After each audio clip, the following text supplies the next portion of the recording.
Director of Internal Affairs as well, Director of Internal Affairs for the NCDA, as well as Ready to Stream LLC. We are back.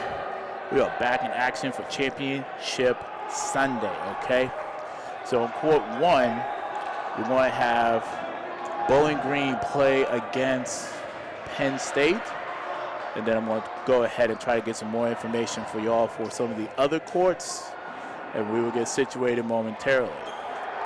It seems like I will be doing commentary for this game, which would be great. Because we had, in my humble opinion, like one of the best games of the tournament. When Penn State and Bowling Green played against each other yesterday. The score was 5-1 in overtime in favor for Bowling Green. And it was great. At one point, Bowling Green was down 4-1, and then they made, a tremendous comeback and to get themselves back into the winning side. So there will be your 7 seed, and Penn State will be your 10 seed.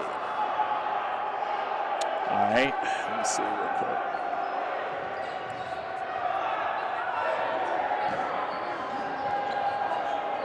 All right, cool. Time is up.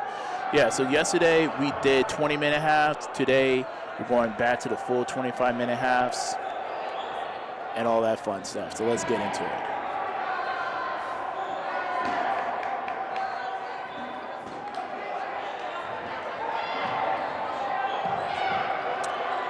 If you guys have any questions, feel free to leave them in the chat. I'm going to be doing my best to kind of manning the chat as well. And we'll get to it. If you want to. All right, cool. So I'm going to be graced by one of the head coaches from Michigan State University. They're currently your number 3 seed, Rebecca Chappelle, and it's going to be great. All right, let me get. Hold on. Whoa. Yeesh. And it seems like they already got started, so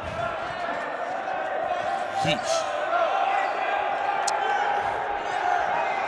All right, Becca, can you hear me? All right, cool. Good morning, everybody. It is a beautiful Sunday for some dodgeball.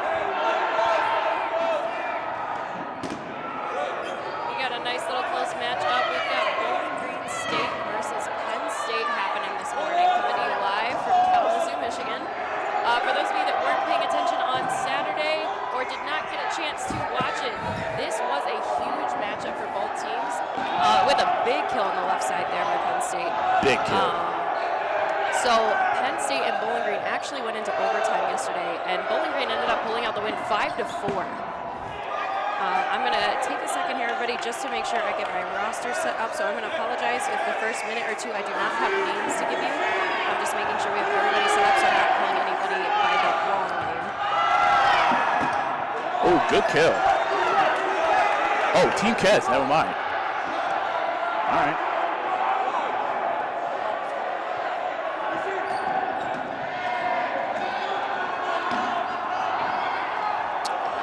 Shadid, you got any players to watch for this first match? Yes, I do, as I'm doing multiple things all at the same time. But yes, key players to watch. Big catch on the left side. But yeah, key players to watch. Watch out for number 0, Cole Wilson for BG. One of their captains, one of their better players. Oh, that definitely clipped him. There goes 31 for BG. Also, look out for number 36, White. He is an overtime hero with some key catches that got him the win against against Penn State. And for Penn State, look out for number 28. He just got out, but that's Christian, as well as number 17, who is affectionately called Dad. As well as the Eek brothers. We got Brandon, and I forgot his brother's name, but star players all around. Yeah, Christian Uzelli is going to be huge for Penn State if they want to make the push to beat BG and keep surviving on this championship Sunday. He is a very strong East Coast player.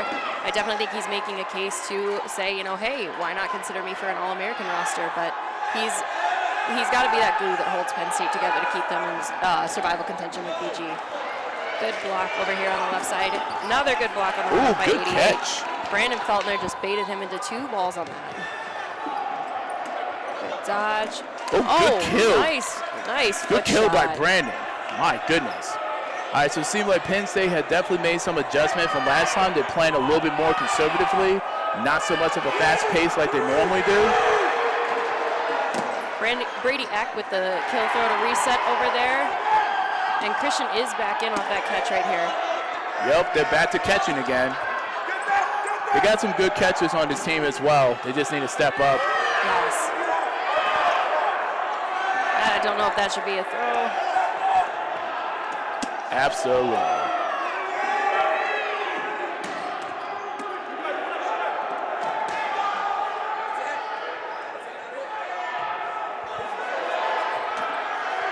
That's a good block. Almost snuck with him on the cross there. 25 for BG was looking for that. Josh Boyers. Absolutely. All right, we've got Penn State looking to set up and do something right now. We've got 6 on 4 for ball advantage. I think that's 7 on 3. Oof. Oh, we caught him reaching. And an amazing catch, which we missed on camera. But like I said, that's exactly what Penn State needs to do. And then, and Brandon with the missed it. Christian Wait, what? Oh, wait, that is a catch. That was a catch? That was a catch by Brandon, and we did get that on film. My goodness. Yeah, Brandon definitely had like a top 2 catch this year, which was not streamed, but he said it to me, it was ridiculous. What? Good on Caught my man sleeping. Yikes. And we got an official's timeout to debate some things here. Christian is not happy about that catch call right now. Nah, he is not. Not even in the slightest. Not even in the slightest, back up. If that is a catch right there, Brandon Feltner just made an absolute snag for BG to take out Christian. Yes. Yes. We need to stop the clock. Thank you, sorry. No, you good. All right, sorry, everybody. I did not realize I was on clock duty as well here. We're going to add a couple seconds back to that. We got like a lot of stuff going on. Like, we got like a lot of different games taking place, and we got a lot of people just want to watch the games, but doing this part we need help. Yes, for those of you that don't know right now, Shadid and I are both commentating while Shadid is running camera. I am trying to run clock, so we got a little bit of multifunctional purposes going on right now. Yeah, we do. Yeah, we do. We got a lot of stuff that's going on, but we're making it work. You know what, though? I am just happy to have Dodgeball back, everybody. 3 years, we've been waiting for another Nationals. It is a beautiful day for Dodgeball, none the least. That it is. That it is. And I'm here for it, though. All right, we still got some serious deliberation going on right now between Jason Hallman and the Nebraska refs on what that actually was between Brandon and Christian on that exchange. I believe here right now, if there is no clear consensus, we should just reset the play, correct, Shadid? Yeah, I agree entirely.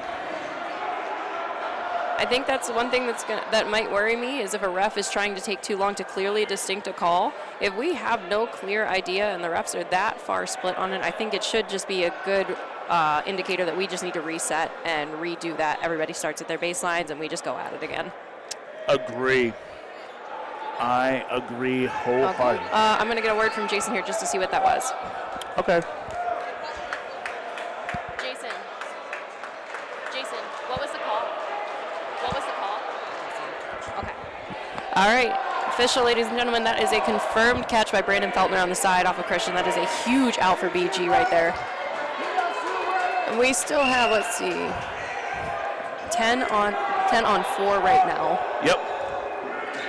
Oh, safe. Just missed blocking that into his foot. So right now, because BG got less than 6 players, they're on the 10 count. Meanwhile, Penn State got more than 6, so they'll be on 15. So look for BG to start throwing if they get more than 2 balls in their possessions. Yes, and right now if you're Penn State, you're going to want to milk that clock. You want to make sure that you're not giving more balls to BG so that they can block and survive. You want to milk all the balls that you can. So ideally, for those that don't understand on this or may not be as sure of the rules, when we say 10 or less, if you have 5 or less players on the court, that is a catch on the side for number 25. Much needed. Josh Boyers comes up with the snag. Now, Bowling Green is still on the 10 clock. Like I was saying, ladies and gentlemen, if you have 5 or less players on the court, you have 10 seconds to throw a ball. However, if you have 6 or more players on the court, you have 15 seconds to throw. So statistically, those on a 15 count versus a team on a 10 should throw 2 balls for every 3 that the 10 count has to throw. Absolutely. So right now, because BG got 3 balls, their shot clock has been activated. Let's see what number 25 from BG is going to do. Never mind. Ends up being number 25, but it was Cayman Klein. Oh, he almost had him. And he dropped the catch. Josh Boyer's looking for that snag, though. 3 plays left to beat for BG. All right, number 6 for Penn State has been making some key catches. Oh! Big got him hit. with the second one. With the follow came through. And 17 dad is a happy dad right now. Little side step for number 47 right there just to stay alive for BG. Team catch. Team catch. That is how you save your players right there. Wow. All right, so BG on 2. Let's see what they're going to do. Brandon came up big, number 88. Oh, he got 2 balls, so he don't need to throw. The BG does not have to throw. Let's see if they realize this. They do. Oh, he still throws. All right. But he does get a hit on that. He takes out number 55 for Penn State, Mason Blanchard. Okay. You got to pick your spots. Penn State need a team throw, though. So now we have 2 versus 9 right now. I'll make that 1v9. Webb goes out. Yeah, 47 Webb goes out. It's up to Brandon now. Yes, let's see what Brandon can do in this. Got him. Number 6 of Penn State goes now. We're down to 8v1. Let's see. He can do Don't this. Don't call it a comeback just yet. Oh! Oh, no. And the catch! Yes! A catch! Oh my God! There he goes. Catch and out. He is out, but that does bring in Evan Maynard right now. Now this guy is a freshman, so let's see if he's as poised to know what to do right here. We got a big play. Oh, and there he goes. And just like that, Penn State get the first point. That was a huge statement by Penn State right there. They seemed very commanding in that first point. Minus a couple clutch catches from BG right there.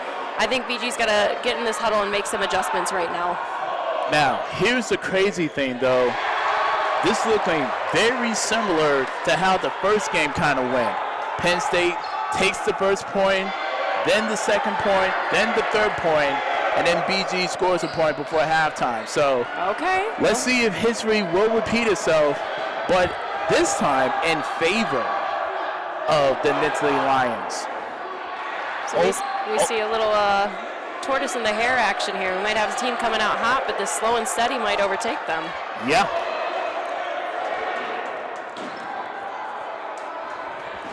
All right, everybody, we have almost 17 and a half minutes left. We're about to get underway here for point number 2. Don't see like there's many roster changes here. I do know that veteran leadership for BG, Triana Bidlock, pulled them in, and I'm hoping she made some adjustments to them. They have a very good communicator and leader in Tree for making any necessary adjustments that are needed for Bowling Green.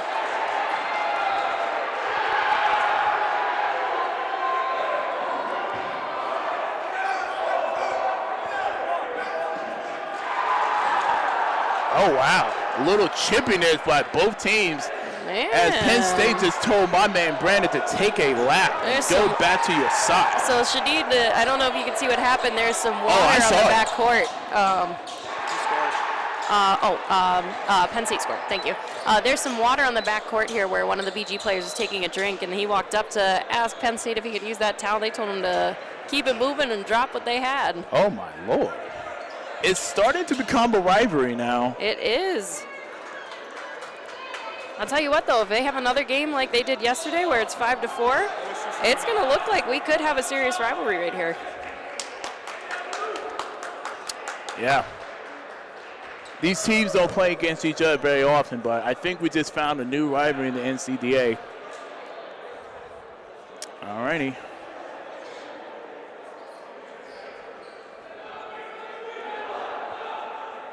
All right, so it seemed like Ohio has showed up.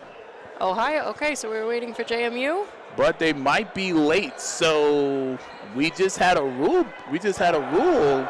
And the captain's being saying, if you don't show up for your games, you forfeit your first game, and let's see if that's going to be applied or not. Yeah, for those that do not know, on Sunday you are mandated to come in and ref at least one match.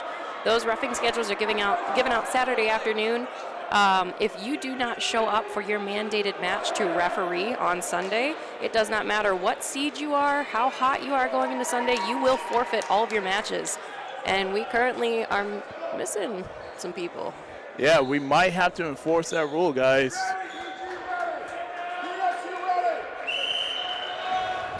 All right, and we are.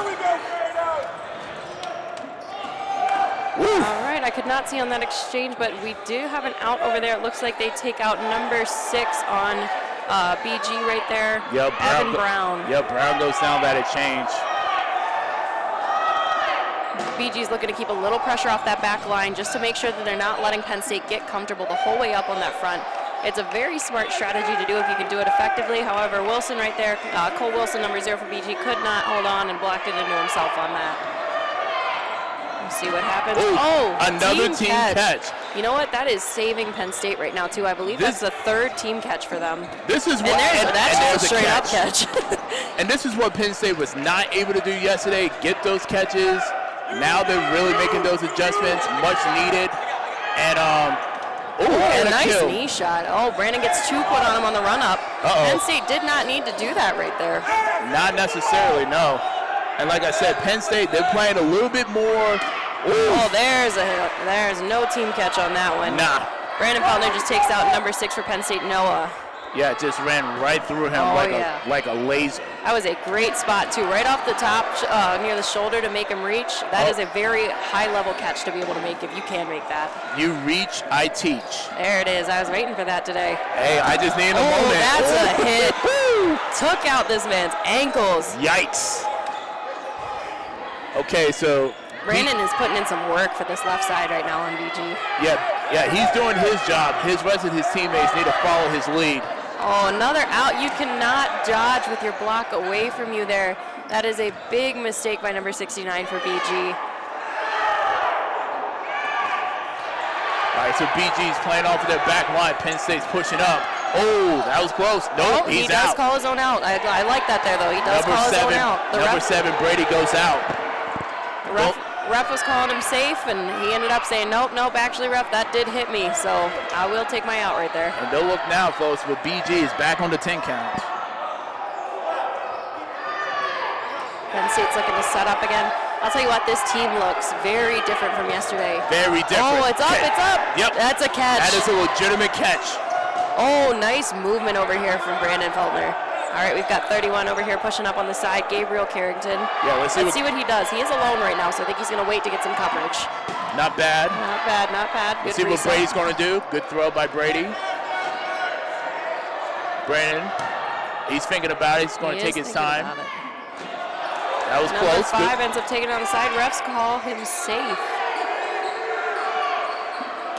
Good block. Good block. Okay. Joey Irwin takes that throw. That is a block away. Oh, far ref is calling him out. Wait a minute. That's a call. That is a call. That is a big call right there. Okay. Here comes out hero number 36, White. He's pushing. He's not a thrower. And don't look now, Shadid. I know we just said BG's on a 10 count, but Penn State's at risk. Oh, he could not block for his teammate. Evan Maynard just get taken out by that and could not keep his hands on it. Man, hate to see it. See what comes up here. Oh no! This is a big swing for BG right there. Oh man! They just threw it. That was a good chest pass to save himself for a second there. I won't lie, but that is the one thing you cannot do right there if you're BG. You cannot panic and throw 4 balls while you're all stuck in that midcourt. That just allows Penn State to absolutely gun you down. And like I said, this is very different from what Penn State normally does. And it seems like the ball's over. No, it does not count. He is still safe. Stop the clock because we have a little backup. Stop the clock. Oh, they did not. Bowling Green did not see that 3rd ball sitting in their neutral zone over here, so they're trying to argue they only had 2 balls. Stop the clock. Oh, thank you. I am not doing well with this clock, guys, today. It's fine. All right, let's see here. How am I adding time to this? I'll just wait a couple seconds to start it. Okay.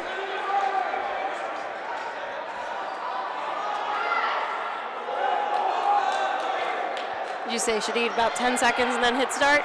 Something like that. All right.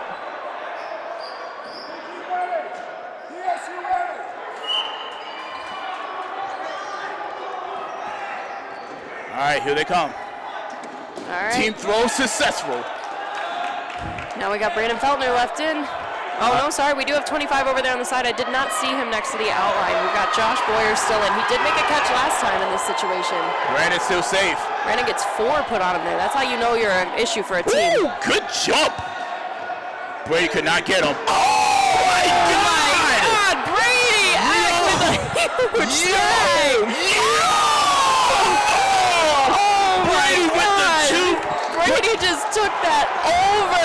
Brady with the 2-piece meal, combo meal from Popeyes, told BG, take this biscuit, no drink, and deal with it. No drink, I love it. Brady is hype right now, rightfully so. That just took over that point. That's gotta be a little deflating for BG, but again, I think they're right there. They were still hanging in. They had Penn State down to 7 players on 5 and ended up having just that split panic moment where they threw about 4 balls and got themselves trapped in no man's land, which is that neutral zone. I think if BG can kind of prevent that from happening in the future and try and keep that ball possession a little better, they can still hang in with this team, and there's still plenty of time for BG to take a point here and make it close again. Listen, I want people to know that even though the play style from Penn State was very different from yesterday, we're having something that's very repetitive, right? Penn State took the first 2 points, all right? They took the first 2 points, so we're seeing history repeat itself. Let's see if Penn State can keep this up, because I still believe this is a dogfight. I do believe so.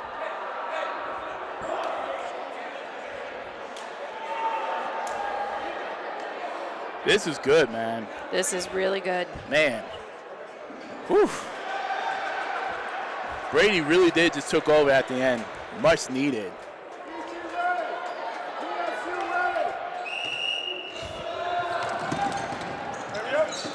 Oh, the jump over, that one. Oh, could not make the catch on that. All right, we've got a little bit of chirping going on from either side to try and see. Apparently there was a play that was missed. That was a long throw for Brady on the side here. Oh, good kill by Brandon. Oh, could not hang on to it. And Christian cannot catch it. Yikes. That's a big out for BG. They need to keep Christian out. Oh, caught him with a toe tapper. Yikes. Good block, good block. Oh, Cole need to get up. His teammates, they're protecting him. Cole needs to get back going. If you're BG, you also need to realize how many balls you had. You just had 3 people run up and pump fake with clearly no ball on the side and back down 3 people with a ball. I have never seen that. Oh, nice 47 hit. Webb. That takes out Ian Robb for Penn State. He goes down. Like I said, it's not over yet, y'all.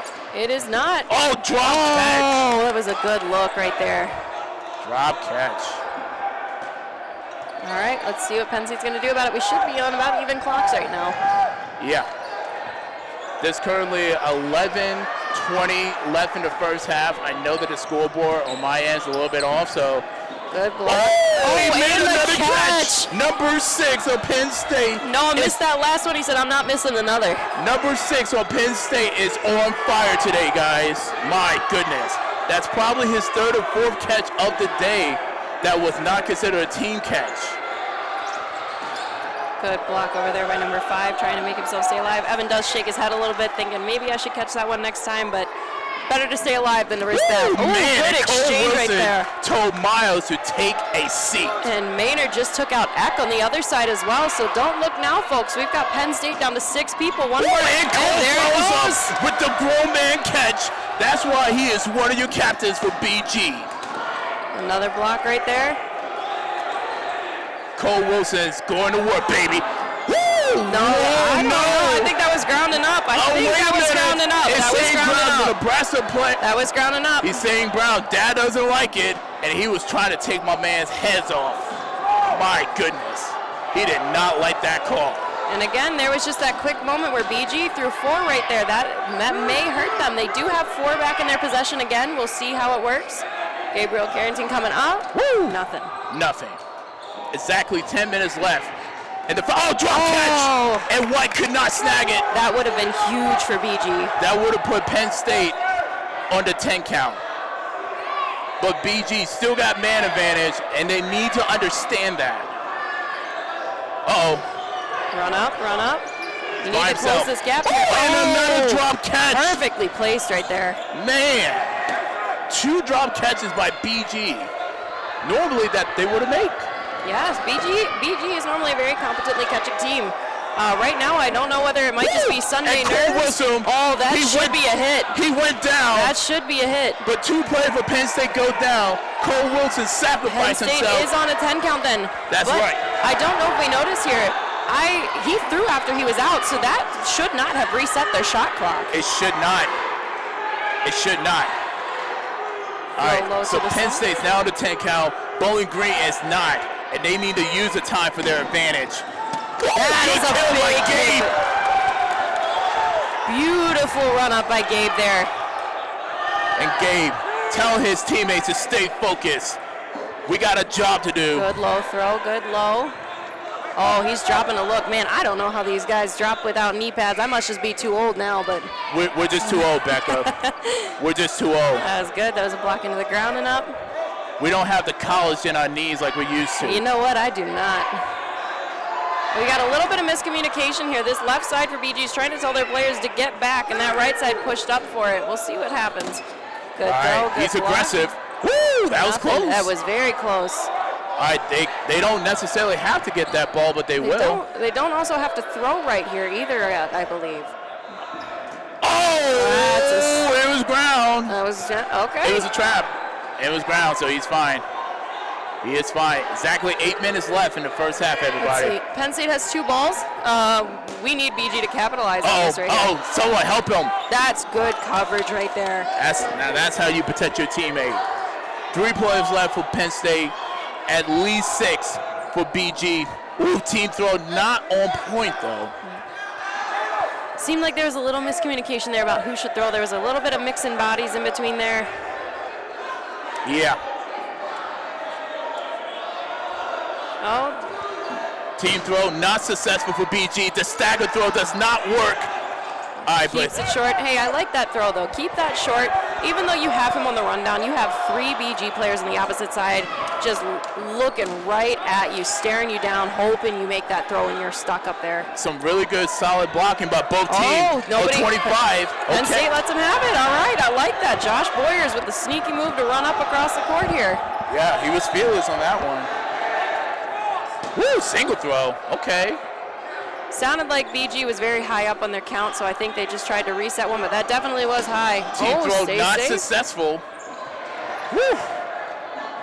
Okay, 6 minutes and 45 seconds left. BG still got time. They don't necessarily have to rush, but they need to get moving, get at least one of these players out within the next minute, and not lose a player. I'll tell you what here too, Shadid, and this isn't just for BG, this is for everybody here.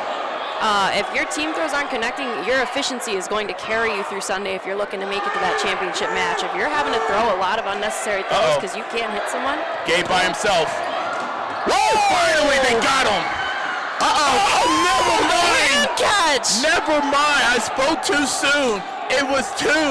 Then it's back to 3. Things by the catch. And BG is now on a 10 count. Oh boy. Now we got ourselves a ball game. Oh, no! Caught him on the foot. No! Wow. Josh Boyers goes down. 4v3 situation, everybody. Oh, it's getting tight. It is. Both teams now are on a 10 count. Gabe, not going to work. Tell you what, these are the things you love to see on Championship Sunday. This is a big moment for both teams. If either team scores a point, he could not connect with that one. If either team, fearless. Runs him down. So fearless, but he missed. Okay, guys, so this is the situation. If either team scores a point and it's 4 minutes and under, that time will be rolled over to the second half. Both teams need to. That is a huge catch! Oh my God, Evan! Big catch by BG number 5. 1 play left to beat. Woo! Nothing. Jumps over him. Let's see what he can do here. Not bad. Not bad, young man. Oh! Did he reach? Got him. He reached. Got him. You can't BG. reach. You can't reach. You cannot reach, young blood. You cannot reach. Sorry about that, guys. I'll fix the camera real soon. Sorry about that. Now, I'm trying to figure out who that is, Shadi, that was just left in for Penn State. I'm not seeing a 25. Yeah, but I'm not seeing a 25 on their roster here, so I'm a little confused on this. His Really? last name does say Parsons. Okay. Do you see Tiger by any chance? Yes, that's 45. Oh, okay then. Never mind. So unless there's a typo here, I don't know, folks. Yeah, my apologies with the camera, everybody. Like I said, I'm doing camera duty as we're at scoreboard overlay. Rebecca Chappelle, head coach. Well, sorry, assistant coach. Yes, assistant head coach. Her fiance Kevin is the head coach. Both of them proud members of Final Justice from the North region, and Rebecca has been named. And it's halftime. Wait, what? What? No, ain't no halftime. What are you talking about? 4 minutes and under. Yeah, it's 4 minutes and under. I don't know what's happening right now. Hey, yo. Did both teams agree to this, or? Yo. Whoa. Whoa. Wait a minute. What's going? What is? Wait, what? Yo. Wait. Yo. What is? Yo, what in the? Okay, it might be like a medical. Okay, so I see one. It does look like we do have something going on medically over here as well, and both teams agreed for medical. They're just going to roll it over. Okay. We do have somebody for Penn State over here on the side getting bandaged up. Does not look like anything like joint or bone related, just to calm some nerves over here in case anybody is wondering. Does look like he was just bleeding. But it is on his knee, so they want to make sure that's patched up because obviously the knee is a very hard spot to get to close up and stop bleeding. Absolutely. And don't look now, Shadid. It looks like we have our last team here to ref. Wow. Okay. All right, that is half. I'm going to step away for a quick minute, everybody, just to get a drink. We will come back to you here for the second half of this BG Penn State game. All righty. Yep, and it was Joey Tiger. Yep. Listen, I'm trying to be unbiased. I'm not trying to tick off the Penn State's fan base. I'm really not. Trying to be respectful. I see y'all in the chat. I see y'all. Okay, I see y'all. We are Penn State. I hear you. Listen, I'm just trying to call the game right down the middle. But there will be no slander of either team. We're not doing that. We're not doing that. But yeah, just a little bit weird. That's kind of like the first time that I ever saw halftime taking place after the 5-minute mark. Normally halftime takes place 4 minutes or under if a team scores during that time period. So a little bit weird. I'm not gonna lie. This just a little weird. It's very unconventional, but it's cool. I'm just kind of just looking at some of my equipment right now and just making sure I have everything that I need. So, oh yes, I appreciate y'all. I do, because I can see y'all in the chat now. Anywho, and let's see. I'm trying to figure out which games are playing right now. I know Ohio State, Saginaw playing. Michigan State and Maryland is not playing. Let's see. James Madison will play the winner of either Cleveland State or Western Michigan University. GV will play the winner of Kentucky or Miami. Nebraska and Ohio will be on this court, on court 1 next. And Akron and Towson are currently playing right now. And yeah, that's pretty much about it. So I'm going to go ahead and put the tracker overlay down. All right. And I think we should be situated.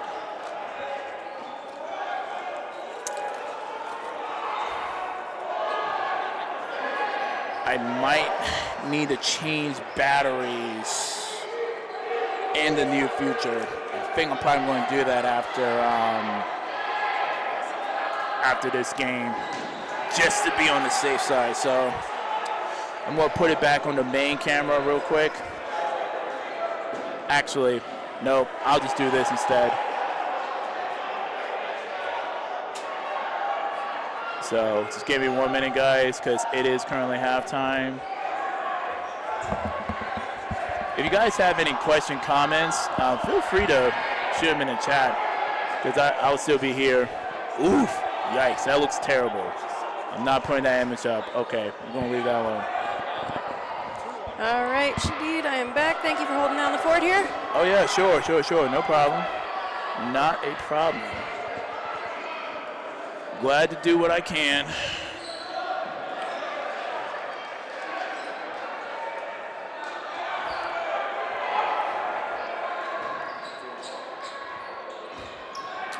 Alrighty.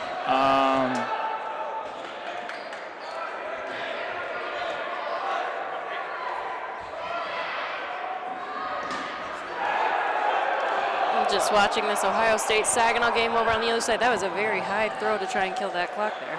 Sure did.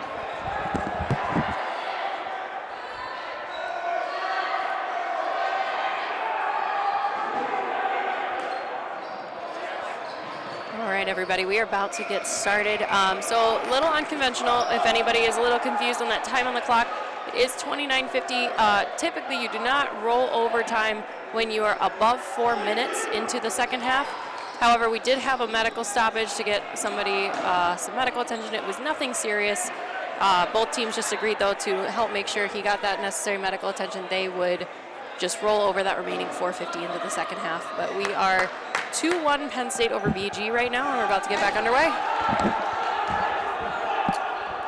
But yeah, like I was saying before, everybody, I think my audio stuff should be fine, but I will go ahead and change the batteries after this game. Hopefully I can find the devices that I need, so I'll be good to go. Because we can't have audio issues again. So yeah, we should be getting started momentarily. So, oh nope, never mind. We good. I found. Oh God, I'm not ready, guys. I'm not ready. Looks like I wanted to get ready though. Oh well, it'd be like that sometimes. All right, so let me go ahead and get this back up, guys. My apologies. Like I said, I'm doing multiple things at once, so I do apologize for that. Ooh, that was a nice long throw. Yeah, it was. Just took out Cole Wilson for BG, caught him sleeping on the back, and just toe tapped him. All righty.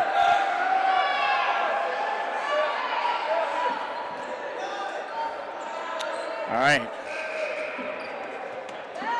All right. So I don't know. How about that one? I don't know, Chief. That ain't it for me.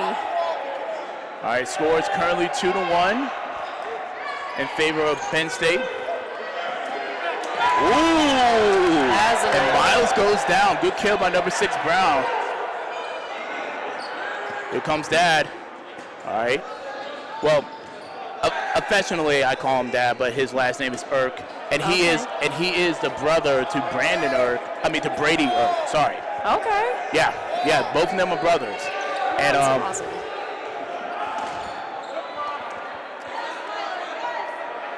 All right, so BG's now pushing up a little bit.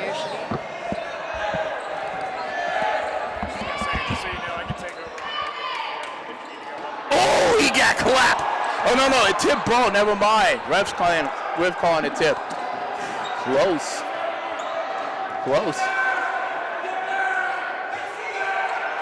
Let's see what Brady's going to do. Woo! Oh, he got caught sleeping. Oh, 2 kills. 2 kills for BG. And unfortunately, Gabe goes down that exchange as well. Wait a minute. Timeout. Stop the clock. All right, Shadid, I am passing my mic over to Hunter Ford. Sure. I am going to go help Michigan State warm up. As Shadid said earlier, I am one of the Michigan State coaches. We have a game coming up here at 9:30, so I'm going to make sure these guys are ready. Thank you, Becca. Thanks, everybody.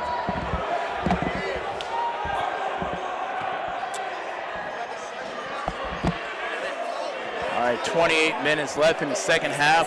Go ahead and get this updated. My apologies for that, everybody. We're missing a little bit of the footage.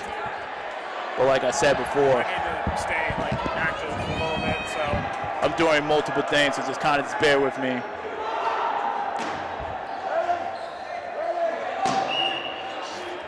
Did the clock start? It did. Oh, and that was a big catch by number 25 of BG. Big catch.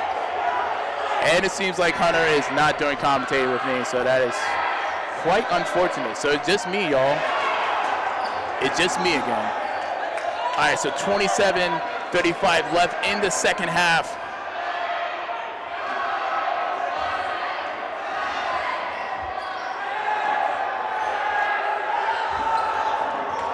I kind of slowed down the pace a little bit. All right, let's see what Penn State going to do. They're still up by 2. That's close. All right, let's see what Christian's going to do. All right, never mind. They're just taking their time now. BG's in the defensive stance. They're just waiting for somebody to throw. Here it comes. Woof! Woo! Christian! Oh, but that's a team catch. Bring back one of their players in. Woo! Good throw by Taylor. Taylor, not 100% sure. Woo! Cole Wilson collapsed. Oh, but that's a good trade-off. Hunter, that mic is hot. I know. Okay. Anywho, he's not there. Oh, what a snag! What a snag by number 17. Oh, come on. What is going on? Okay. There's a lot that's going on, y'all. I'll be right back. Lord have mercy, Jesus, man. Wow. Let's stop the clock real quick. 26:25 left in the second half. Ah, jeez. Oh my goodness. There's a lot of stuff that's going on, man. There is a lot. 18 people tuning in. Thank you for watching. Greatly appreciated.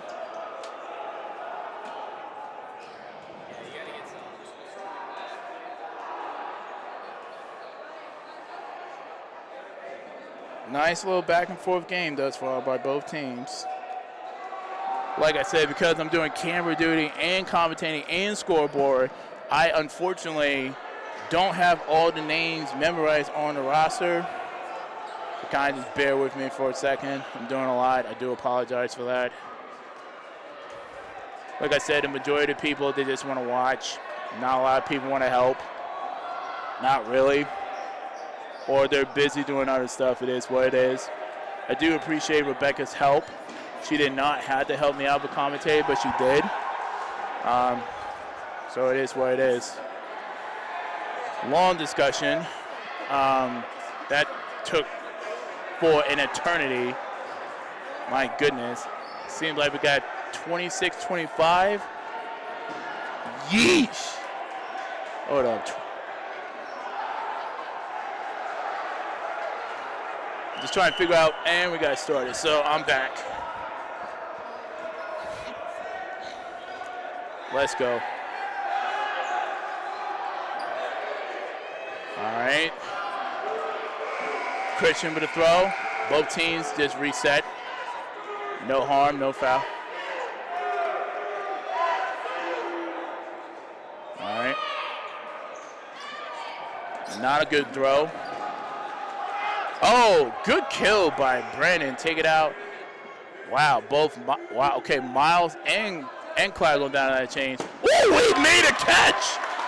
Much needed by number 18 of BG. Can't get his last name from over here. We're about to find out momentarily. Ooh, yeah, that was super aggressive. All right, so I think Penn State might have slight numbers. But oh, wow! The slow change. Oh, man! Never saw it coming. 2 players go down for Penn State, and then 47 Webb goes down to that change, and then White goes down. And oh my goodness, what just happened? 25-10 left in the game. Team throw, and he made the catch.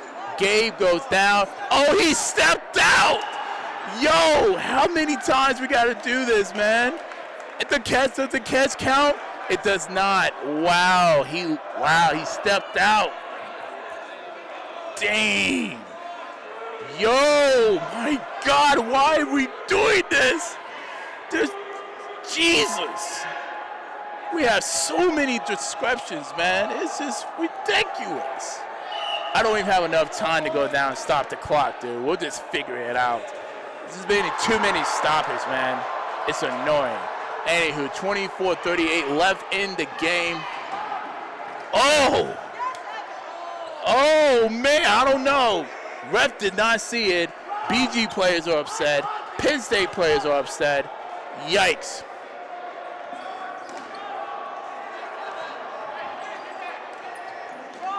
Oh, he got clapped. Yep. 6 Brown goes down that exchange. And I believe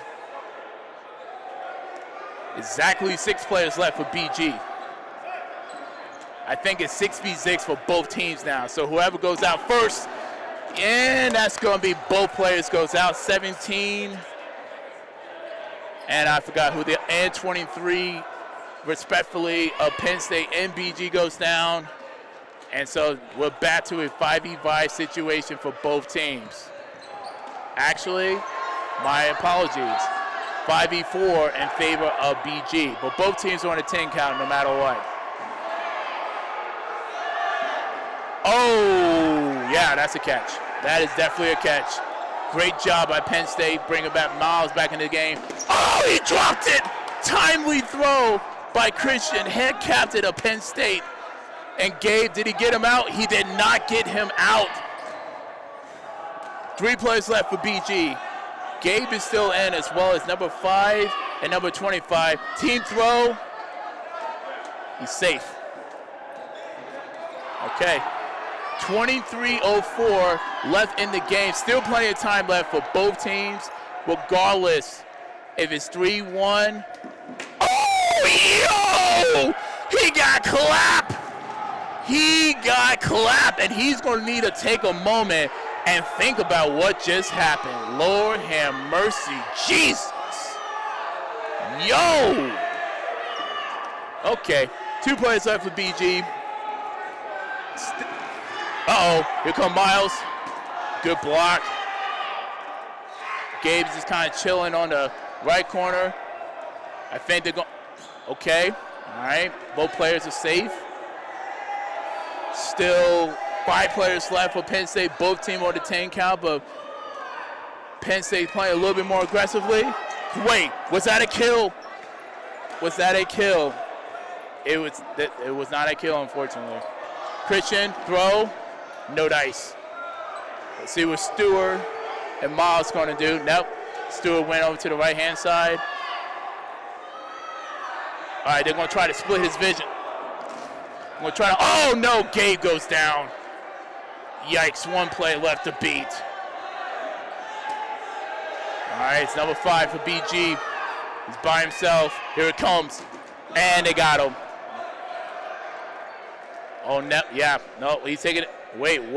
Okay, but he's still playing. I thought they hit him. Oh, well.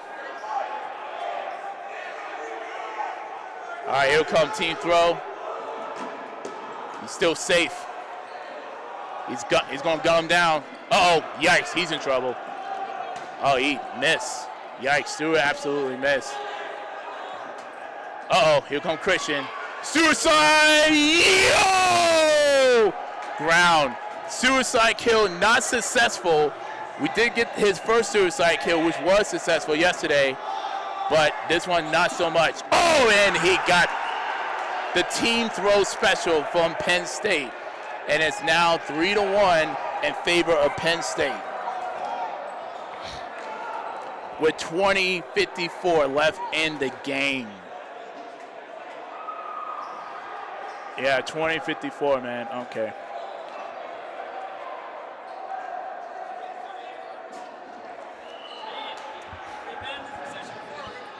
This is true. Yeah, so like I said, history is not quite repeating itself, but I did just got done talking to Brandon from Penn State. This is a very similar situation when they was down 3-1.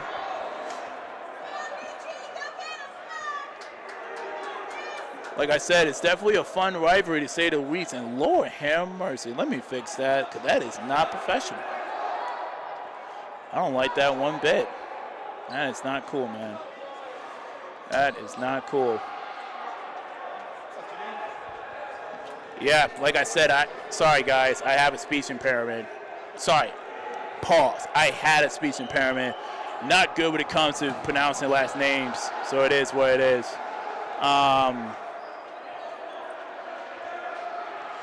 So had a speech impairment. Didn't quite get comfortable speaking English till 6 because I was born in Germany. So I'm going to butcher names. It is what it is. I mean, I hate to say it. But I know Brady and I know Zach. Zach's number 17, Brady. I've got his number already. So we're going to just fight through it. Speaking of fighting through it, I need to get back on camera. So let me climb these steps. Woo! And he got clapped. Yikes, clap goes down that exchange. Well, here it comes. The BG crowd is trying to hype their team up. Unfortunately, there's so much noise in the gym, we can't even hear them. We probably could, but oh well. Anywho, 20-25 left. Not bad. No team catch for that one. Number 0 goes down for Penn State. Like I said, worst come to worst, we're just going to be calling people numbers because, and number 36, White, goes down. Unfortunately, he did reach. Yikes! Who went out? All right, so it was blocked. They're playing more aggressively now. Uh-oh. Oh, no. Oh, no. God, Jesus! Cole Wilson just blasted Zach into next week. Yikes. Oh, boy. Yeah, if I can't pronounce the names, let's just go by numbers. It's just easier. I don't want to get butchered on the stream. Sorry. 19:28 left in the game.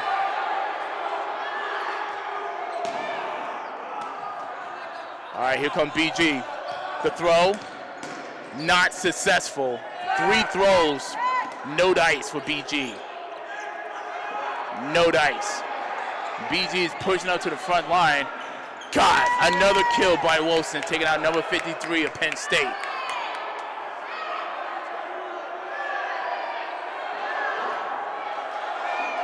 All right, here it comes. Long throw. Will work, and he made an amazing catch. Good job on number 25, Joey Tiger. Much needed. Much needed. Whew. And they did not protect his teammate. Cole goes down. Great kill by Brady. Woo! And he got clapped.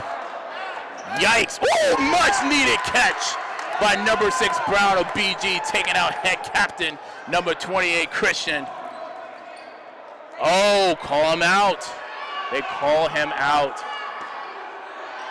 18:20 left in the game.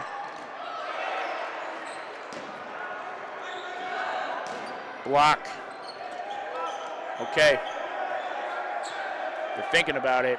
Still thinking about it. Team throw coming up. Safe. Oh, got him by the foot. Number 47, Webb, goes down that exchange. Whew.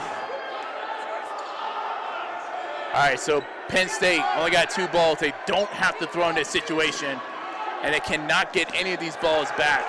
Let's see what Penn State can do in this situation. Team throw, no. Team throw, successful. Penn State will get the 3rd ball. Oh. Penn State will get the 3rd ball, and because they have less than 6, they will be on the 10 count.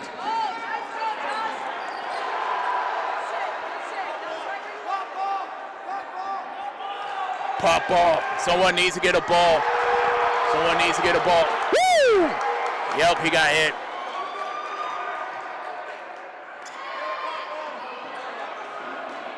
Yeesh, that's not gonna work. Exactly 17 minutes left in the game.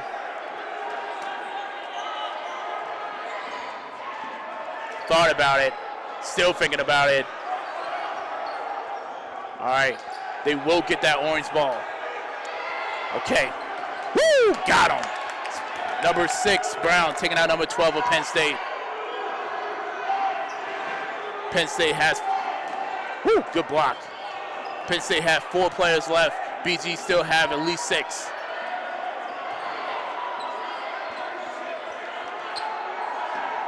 That will work. That wasn't a good reset throw, but we're nevertheless. Long throw. Okay. Okay. Oh boy. Okay, here comes team throw. Not successful. Another team throw, not successful. Timeout call. That was smart. 16:04 left in the game.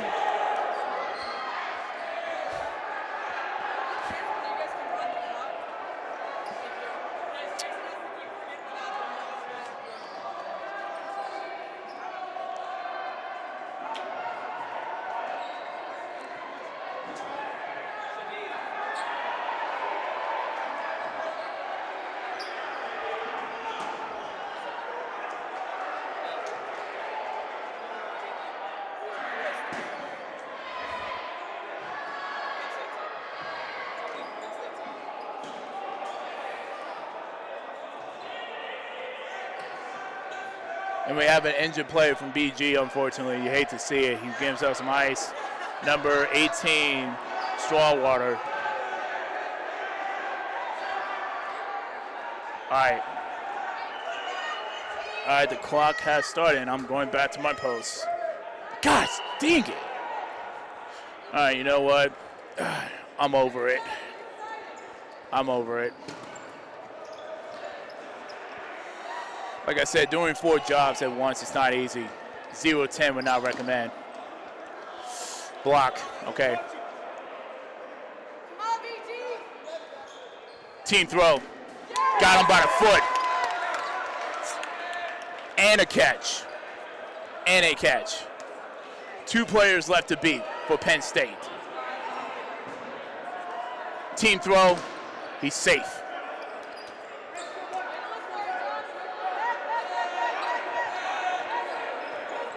Okay, Penn State does not have to throw in this situation. They only got 2 balls. Oh! The cross throw by number 25, much needed. Much needed. 1 player left. He has to throw. He got more than 3 balls in it. Nope, ground. It was ground. Team throw, suicide, not successful, but it doesn't matter because BG is only down by 1, and Christian is now talking to the head ref and pleading his case and wants to understand what is going on because we had some questionable calls. We had some questionable calls, guys. This game has been, it's been crazy. Let's just go with that. 14:49 left in the game. BG is only down by 1 point. Only 1, guys. And let's see what we got here in the chat.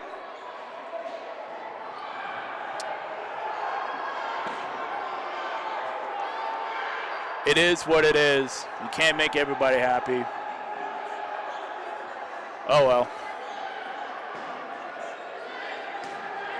Like I said, worst case scenario, we just call people by the numbers. Like I said, that long flight back home. Yeah. Yeah, so it's a 3v2 game now. We're now seeing Cincinnati coming into the building. They came in as number 1 in the country.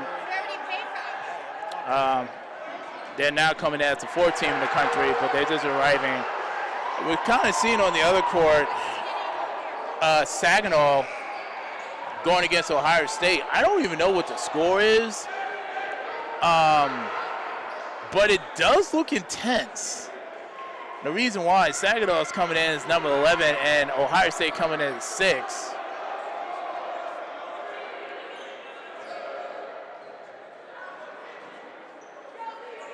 I'm going to get. Oh no! Drop catch. Good kill by Dylan Blair. My goodness. Anywho, let's get back to work. I want to say after this game, we won't see BG or Penn State on this feature court anymore, unless either team make a deep run. But I think you might be able to see either team on court 2. Not 100% for sure.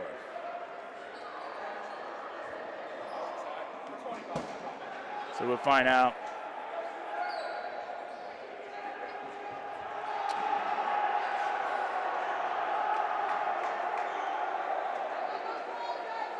Are we good? All right, here we go. Open and rush. And that's a catch and a kill against Penn State. 2 players go down. Nope. No, it's a kill. Yeah, 47's out. 47 from Bowling Green is out. Anywho, 14-12 left in the game. Ooh, drop catch by Miles. That's unconventional because he normally snacks those with no problem. All right, here comes Brandon on the left side. Here comes Brown on the right. Team throw, not successful. Oh, yeah, he got to stop jumping.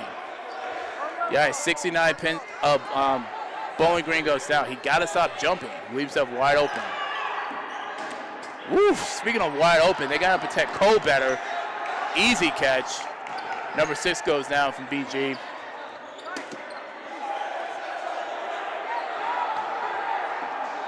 Woo, good block. Yeah, definitely protected his teammates. All right, so Penn State got ball advantage. Penn State got man advantage, but only got 4 balls. BG got 6. Both teams on a 15-second shot clock, and no. I don't know. Yikes. Yikes. Yikes. 20 goes out. Yeah, that's what I was saying. I don't know, man. You got to respect the call. Christian might need to pay attention. Yeah. Christian might need to pay attention, y'all. I know he's fighting for his team because head captains are usually the ones who can dispute calls and whatnot. And when we mean dispute, I mean have a conversation. God, he just caught that. And he just told Cole Wilson to have a seat and try again tomorrow. Jesus. Long throw. That'll work. Not bad. 12:24 left in the game. Still plenty of time for both teams. Christian with the throw. Everybody's safe.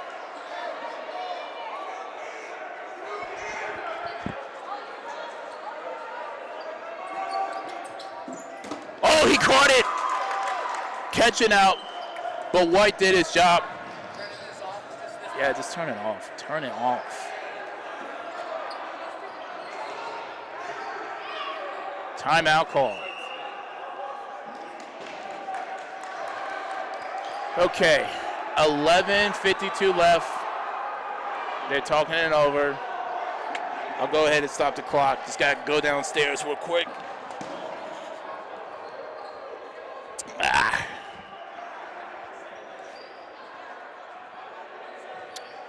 I don't know why that keep on going away. I don't like that.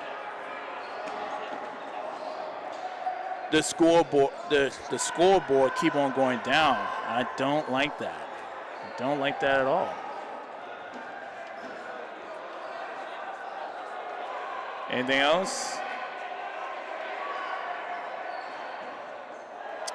Yeah, go with the. All right, cool.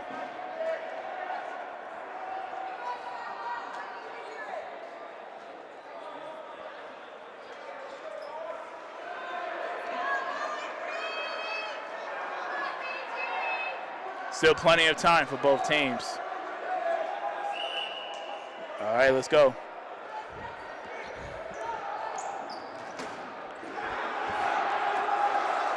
All right, so everybody's safe. Wait, what is going? Oh no! Oh no! Yikes! Nebraska is calling him out. Brandon is out. Yikes! Oh, and he made the catch. Dang! Wow! No, he did not make the catch. Yeah, it's getting chippy now. We'll pass. Yikes! Yeah, listen. We'll pass being nice to each other now. It's getting chippy now.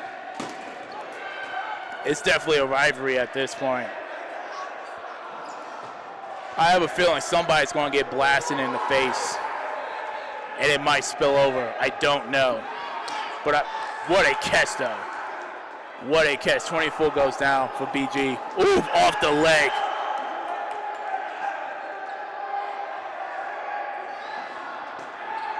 All right, BG's now on the 10 count.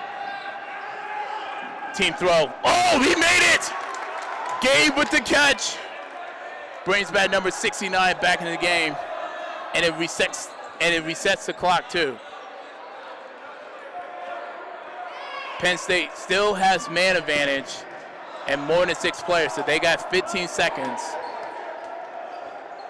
BG on the other hand, they have to throw within 10 seconds. All right, he got to throw. Woo! No! It hit the ground! No, it hit the ground. It hit the ground.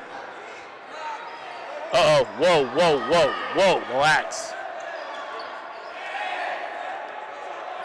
Guys, come on. Officiate your own calls, man. Jeez. Please. Oh, whoa! You step way over the line, Miles, and it's not even close. Yo. Yikes. Way over the line.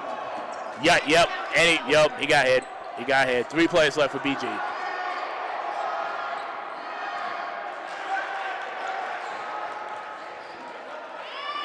$9:24 left.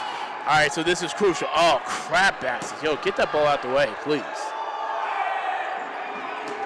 Miss. 2 plays left for BG.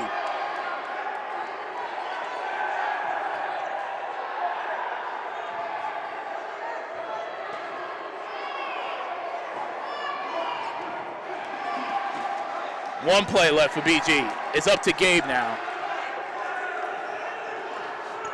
Team throw, not successful for Gabe. 4-2 in favor of Penn State. 8:53 left in the game. I don't know. I don't know. I'm sorry, man. You asked me to do like 12 things at once. I don't know if that was a catch or not.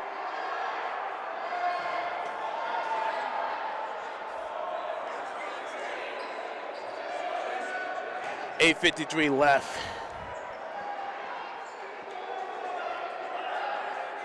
In the second half. There is time for BG to come back. But if Penn State scores another point, it's over. If Penn State scores another point, it is over. So we're about to find out.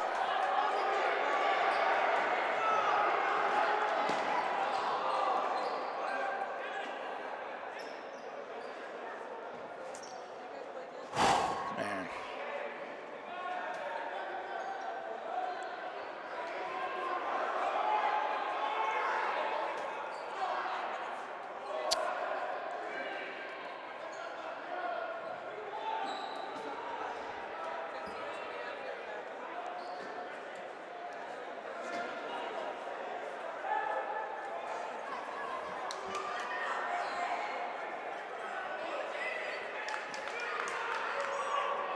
Come on, guys. We're already behind schedule.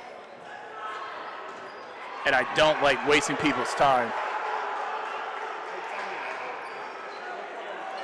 But I'd say if you learn anything in the military, whether you're a military brat like me or serve this country like my dad, my uncle, and I have, you don't like wasting people's time. You just don't. Let's get back to work.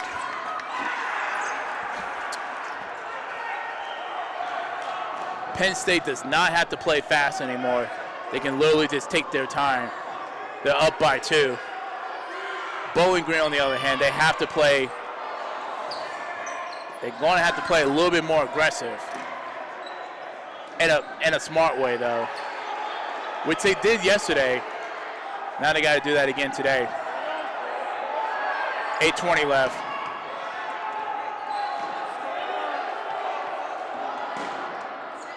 Woo! Easy catch for Cole Wilson. Woo! Another kill. This time it's Brown taking out Zach, number 17 from Penn State.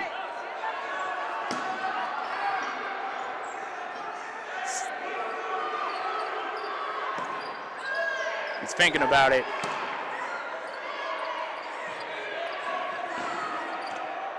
Brown. Oh, easy catch. Well, actually, you're not destroying this camera. I'm sorry. You're not destroying this camera, and I'm not even going to tell you how much this costs.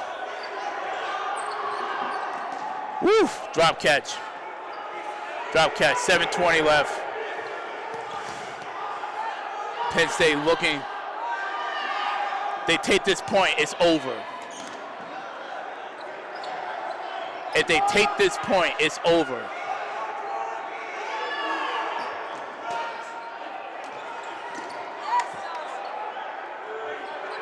Tip ball.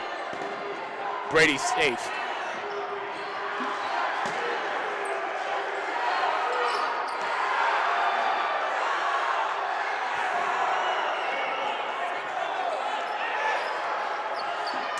Good block.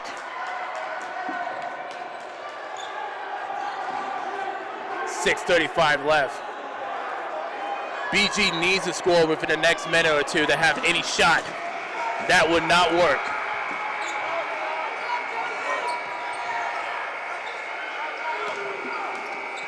Brady got him. 25 goes down. Good block.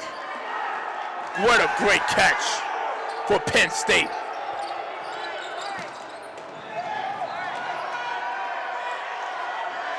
BG got 6 players left. They lose another player. They will be on the 10 count. Timeout. 5:57 left in the game. This is BG final chance to have any opportunity to move to the Elite 8. This is their last shot.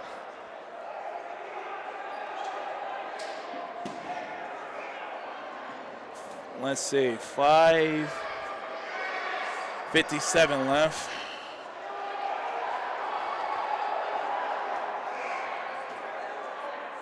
There you go. Like I said, if Penn State scores again, it's over.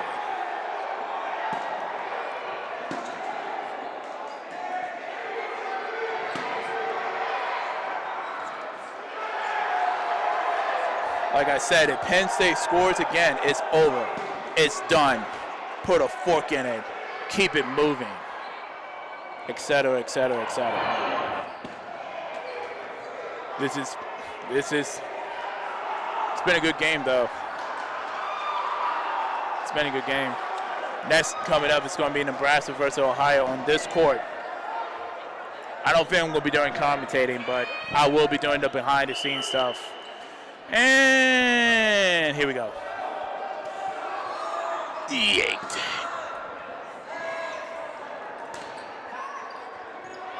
Reset throw for BG.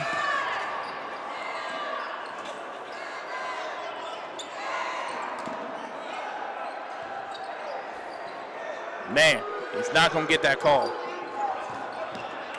He reached. Not necessary. You didn't have to reach in that situation. Did not have to reach. 5:20 left. Ground. He's safe.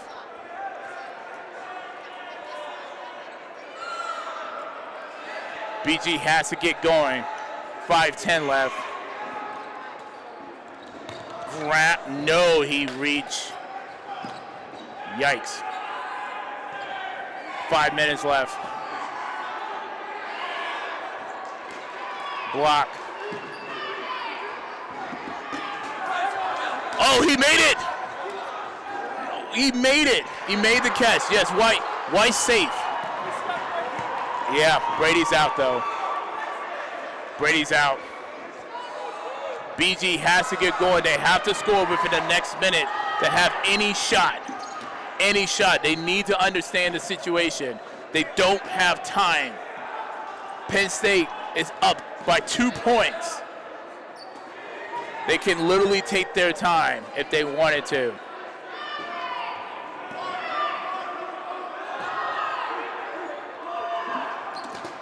He's safe. Here it comes.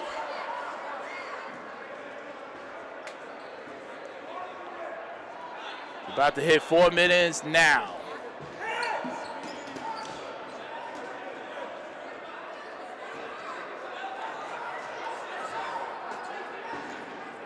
.350 left.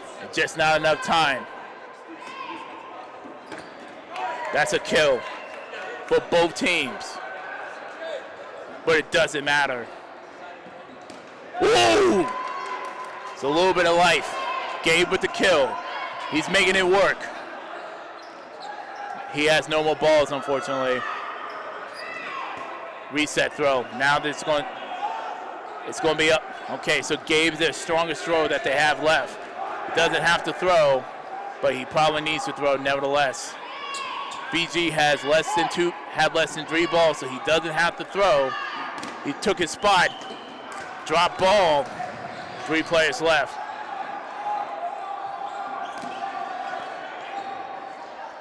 Three players left, y'all. Penn State still has more than 6.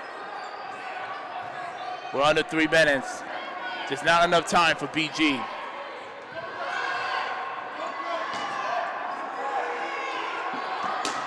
Drop, man. Will it work? Can he get it? He's out. Man, you hate to see it. You really hate to see it. Catch did bring back Brandon. This is his last nationals. I will say though, this is probably this is one of the more tougher things that I have to witness as a former player. There's only one winner, and that's the champion. Everyone else will take an L at some point. And it seems like BG Day is about to be done,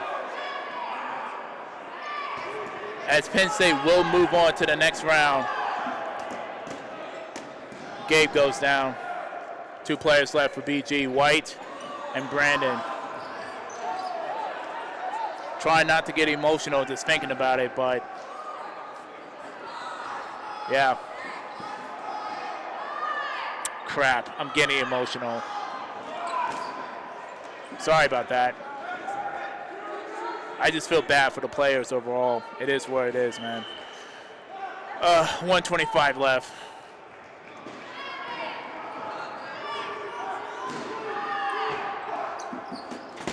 White with the catch. Brings back Cole Wilson. He goes down. 2 captains. Wilson, Brandon. They're gonna give it their last shot. Just off of Pry at this point. We're under a minute.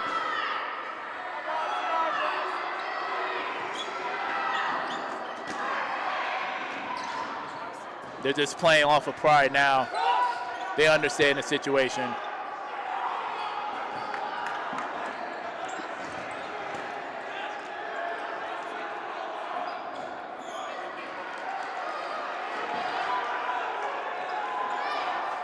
Under 30 seconds. Trying to stay focused. They're trying to fight through the emotions. Kill. It's up to Brandon. Well, is it a timeout? Is it a catch? I don't know. It was a catch. Okay. Bump it. He made another catch.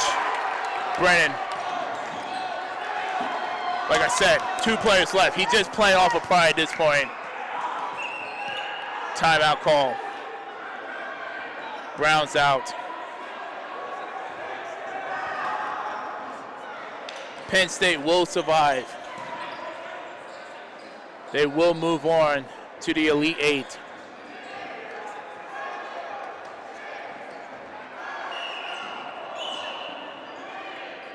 It doesn't matter. The game is over.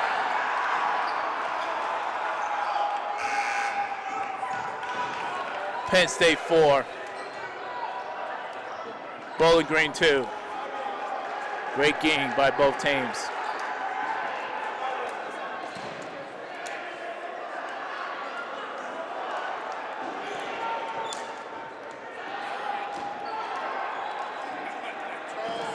Great job by Penn State making the adjustments that they needed to come back and rebound.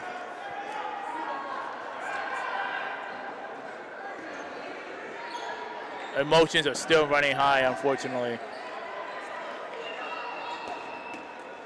If you're a Penn State fan, you are relieved. If you're a Bowling Green fan, you're disappointed.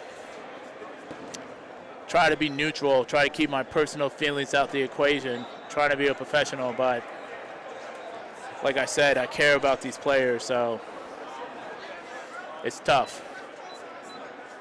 It's tough. Next game coming up is going to be Nebraska versus Ohio. That should be a fun game to watch. And yeah.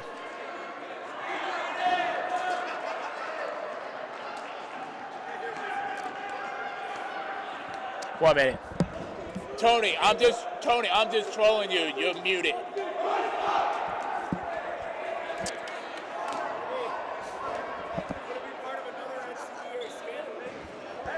You're muted. In fact, your volume is on 0 right now. Anywho. Let's see if we can try to get some other scores in the game for this tournament.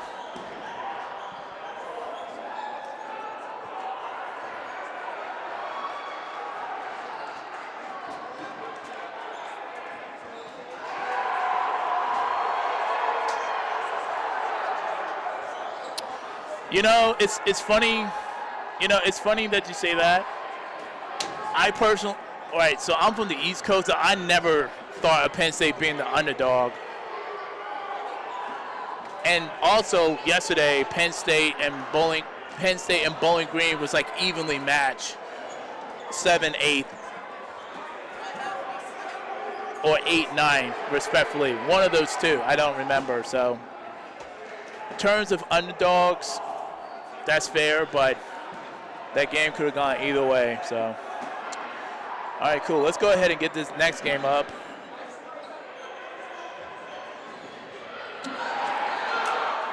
And Tony is not on the boot as of yet. All right, so let's do number 8, Nebraska. And hold up, actually higher C on the right, lower C on the left. Number 9, Ohio. Number 8, Nebraska.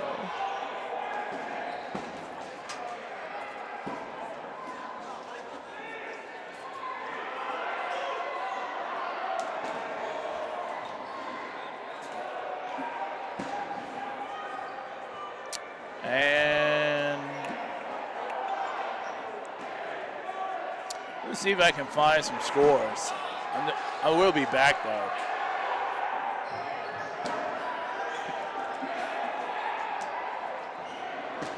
Yeah, just got a nice little high five from Joey from Penn State, so that was cool. Yeah. You're absolutely correct. Going by the bracket, it was 7-10. You're absolutely correct. You're absolutely correct. So technically, that was considered an upset. So yep, you're absolutely correct. No argument here. All right, guys, I'll be back. I'm gonna try to get some more scores.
Here, take this.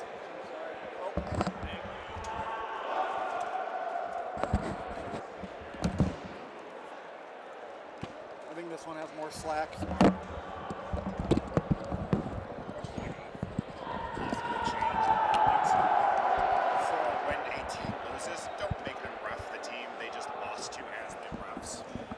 We try to avoid that if yeah, we I can. mean, they're going to have to ref after they lose, but like That's fine. conflict of interest, have them swap courts, yeah. If they decide to take it out, it's like, Well, normally the matches aren't back to back, but no. Wait, there's one right there. Yeah. Consummate professionals here. We've watched them now. I've watched both these teams. I haven't watched Nebraska. No, Nebraska, you are in for a treat, my friend. We are coming to you live, Court 1, Day 2, NCDA College Dodgeball Nationals here. We are officially in bracket play. It's win or go home, survive and advance. Just had an electric game over on the far court, Court 3. Ohio State hung on, narrowly escaping Saginaw Valley for a 3-2 victory, and so they'll advance. University of Nebraska, the number 9 seed, I believe actually they're the 8 seed, and Ohio the 9 seed coming in here. They're going to be on our featured court right now. This should be a great matchup. Nebraska's young, energetic. Ohio also young. Okay, protein and corn, baby.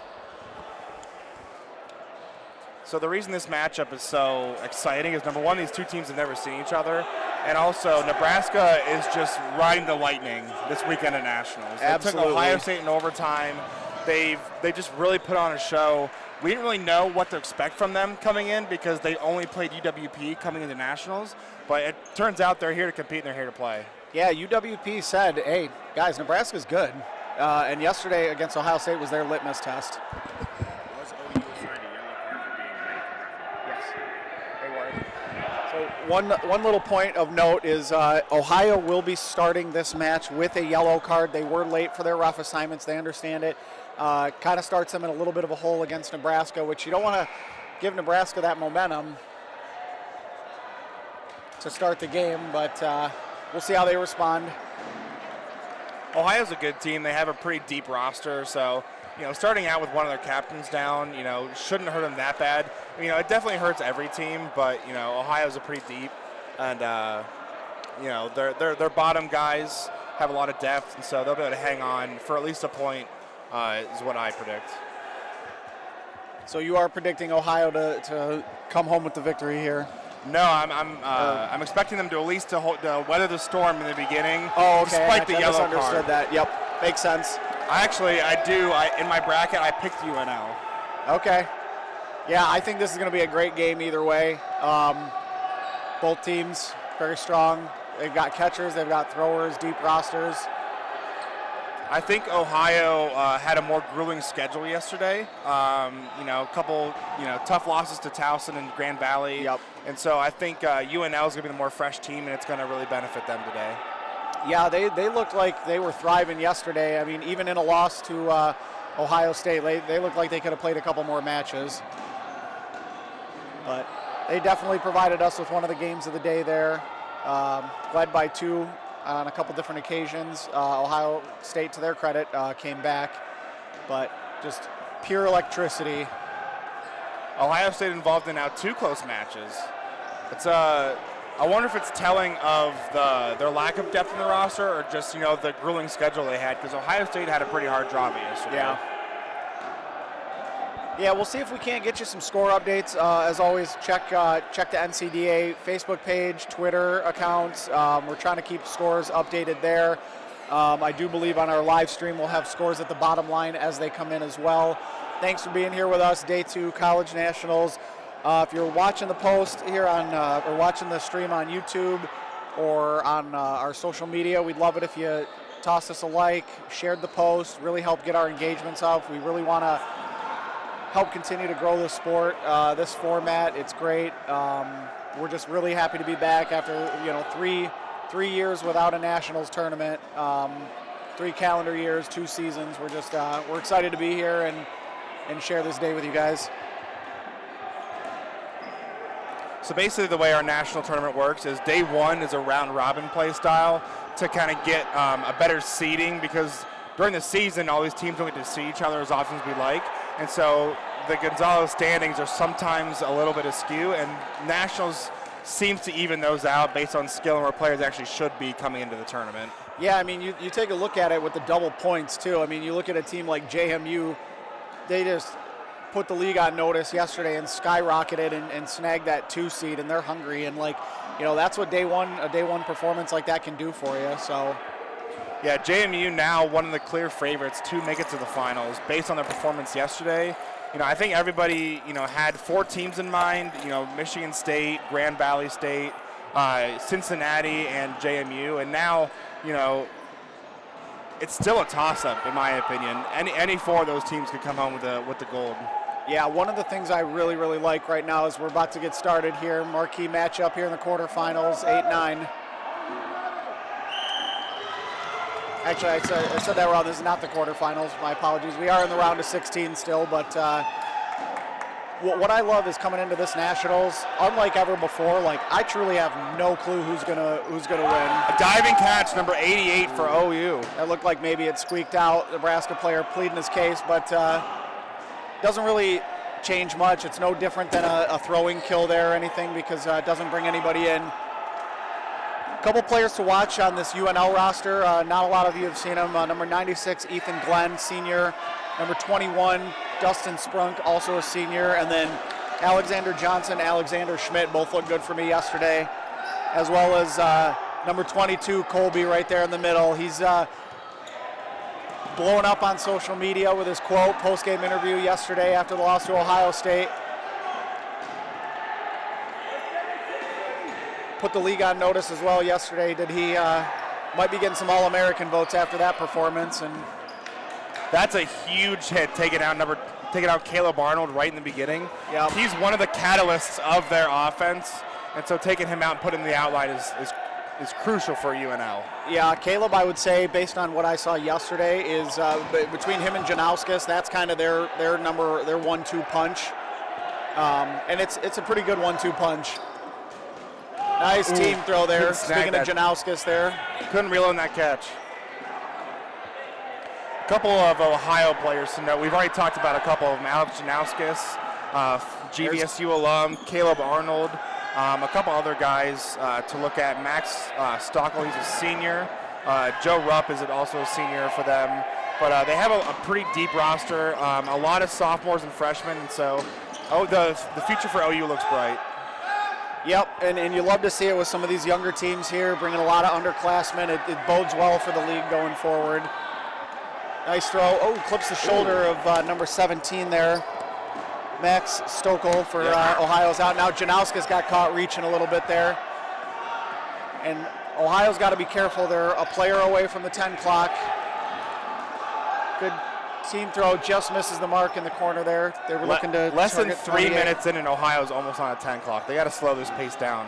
Yeah, it looked like they were going to play some transition, They're going to have to kind of regroup and slow it down a little bit, as you said here, now that the numbers game is not in their favor. A couple of crucial catches will get them right back in this game. UNL also down to 6, it looks like. Yep, and Ohio State has a ball count advantage right now, and looks like they're going to take advantage of that with some team throws, and there goes Colby, number 20. That's a big get for them right there.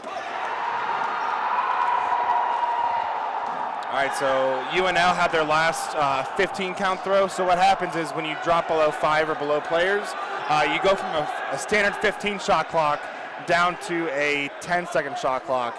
And that's just kind of to speed up pace of play, keep the game rolling so we don't have any lag in play. Oh, nice throw by number 32 there. Wyatt Sewell, the freshman, caught the Ohio player sleeping a little bit there. Takes out Judson Jones, who's looking that direction too. He still couldn't block it, didn't move his hands to catch. Alexander Schmidt, very elusive over there, number 28. He put the team on his back for a minute there yesterday. Great hit, number 77, Terrence Checkett from OU. I believe he's their captain next year. Yeah, he's a freshman. Could be looking at a freshman All-American right there. We'll see when those rankings and polls get released. Looking forward to that. Keep the dodgeball content flowing through the off season. All right, Ohio with a throw. Looks like they'll reset. All right, both teams now on a 10-second shot clock. Yeah, we got 5 on 4 here. Ball advantage is in the favor of your Ohio Bobcats. Oh, nice hit. Oh, that's a team catch, but then Alexander Schmidt gets hit. That's a big get. They got check it out, star freshman. And that brings in Caleb Fowler, another underclassman, a sophomore. They are calling it a catch over there. I'm not sure if I could. All right, we are going to get a play stoppage. The refs are coming in. Not sure what they're talking about.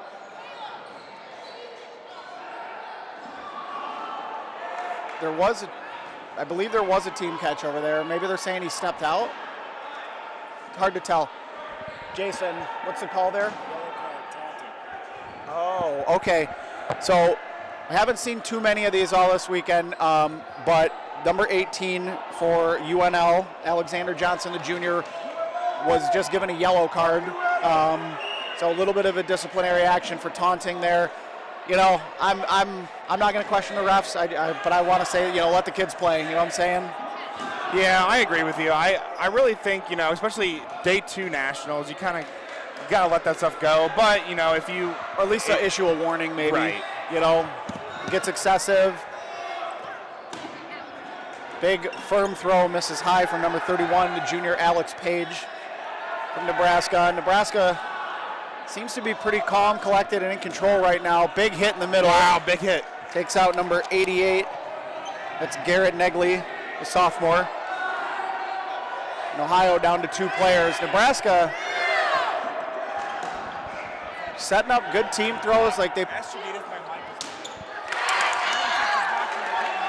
play pretty well together as a team. Is Nebraska. Big counter, number 30 misses the mark. All right, we have 1 left for Ohio, 4 on the Cornhuskers. Oh, low I don't throw. know about these solo throws. Ethan Glenn, that was about as good as he could spot it without getting it out there. All right, so we've got the lone Bobcat, which is number 6, John Rupp, the senior. Nebraska Cornhuskers still with 4 players left. Oh, no, the solo throw. He wanted his teammate to throw. What did I just say? Okay, and that brings in Caleb Arnold. So that's not just, nice throw by number 30. Bringing in Caleb Arnold is huge. All right, so Caleb Arnold's alone against 3 Nebraska Cornhuskers. Nice low throw, good block. So Nebraska's got the numbers advantage. I'd say Caleb Arnold advantage in the experience department. He's a threat both throwing and catching. Probably outside of Janauskas, the most complete player on Ohio. Nice kind of no-looker there. It's been stopped. I don't know how much time has passed. I'll take like a minute off at least. When we get our next stoppage, I'll take a minute off. Did have a little bit of an issue with the clock. We'll get that straightened out. Nice block by Caleb Arnold. He normally would go for that catch. Normally, yep. What a catch, right kept on the foot in key. bounds. It's now 2-on-2, folks. Yep. Brings in number 7, Daniel Van Fleet, the sophomore at OU. All right. So, Big. Wow. Big throws. Oh, no. 31. He's retreating now. Team throw, misses the mark. There we go. All right. We're back, Caleb Arnold, last one. Number 32, I believe he's a senior. And another catch! It's Caleb now Arnold with another 2-on-1. catch.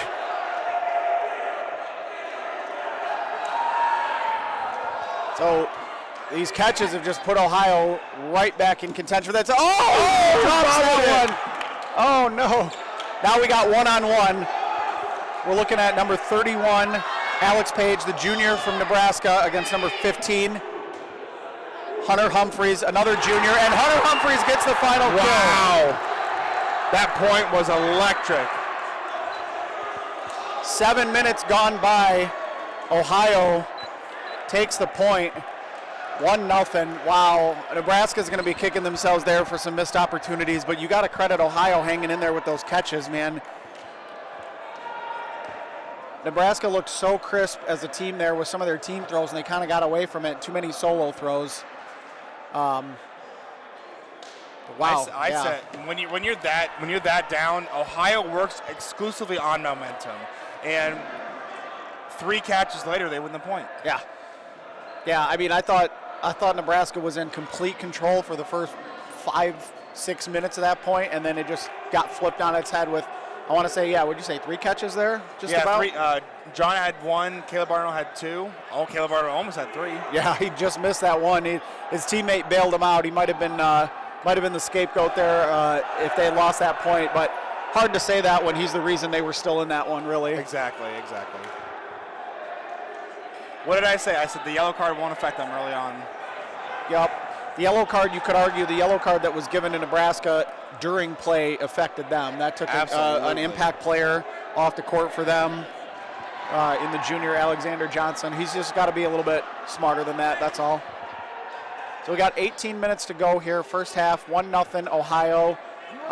Pretty well contested, even point. A lot of catches. All right, couple quick kills for Nebraska on the run up. Looks like Ohio got one as well. Yeah, 2 players from Ohio now in the outline.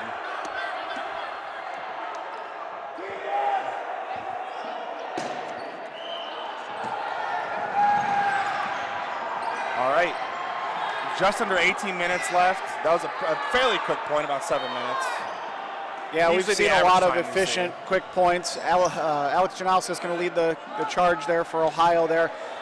Ohio playing a lot more transition to start the point, or to start the game. Yesterday, I believe it was against Towson.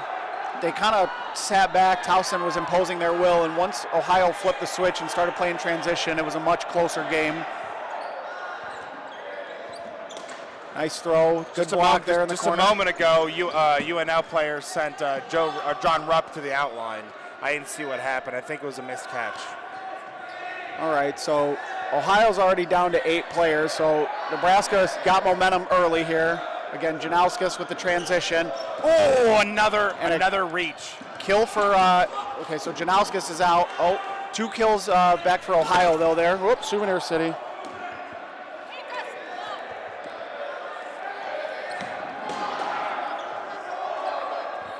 Couple, it seems to be pretty evenly matched teams right now. Yeah, so skill and talent-wise, absolutely. Nebraska's got 9 players left to Ohio's 7. We'll see if they can get Ohio on the 10 clock and then kind of try to bleed them out. They've got to be careful, though. This is where UNL wants to be. They want to bring Ohio up and kind of play transition ball. One thing I definitely noticed, not every team can do this. Looked clean to me. Colby pleading his case there, but looked like a miss there. UNL for their, I want to say their lack of experience. just because they don't get to play a lot of tournaments, but for having a lack of experience overall, they're very comfortable playing on their back line. Not a lot of teams are comfortable doing that. Especially young teams. And UNL is a fairly young program, started 4 years ago, I believe. And you see like junior on our roster. They've got a lot of juniors. But when it comes to NCDA, because we've missed a couple of seasons, like those guys could be rookies, like, or just in their second year. It's not really a junior in the true definition. He went out. Oh, and a catch by Ohio, number 17. Max Stokel, the senior, making a catch. All right, so now Nebraska got to be careful on their numbers. They're down to 7. No! Oh, what a snag! I feel like number 33 got crossed up. He closed his eyes, and it was just, hey, look what I found. Yep. That's a big catch. That brings in number 8, Tommy Eggert, the junior. Tommy Eggert, I believe, was on their OT roster. Almost made an electric catch yesterday. All right, timeout OU. Timeout OU. All right.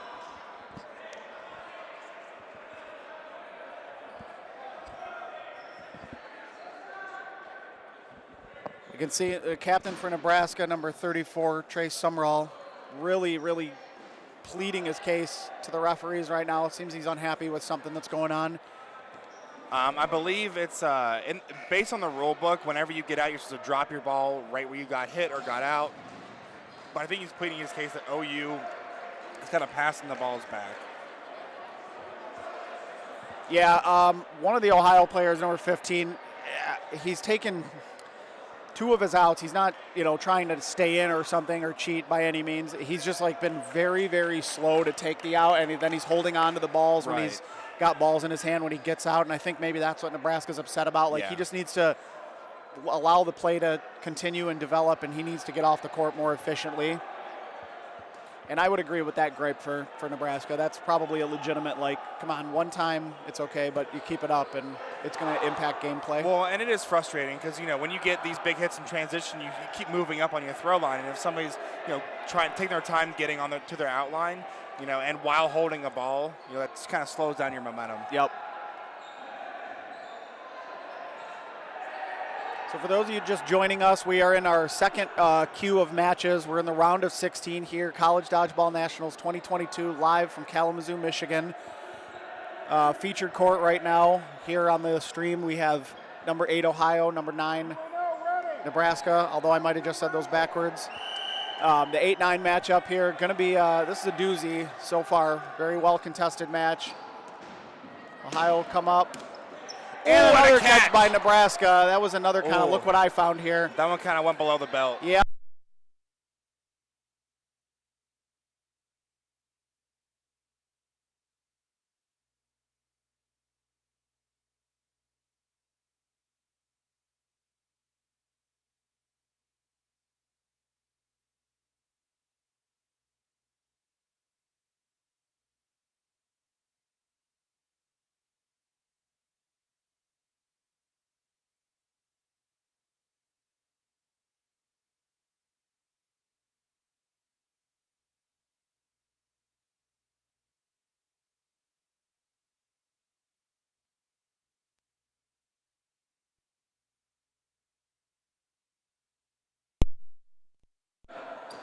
All right, folks. And another catch. I believe we're back. UNL has really turned this game over with some catches now, so. No. Out again, I think. Oh, nope, I'm back. Mine. All right.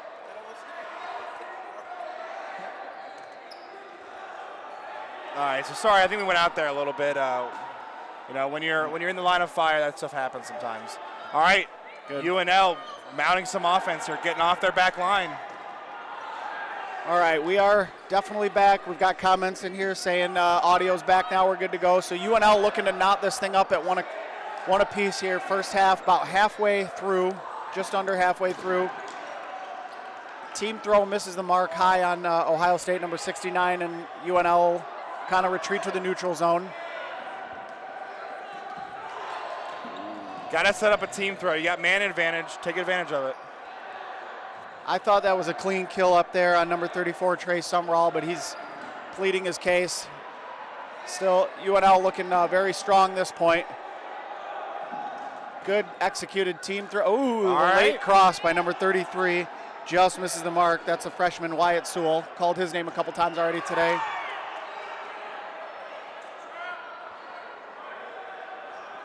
All right.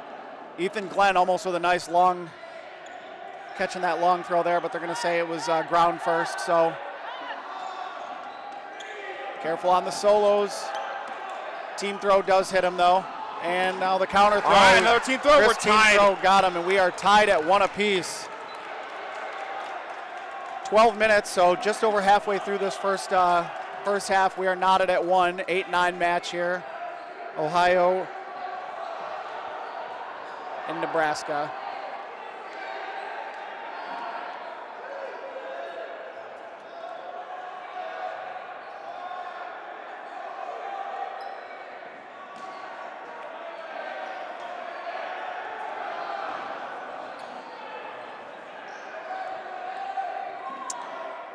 Right. So Nebraska kind of took a little page out of Ohio's playbook. Ohio took that first point on the back of a series of catches, and then Nebraska just kind of did the same thing. I want to say they had at least 3 or 4 at that point alone.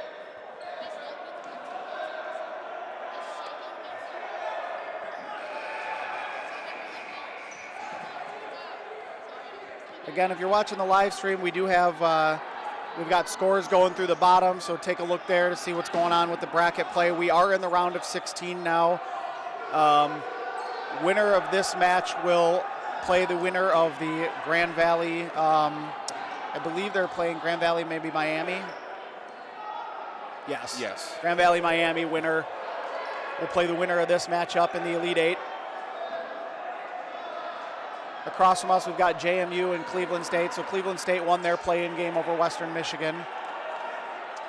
JMU just rocketed up the standings yesterday with a dominant 3-0 performance. Kind of exercising some Nationals demons for that program. All right.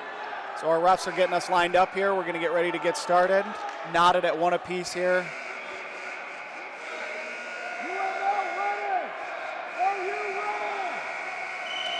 Point 3 is underway. We'll start on the run-up. Quick kill. All right, looks like number 22, Colby, goes to the outline first. Yep. That's a big hit off the rush. Yeah, the one thing is he'll be first in on a catch. Yep. Impact player for sure right there. A guy Ohio has targeted early. Team throw splits the Nebraska players against the wall there. Fortuitous bounce back for Ohio. It's a double-edged sword there because you get their best player out, but also they're the first one back in. And so if your team's not running on momentum and your best player comes back in, that's huge. Yep. Absolutely. All right, so Ohio is continuing to control the tempo here, and they get a big kill on number 31, Alex Page, the junior. So he'll go ahead and grab some pine.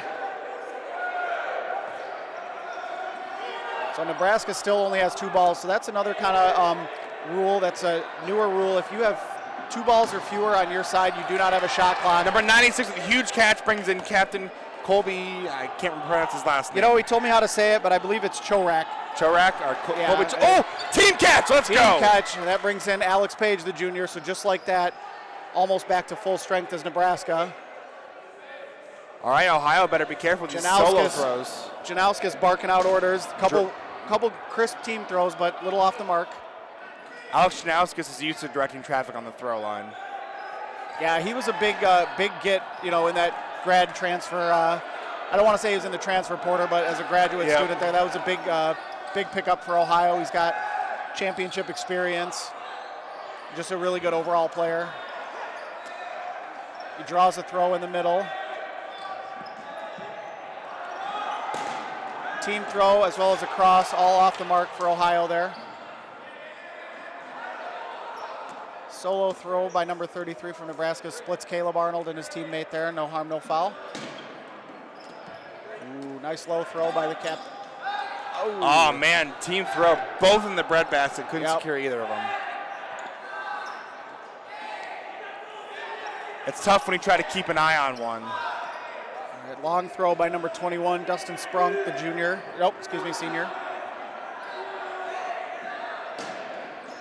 Ohio is really taking advantage of that wall.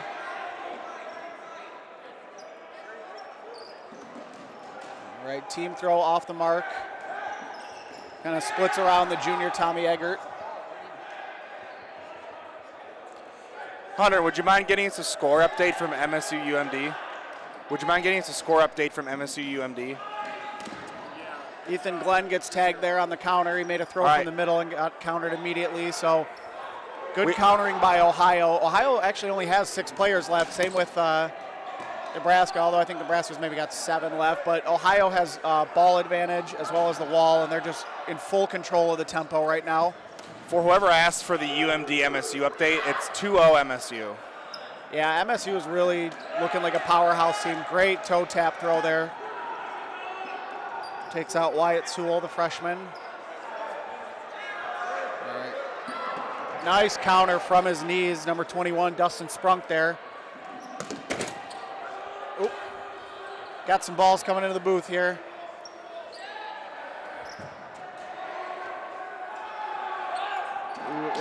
Oh, wow, what a throw. Stocko, you could hear the sound of the boom on that one. I'm sorry, guys.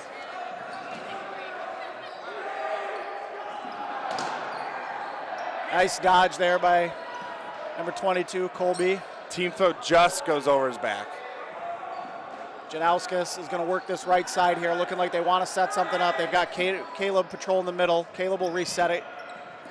Now they'll go with the team throw into the corner. And they take out number 36, Dylan Mundy, sophomore. So we said both teams on the 10 clock now, 5 players and 4 players, but Ohio, that's a big catch. Alexander Johnson, the junior, that brings in Trey Sumrall, another junior, so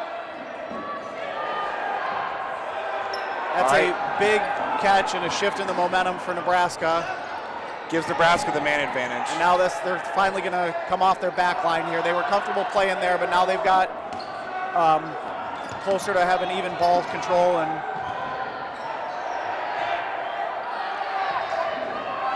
you've got a couple All-American candidates on the court right now between Janauskas and Colby Chorak. And a nice toe tapper takes out John Rupp.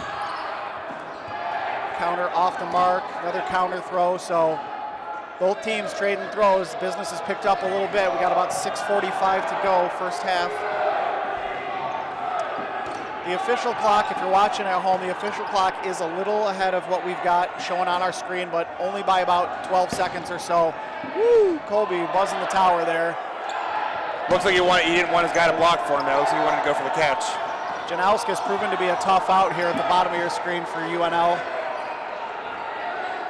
You do have Ohio's 2 best players, really nice 1-2 punch in Caleb Arnold and Alex Janauskas still on the court. So, and also Max Stokel, one of their better arms as well. We got ourselves a play stoppage here. All right. Can't tell if that was a timeout or a ball's over. It looks like it's a ball's over. Yep, not a timeout, so it's a ball's over. 6:11 to go, first half.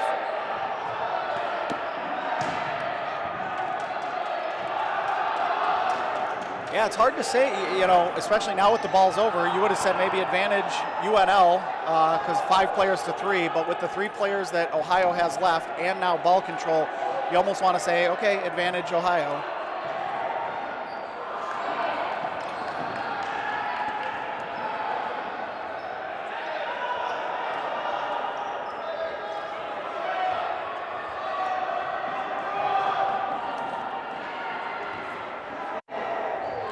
We went out again.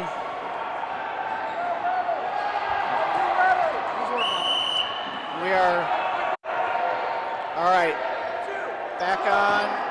Nope, they started out with a solo throw. Now there goes the team throw, and they split. Number 22, Colby Chorak again. Still no shot clock for UNL, 2-ball count rule. Good block, return fire from Nebraska. Here comes a big solo throw. Oh, wow, he wanted that so bad. Tommy Eggert, he Couldn't normally reel it makes in. that catch. Yep. Good block by Janauskas. He's patrolling the middle there, flanked by Stokel and Caleb Arnold. UNL does not have to make a throw. Oh, fortuitous bounce for Ohio. Comes off the rafter. Does look like we had another quick play stoppage. Maybe that was a timeout. We'll see. Looks like a lucky ball's over for UNL. Okay. I shouldn't say lucky, but. Well, at least if you're Ohio, you're sitting here thinking, all right, we've got two of the best catchers in the league on our side, so if you get a team throw, just try to reel one in. I will say UNL had maybe one of the best team throws I've ever seen made on Ohio State yesterday. Literally all 4 balls hit within a split second of each other in the same spot on the Ohio State player. We'll see if they can dial something similar up. If you're UNL, do you put 3 or do you put 4? 3? 3, and it worked, and that was a very crisp team throw. That's exactly what I'm talking about. Good grouping, good speed, good grouping. Got some comments. MSU is on the court right now. We're asking if they were playing. Last we knew that they were up. GV is up 3-1 at half against Miami. All right, we're under 5 to go here. Big catch for Janauskas. Big catch. That's what we talked about. And suddenly, now you're back to 3-on-3 here. Now, if you're UNL, you're looking at this 3, and these 3 were all, I believe, on their overtime roster yesterday. So this is as good of a triplet as you could hope to have on the court right now. If you're Ohio, you've got your 2 best players on the court. You see a little bit of posturing. Good throw by Dustin Sprunk, just a little low, bounced in before it clipped the player's foot, so no kill. Quick return fire. All right, nice cross by Alex Janauskas. Just misses the mark. Got to be careful on these long solo throws like you've talked about. All right. Caleb Arnold with a throw, and now that's a nice hard throw. Colby Takes out Chorich. number 25. That was Austin Bensman, the sophomore. These are some names we're going to say a lot today. Colby Chorich, Alex Janauskas, and Caleb Arnold. Yep. Okay. All right, so Alex Janauskas, right as you mentioned his name, gets a kill on Dustin Sprunk. Good throw by Colby Chorak, just misses the mark. Caleb Arnold. This is a heck of a 2-on-2 right now, 3:30 to go. Anybody's, Oh, boy. Trey Sumrall just couldn't quite turn and get himself set to throw there. Had Janauskas without a ball kind of right in front of him. All right, Janauskas will be the next thrower, it looks like. There is a ball on the outline right here. Nobody seems to really want it, though. I say these 4 players right now are 4 of the most composed players right now. 10-second shot clock. They've got to be getting gassed a little bit. It's amazing to see how calm UNL looks given their lack of experience. Oh, wow, a diving long catch. Throw and a catch. Colby's upset that he had to make that. I don't think he wanted to make that throw. Trey Sumrall with a nice dodge there on the baseline. I don't know who the first, that's bouncing, so I don't know who the first in the queue is for Nebraska, but I got to believe that, long throw.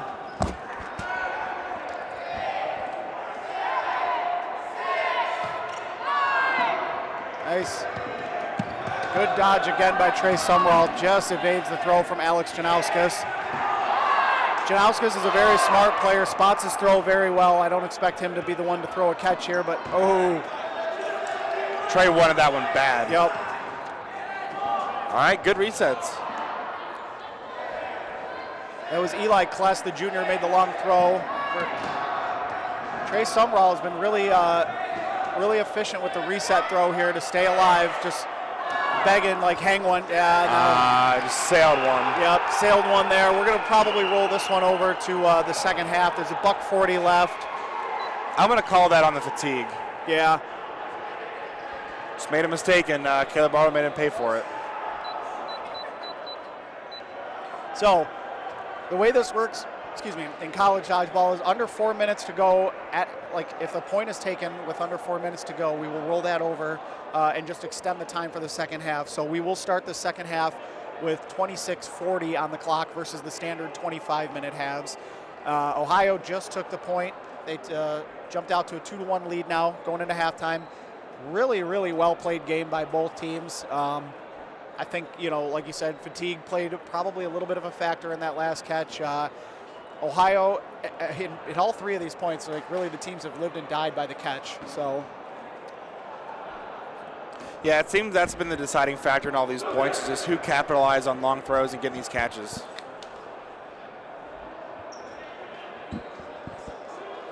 All right, so not sure exactly. We'll probably take just a quick 5-minute break here for halftime. We'll see if we can continue to bring these score updates to you.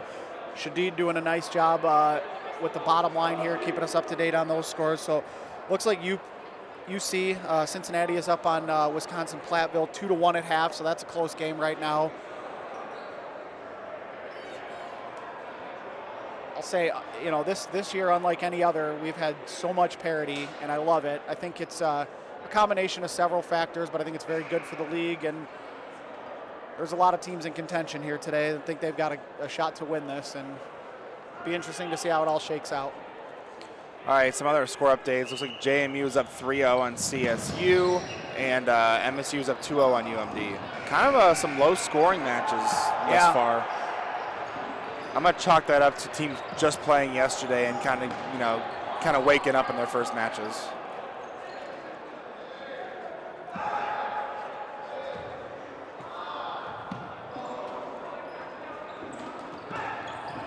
Thanks, Prez. I'm not sure if you can see it on camera, but yeah, you can. It's in view, but we've got that's the JMU Cleveland State match up at the top of your screen. So it looks like Cleveland State's kind of controlling the middle area right now, looking to try to make a comeback. Nice catch by Joe Walsh over there, taking out the captain, Drew Funk. He was a great interview yesterday. He told me, came in the booth interview, said job's not finished. They got off to a great start, kind of maybe caught Cincinnati and the rest of the league by surprise with a nice victory there, and he said doesn't mean anything. They're taking it one game at a time, which sounds cliche, but you go in with that attitude, that's a dangerous team. Yeah. JMU's historically been one of the more athletic schools and programs we've seen. It's just they've lacked the cohesion and the teamwork and the actual gameplay IQ, but this JMU team looks different. Absolutely. We could tell that early on in their game yesterday. More team throws, more communication. It wasn't just, we're going to beat you because, we're just more athletic. That usually doesn't work in this league with this style of play. I think they figured that out, and they're a very dangerous team because of it.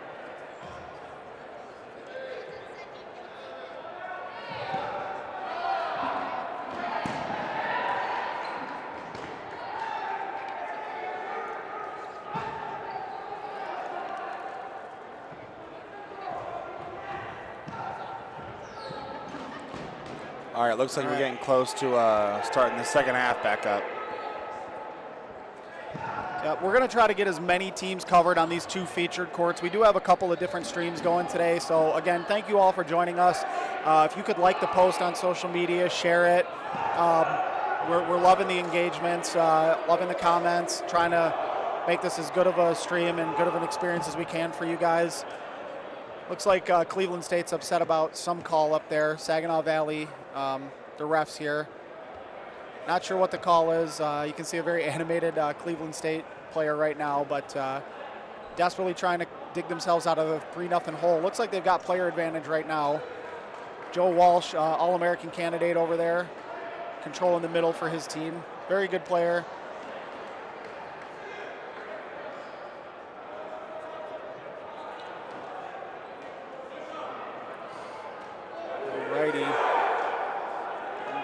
Nebraska's going to go ahead and break huddle. We'll see what kind of adjustments they made. Like you said, really, I think it's just I think both teams just have to kind of have a little bit more of a throw, catching avoidance. There's been too many long solo throws that have hung high, and both teams have kind of been snake bitten by that. So, do you go to more transition? Do you just worry, keep your throws lower? Hopefully that's something that they've both adjusted to.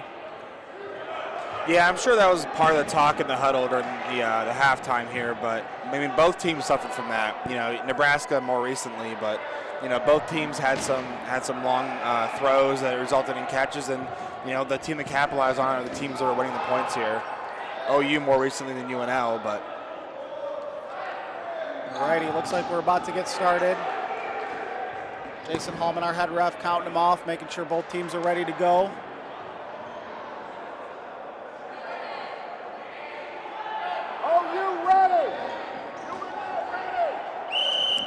We are off to the races, second half action here. Ohio clinging to a 2-1 lead.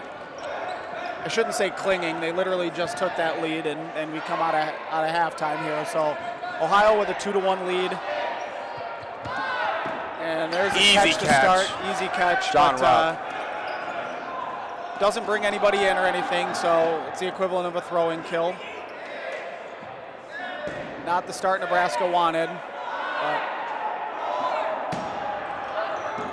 Janauskas with a good counter. Just misses the mark low. All right. Nice counter by Dustin Sprunk there. Kind of caught Sorbilli, number 7 there in transition. Caleb Arnold going to lead the charge back right to left from Ohio there. Team throw. Second one does look like it cribbed Dustin. It looks like he kind of fell backwards awkwardly there and kind of hit his head. Hopefully he'll be all right. His teammates. All right, another team throw hits the mark. Good counter there. There's a timeout here. Looks like we might have an injury. Yeah. Dustin Sprunk when he went down looked a little odd. Yeah, he kind of fell back weird. The one throw I think clipped his head, and then when he fell back he might have hit his head. Yeah. So don't want to speculate. Hopefully he's all right. Official stoppage for that. We'll see if we can't get him an ice pack or something. He was out on the play, so it doesn't impact that, but that's not what we're worried about.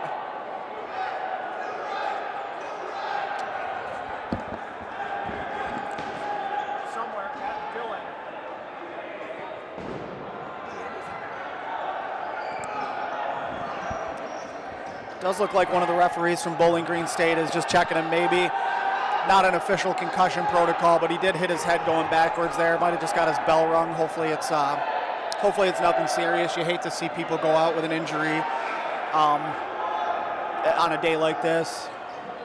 Right, UNL is one of the farther teams away. They came here all the way from Nebraska to play here, and so you'd hate to see an injury going in on day 2. Yeah, I think having a good UNL program is going to be good for the league too, honestly. I think that helps with our westward expansion. I'd love to see them get some out there, get some rivals. We'll get in Iowa signed up, maybe Missouri. Be nice to kind of have a whole region out there eventually. This team needs to be showcased more often. They're great. Yeah, and they're fun to watch. They're all super athletic, and what they lack in experience, they make for up, and just raw talent. All right, so it does look like if Dustin's kind of left the court area, hopefully we can get an injury update on that. That's a big loss. That's a big loss for a Nebraska team that's trying to come back in this game right now. So about a minute gone by in the second half here, 25-30 yet still to go. Clock not a factor yet. And we're back after the injury timeout now. Ohio going to come charging first. They have ball advantage. Nice team throw. Quick cross. And Janauskas and Stokel with a team throw, and then Stokel gets the catch right there. So just like that, Ohio just is in complete control of this fourth point. Ohio is doing to UNL to what Towson did to Ohio yesterday. Yeah, they're staying up on their front line. They have not. Nice team. They haven't gotten past their 3-point line this entire point. Yeah, they've got UNL on their heels right now. Unfortunately, a high throw like that, Caleb normally probably would have caught that, but doesn't need to reach or anything. So UNL's got to be careful now. Stokel and Rupp with a nice team throw takes out Tommy Eggert. All right, another team throw. UNL's down to 3. Yep, Alexander Johnson and Alexander Schmidt, though, two of their overtime players, so they've got some dangerous guys. Janauskas. Woo! Janauskas throw low, bounced in. OU team throw just misses the mark there. So we've got three upperclassmen, dangerous players for UNL. A couple throws off the mark. Ohio comes charging back. Ooh, I don't know if that's going to be a throw. That'll work, though.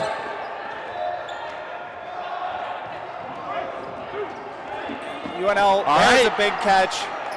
UNL just not really connecting on any of their throws here. Oh, that's not going to be a... That won't work. Legit area throw.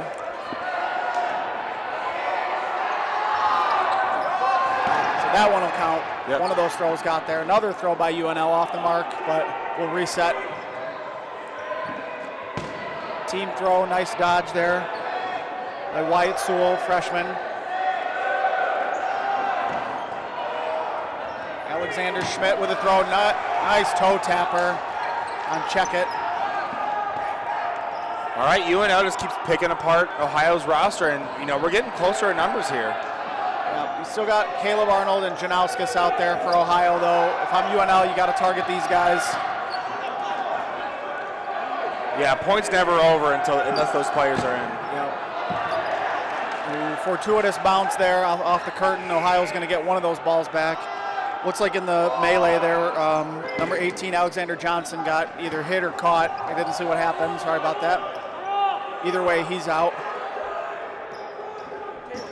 And there's a nice team throw that takes out Alexander Schmidt, number 28. So down to two players. Couldn't reel the catch in. UNL down to one. Ohio is in complete control here. Yep, Riley Chase, the junior. We'll see. And Janauskas with the catch. We'll see he dropped it. Oh, no, he dropped it. Okay. Doesn't matter. He slid out on the team throw there. Those are the outs you hate to see. All right, so Ohio now has a 2-point lead here.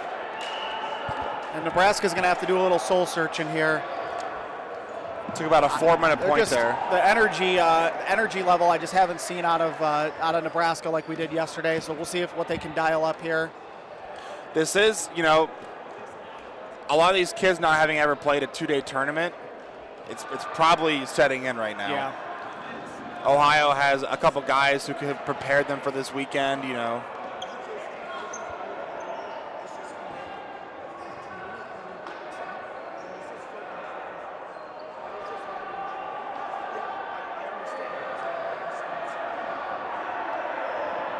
Plenty of time left. Clock not a factor here for UNL. They don't have to do any scoreboard watching. They just got to play their game if they want to come back. And if you're Ohio, you don't change a thing. You've taken 2 points fairly convincingly here.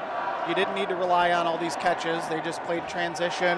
Beautiful team throws, well executed. I was looking at the bracket, and I was looking at the winner of this matchup, and I'm like, that is a really tough draw for, if Grand Valley gets through their opening matchup, the 116. I'm like, is this maybe like one of the better 8-9 matches we've ever had? Yeah, I mean, normally, like we said, the 8-9s and the middle of the pack kind of, even out on day one of nationals. But this is, whoever wins this game has a tough road ahead of them. Not that, this match is going to be easy for either one of these teams, but if Grand Valley ends up making it out of their first round, drawing Grand Valley in the bracket's never a good thing. Wow, what a catch. Janauskas hung one there. He's kicking himself for that. Beautiful catch there. A little bit higher than he normally throws those. So on the run-up, not only did Nebraska get a kill, but they got ball control. We'll see how they take advantage of it here. 15 is like stepping back.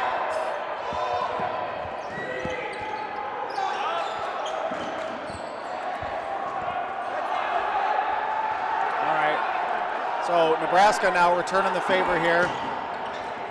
Gonna force Ohio to play on their back line, and Caleb Arnold is now out for Ohio. So like we talked about with Janauskas and Caleb Arnold, when they're in the point, advantage Ohio maybe. Now they're both in the outline and they're buried too. Wow, what a catch! Number 30 from UNL snags that right on their throw line. Alrighty. So Nebraska imposing their will at this point here, not letting Ohio get off their back line. You can see Ohio players playing on their knee. A lot of players do that, gives them a better, they're squared up to catch, ready to go. Nice hit there by Kobe Chorak. Max Anthony couldn't reel that one in. He's one of the OU's notable catchers, so he's going to be kicking himself for that one. All right, now Ohio started to get some of the ball control back their way a little bit, but again, oh no. Alex Page, the junior, kind of sailed one. He's lucky no one was home for the catch there.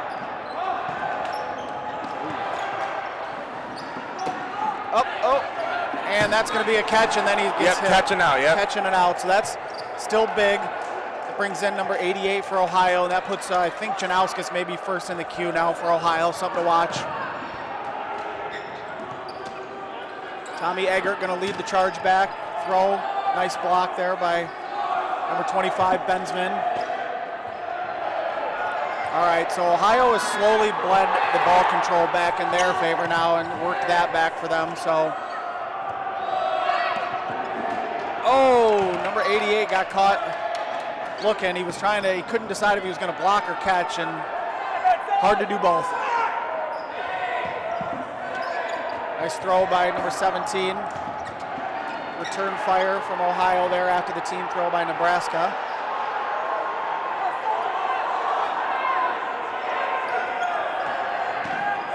Ohio hasn't moved much from their baseline since this point started. Nebraska dials up a solo throw and gets back. Stokel, number 17, with the throw, and Ohio is down on the 10 clock. They've only got 4 players left, so. All right, nice block here by number 7 in front of us. See if Nebraska can close this one out. 19 minutes to go, second half. All right, we're down to 3 on OU. Yep. Nice cross by 32. Stokel was looking. Oh wow, that's a team catch. Never mind. That brings in Janauskas. That is a tough break for Nebraska. You would have had them down to 2 players instead. They have 4. Another catch. Janauskas. Look at, he's smiling. He's laughing too. And then a counter, and suddenly momentum is just turned on its head. Ohio sees the momentum. If you're Nebraska, you've got to stay composed here. You still have player advantage. Tommy Eggert with a counter near Stokel, misses low. Check it with a nice block in the middle. You just got to manage these flurries of catches that OU's been getting. Ooh, Janauskas just misses over 32. Oh, and he gets hit. Oh, wow. Yeah. He couldn't get back. He couldn't get back quick enough. Part of He his just got transition. toe-tapped. A little bit of a mental mistake for Janauskas. Kind of left himself out there without a ball. Oh. Ground. All right, so now Nebraska kind of took momentum back. Oh wow. 97 just misses the catch 2 big there. hits. And that's going to put Nebraska, after this next throw, down on the 10 clock, I believe, and Number another hit. 28 threw a team throw and then dropped a catch. All right, so advantage Nebraska right now. Great team throw. Wow. Takes out Rupp, and looks like Max Stokel, the senior, last man standing this point for Ohio. Oh, low throw by number 11 for Nebraska, and we got ourselves a timeout here. Timeout for Ohio. All right, 17-10 to go, second half. Got a play stoppage, timeout for Ohio. Nebraska has a 4-1 player advantage now, but we've seen Ohio come back from similar situations both yesterday and in this game. Yeah. So we'll see what they dial up. They might just want to give Stokel a breather and say, hey, listen, take as much time off the clock as you can. See if you can't get a catch. I'm not sure who comes in on a catch. Might be Caleb Arnold, honestly. It looks like it is Caleb Arnold. Yeah. If big if true. Big if true. Facts.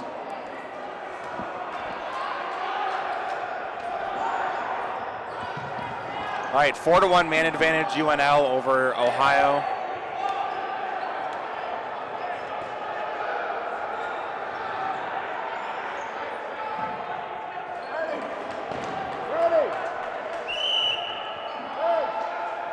All right, we're underway. All right, we are underway. Both teams down on the 10 clock. First throw will come from Ohio, and then Nebraska will charge back. All throws miss the mark. He stays in bounds. Good block. I like the move of throwing 4, though. Yep. And a big catch. Big, huge catch. That brings in Caleb Arnold. What do we say? 2 on 3. Must have been true. Good block by Eggert. Okay, they've got to be careful throwing at Caleb Arnold.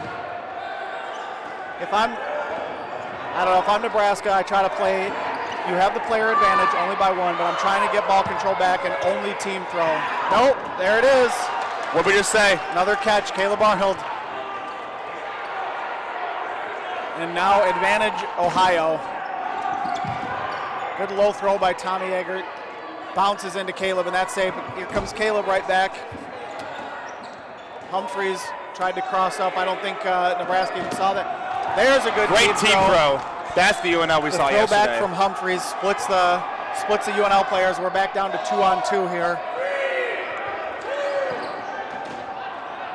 You know, if I'm UNL, I'm only throwing at Caleb Arnold. Maybe actually when he does have a ball in his hand, I think he's less dangerous. I agree. The worst he can do is block it there. You know, get back, Tommy. Throw from Humphreys. Ooh, I think he wanted it. And we got ourselves a balls over. Oh, shoot. I did not have the clock going, but that's okay. We have the clock going. We're going to mark it to 15:35. The clock is still ticking up on the screen there. But all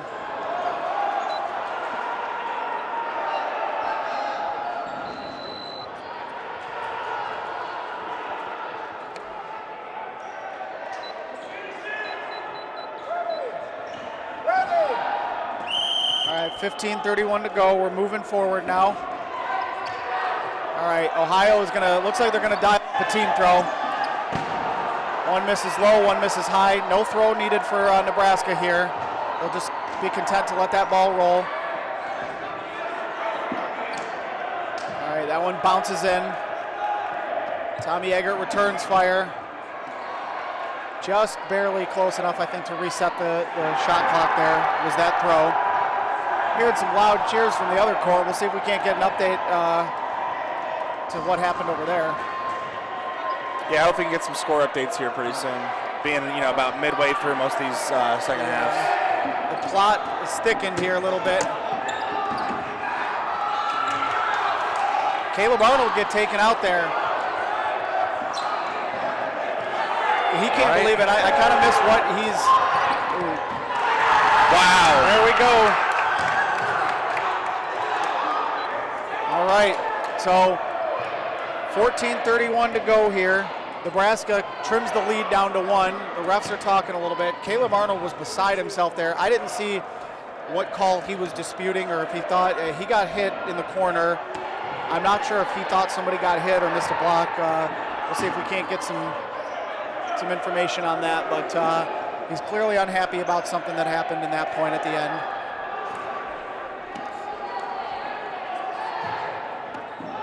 Got some folks chiming in on social media. Go Big Red.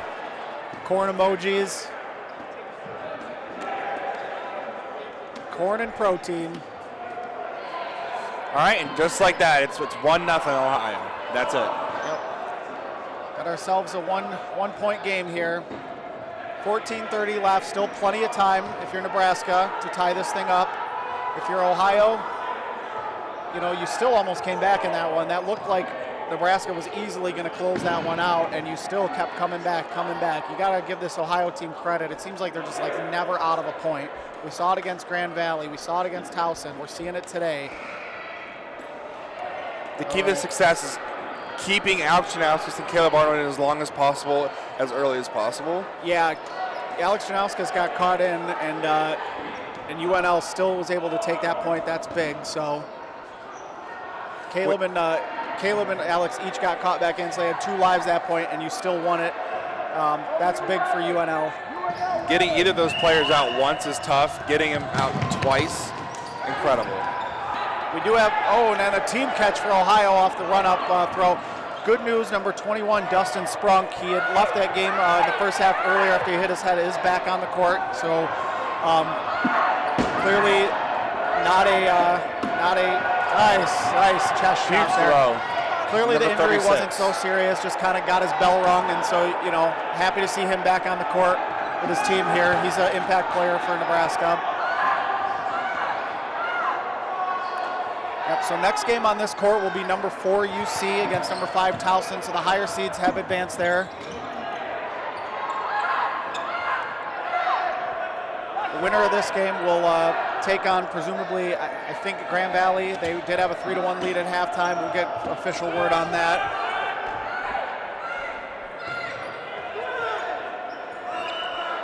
Just purely from a spectator's, perspective, I'd love to see UNL tie this up. Possibly going to overtime. I selfishly always want overtime when I'm commentating. I do too. Oh, about halfway gone here in the second half. We did start with a little bit more time than usual. So,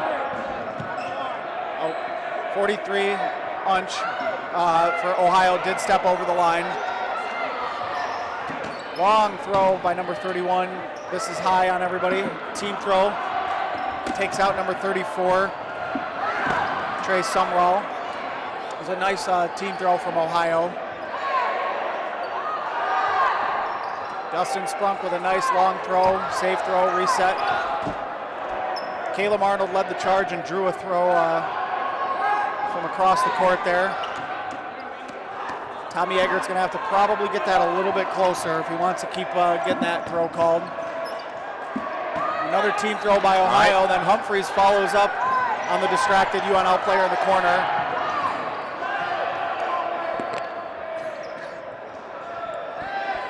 All right, so Ohio's really taking control of this one.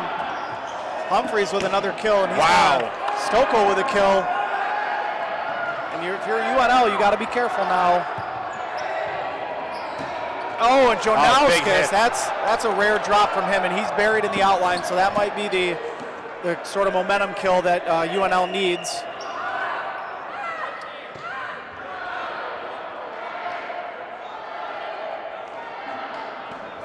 They're going to say Humphreys went all the way out of bounds. A quick stoppage there for clarification on that. So the refs all over that. We've had a couple people go over the line. Jason Hallman's not even going to have him line up. He says, this isn't a timeout. We're just making a call. Keep playing. All right, a solo throw splits between 2 UNL players on their back line. Long throw, and Nebraska will retreat. And a big catch. Takes out one of Ohio's better throwers, Max Stokoe. Yep. Caleb Arnold still on the court for Ohio. Janauskas, Humphreys. Humphreys has had a good point up until he stepped out there, so that's a kind of a big loss for them. Ohio thought maybe number 30 blocked it into himself. Number 32 is out now. Caleb Fowler got hit on the throw in the corner there. Oh, that's Max a missed opportunity. Couldn't reel that in. I'm telling you, UNL's getting away with a few throws here. That should have been a catch. Janauskas had a rare drop. Those are some dangerous placings. Oh, another. We're gonna have a quick stop. Oh, and they're gonna say a ball's over. Was he out before the throw though? Or I'm sorry, was the ball's over before the throw? Looks like Caleb Arnold is not happy. Looks like he's still in. Must have been before the throw. All right, so quick score update if you guys can't see the chat right now. JMU is up 4-0 on Cleveland State right now into the second half here. We do have a balls over right now on our featured court. So UNL looking to try to tie this thing up. We got about 11 minutes to go. So we'll see if we can't get that time added back onto the clock. The official time left is 10:58 and the clock is rerunning, so we'll see if we can get that fixed for you guys watching at home. Again, thank you for joining Day 2 College Dodgeball Nationals live from Kalamazoo. Nice team throw. I'm surprised they didn't take advantage and maybe put 3 or 4 balls on Caleb Arnold, but maybe they're like, you know what, let's just save this guy for last. Woo! I can respect. A drop by Caleb Arnold. That mirrored the catch. Tough. He sliding back on the 1 foot like that. That's the catch he made last point. He dropped it this one. So some of the breaks are going UNL's way now, and sometimes that's all it takes. Solo throw misses wide. Ooh, couple cross throws, miss number 7. Number 6 in the corner here, John Rupp's looking for a catch. We are inching our way to 10 minutes left here. Great throw, takes out number 47, Jones. Kind of must have got his arm in the block at the same time. Yeah. I think he's thinking that Alex Page, number 31, had the same thing happen. Like, wow. Throw at the bottom of your screen just splits Rupp for Ohio. Okay. All right, so Ohio down to 3 players, under 10 to go here. Ooh, long throw. Alexander Schmidt wisely peels back. He looked like he maybe wanted to go for the catch, but it was just outside of his radius. Multiple throws miss the mark. Beautiful counter by Dustin Sprunk. I think the ball's over, might have occurred before the throw. Yeah, it appears so. Yep. So Ohio down to 3 players right now. We got a balls over call for UNL. So most of the breaks at this point are definitely going UNL's way.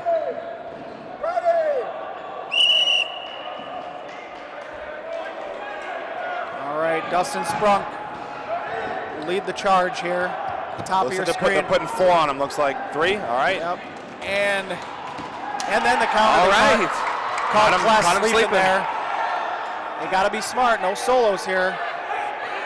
Yeah, I mean, and the first point that they won, I believe that Rupp had a couple clutch catches, so I definitely wouldn't throw solo. Ooh.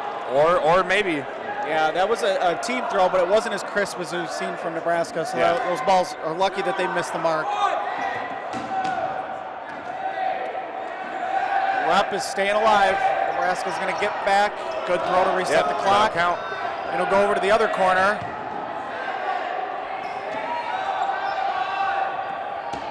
All right, both throws off the mark. Why would you do that? Wow. Sprunk with a solo throw.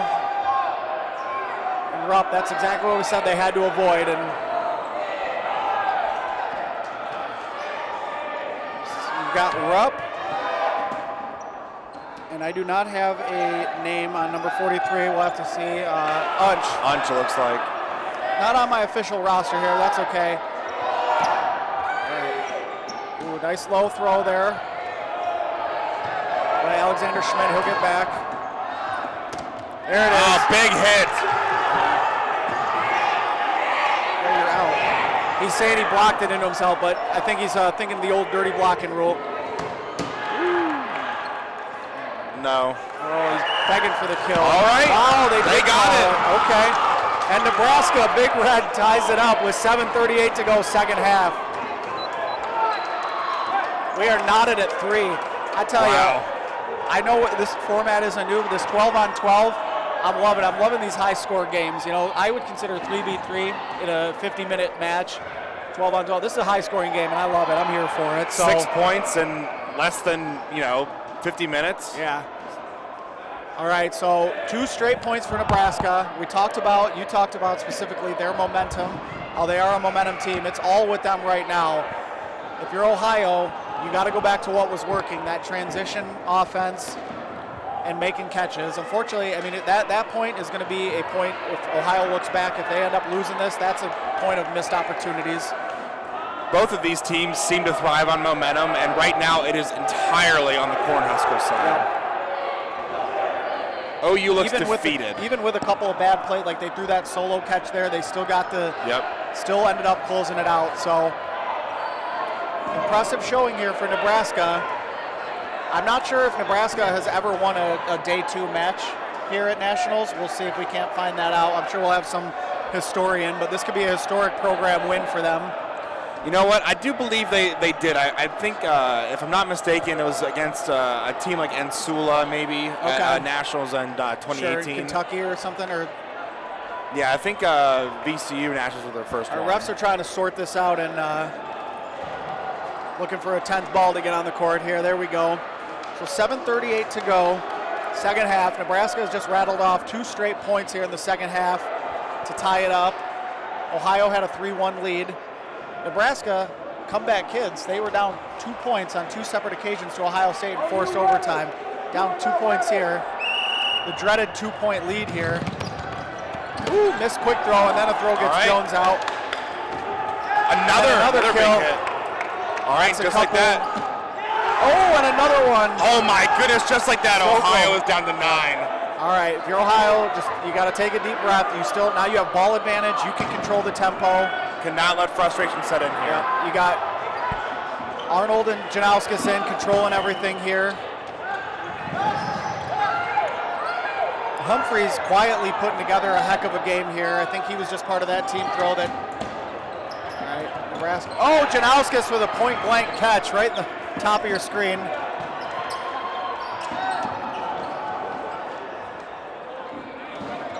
All right. OU mounting some offense here, it seems. Backing them up on their baseline. Yep. A couple solo throws there, none of them take a hit. Yeah, Ohio looking to go back to that transition and control the tempo. They have ball control here. Player advantage, UNL. Here comes Janowskis and Caleb Arnold leading the charge. Big solo throw, each one of them. Nobody home. Ooh! Oh, okay, there you go. That's a hit on big number 8. hit in the middle. Oh! That pole almost just chipped off Another the big hit. tooth. Woo! Number 18, Love to UNL see with it. a big This is hit. exciting. 6 minutes to go here. Second half, tie ball game, 3-3. If you're not watching this game right now, what are you even doing with your life? Ooh. Alexander Schmidt gets hit on the foot there. And quietly, Ohio is down to 5 players.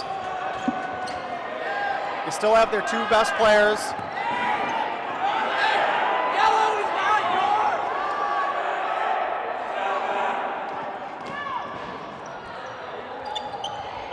Uh-oh. Caught him lacking in the Took neutral it out. zone. Okay. Yep. Trey Sumrall will make the throw to reset the clock in between 2 players. Nice block by Ethan Glenn right here at the bottom of your screen. Now his throw splits the defense. Oh no. Noah Wiley, the sophomore, throw. just sailed one there. I think he lost his grip on that ball.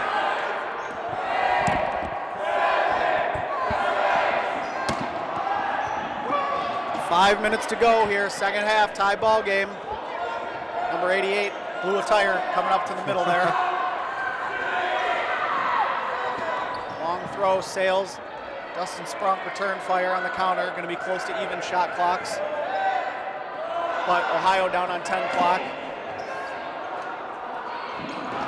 Oh, and Dustin Sprunk missed catch. Yeah, that was high enough where Sprunk had a shot. Wow, and a That was catch. Oh, no! Couldn't reel it in. That was number 32, Caleb Fowler, the sophomore. You can see him banging the floor there, upset. All right. Oh, what a catch! What a catch by 88 on his chest. That brings in number 47, Jones. Judson Jones, the freshman. He'll be a part of this program going forward.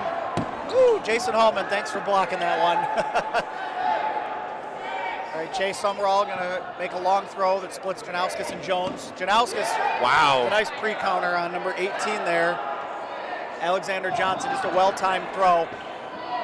Clock not a factor, but if somebody gets a point here, clock is absolutely a problem. Yep. We might not get overtime, but we are now under 4 minutes.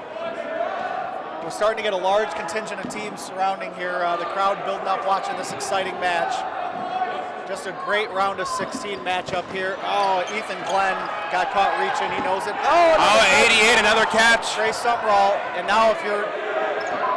Oh, Tommy Eggleston. This is the catch. And Ohio takes the lead with under 4 to go.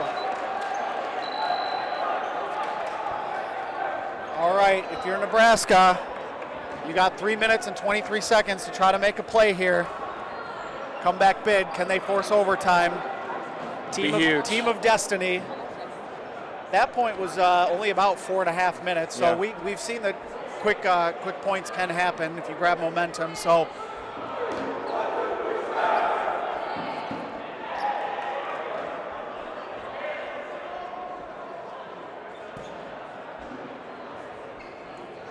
Couple missed opportunities there. Nebraska was doing the right thing when they got down players looking for catches, but I think Ohio just beat them in transition and was super, super accurate with their counter throws. Really exciting point. Jason reminding everybody, not a timeout, guys. Let's go. Line it up.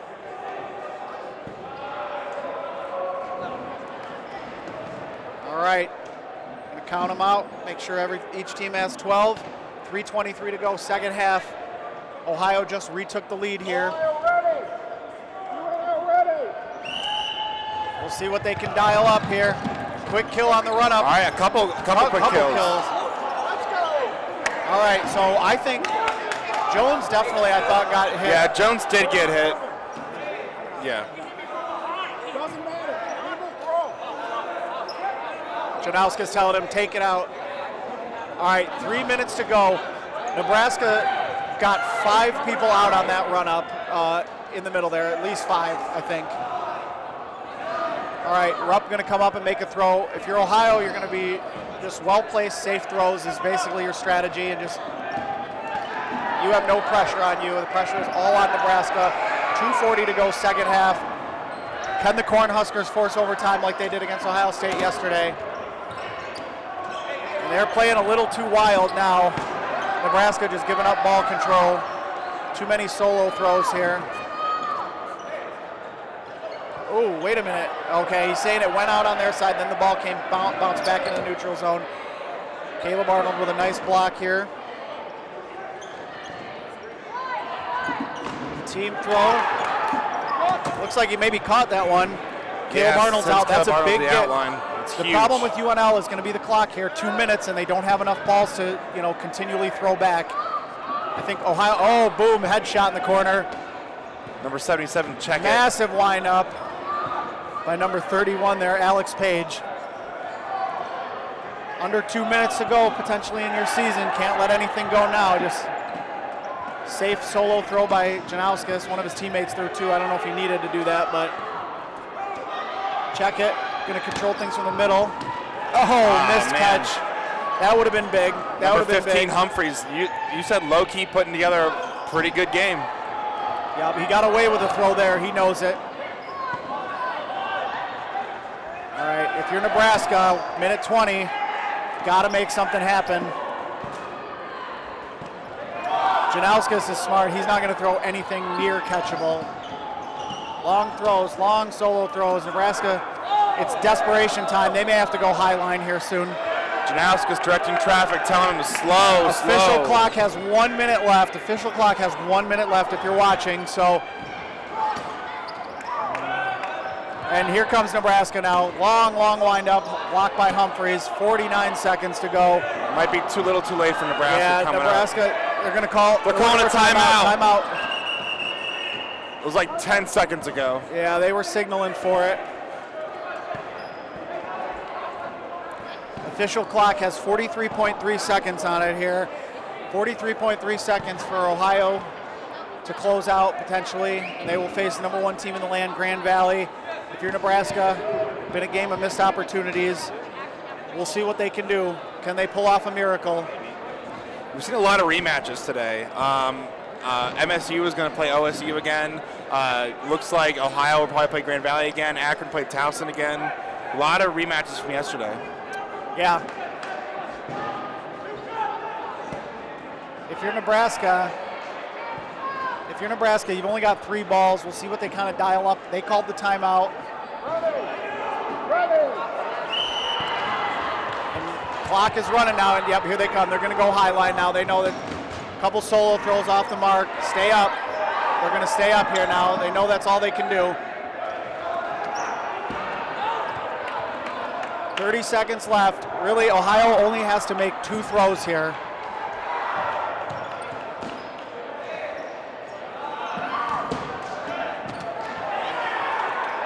All right, looks like 15 seconds. Humphreys got out, so actually Ohio is back on the 10 clock. Nice throw by Janowskis over his head. 7 seconds left, and unfortunately it's going to be too little too late for the Nebraska Cornhuskers. And that will do it, unfortunately. Nebraska's season comes to an end earlier than they would have liked. What a game, 4-3. Ohio holds on and advances to the national quarterfinals here. I don't think this is the last we've heard of Nebraska. They are just peppered with juniors. They're going to be back. They're going to be hungry next year. I'm really looking forward to seeing this team going forward. They only graduate 3 going into next season. Yeah, and unfortunately, you hate to see a team come this far. Made some noise yesterday, put the league on notice, and then have them come up short. I found myself kind of rooting for both of these teams. Ohio really impressed me yesterday. They're so scrappy. They got a rematch with Grand Valley now, but looks like we got some score updates, Colby. What do you got for me? All right, looks like Grand Valley State defeated Miami 6-1. Michigan State beat UMD 3-0. UC defeated UWP 3-1. JMU on the Corpus Itis defeated CSU 6-1. And obviously Ohio defeated UNL 4-3. And we're on to the quarterfinals. We're up to 92 people watching on the YouTube stream here for Court 1. Thank you guys so much for tuning in. Again, College Dodgeball Nationals, NCDA Day 2, winner go home, single elimination. We are on our way to the national quarterfinals here, the Elite 8, if you will. We have that's trademarked. Hopefully we don't get a cease and desist over that, but we have Towson Cincinnati next. So that should be a really good matchup. This is going to be a great matchup. Low-key, Towson is playing with a chip on their shoulder. Say what you want about 2019. It's in the past. It's 3 years ago. People have been talking about that Nationals for a long time. This is a completely turned over roster. But the fact of the matter is Towson still has the trophy right now. Yep. And they're playing with a chip on their shoulder. They know people are talking. They know they've got a target on their back. And I think they're just thriving in it. Yeah, if you're Towson, you kind of want to defend your honor. There was a lot of things said, from the 2019 year, and a lot of these players weren't even on that roster. And so we're seeing a completely new Towson team trying to make a name for themselves, and they came with the trophy. They hope to take it home too. Yep, and a couple players to watch on Towson. Both of the Friedman brothers, they are dangerous players. They impressed me yesterday from what I saw. Like those two a lot. They kind of control the middle area. After that, I saw, Kyle Strung was really good for them. Nate Erlock. Griffin Bass, one of their captains. Yep. He's actually, I should say, he patrols the middle more so it seems like, and then the Friedmans kind of play off to the side, each one kind of patrolling the side. We were just discussing the next round of matches. Yeah, no, I'll get out of the booth. Yep. All right, so I'm Colby Bryson. I'm signing off. I'm handing over the mic back to Shadid Drakeford. Thanks, Tony. Yep, thanks for, I'm sure we'll see you later on.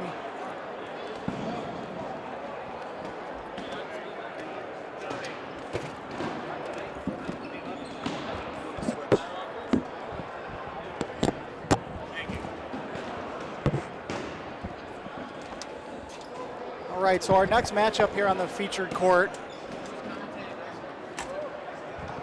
Next game coming up here on this featured court, Court 1, is going to be University of Cincinnati versus Towson. Kind of represents part of the old guard and the new guard here of dodgeball in the NCDA. You've got the defending, technically still the defending champions, albeit from 2019. Obviously, we all know what happened in 2020 and 2021, and then, weren't sure what the league would look like coming out of that. I'd argue it's better than ever today, but anyway, you're still defending champions. Towson looking to survive and advance here. University of Cincinnati, a program that started just before the pandemic. Got to give them credit. I feel like other programs, if they had just started and then just had 2 years taken away from them, would have folded. And instead, Cincinnati said, yeah, well, we're just going to get better and we're just going to become national title contenders. How about that? Absolutely. Absolutely. And that is the voice of Shadid Drakeford, who's joining me in the comment. Well, I can't say he's joining me in the booth. He's pulling double duty here. So when you see these score updates on the bottom line, you see the clock at the top, the score, that's all Shadid running things on the background, and also trying to enjoy the game and commentate. So I'm all over the place, man. I'm all over the place, but we're just trying to get things done. But this game is personal to me because I'm on good terms with Towson, and I'm also on good terms with Cincinnati. So I'm actually a fan of both teams. So I remember when I was at the War and I saw Cincy defeated Towson, and Towson told me, like, hey, we want to play Cincy and we want to beat them. So also, I'm making both fan base very happy because I know Towson wanted me to do commentating, and Cincy also wanted me to do commentating. So I needed to do commentating on this game. Sounds good to me. I know it's been a minute since you and I shared the booth. I want to say it was probably pre-pandemic, actually. It might have been MDC 2018 or 2019 when you and I at Michigan State. Actually, MDC 2020. Was it 2020? Oh, was that Yes. like the last tournament before everything got shut down? Second to last tournament. Wow. Yep. Well,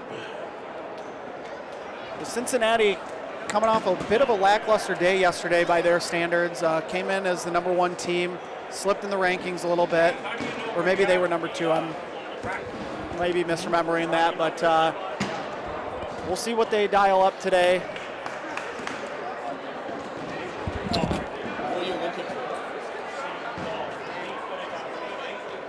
Yes, but which team in particular are you looking for? Okay. Everybody should be up here. So our other matchups here in the national quarterfinals, we've got UC Towson here. We've got Grand Valley and Ohio as the 1-8 matchup. We've got. I'm trying to get those scores, but. I never did commentate. Wait. Michigan State. Yeah, I did. Yeah. No, did I do commentating on that? I did not.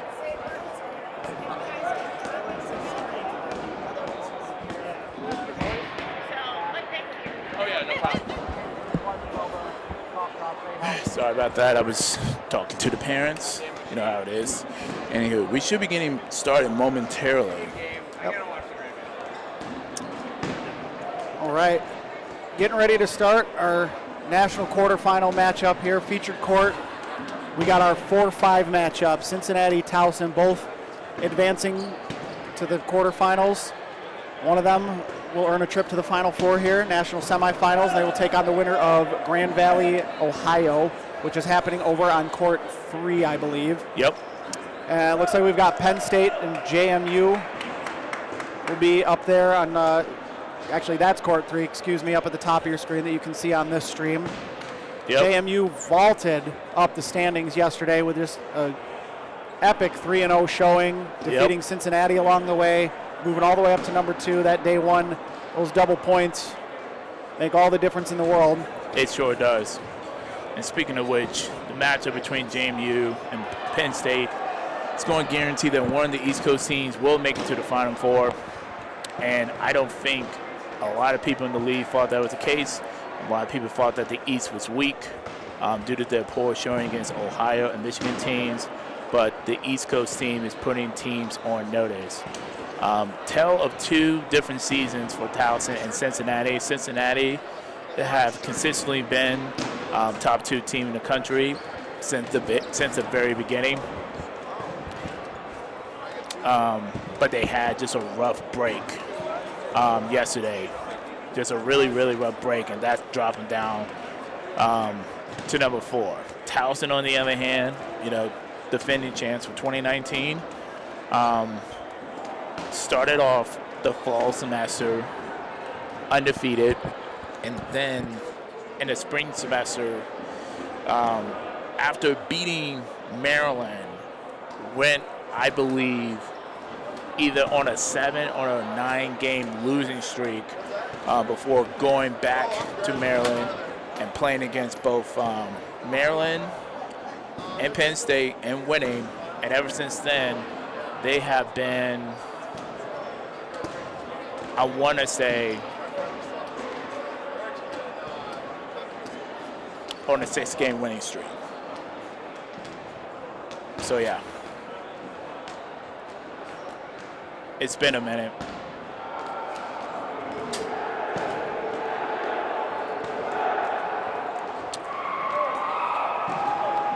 So this should be fun.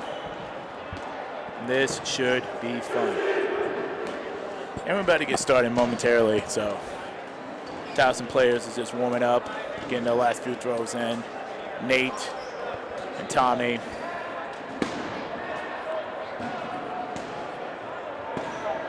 Towson just got New Jersey, so Ashley They don't have names on the back of them. That'll make it a little tougher for us, but we'll manage. Yep. In fact, let me go ahead and try to send you that information right now on Facebook Messenger, so that way you have it. Shadid, I've got rosters. We're good. Oh, you got updated rosters? Yep. Oh, okay. I don't have a pen. I was going to write that down, but. Okay, I was just wondering because.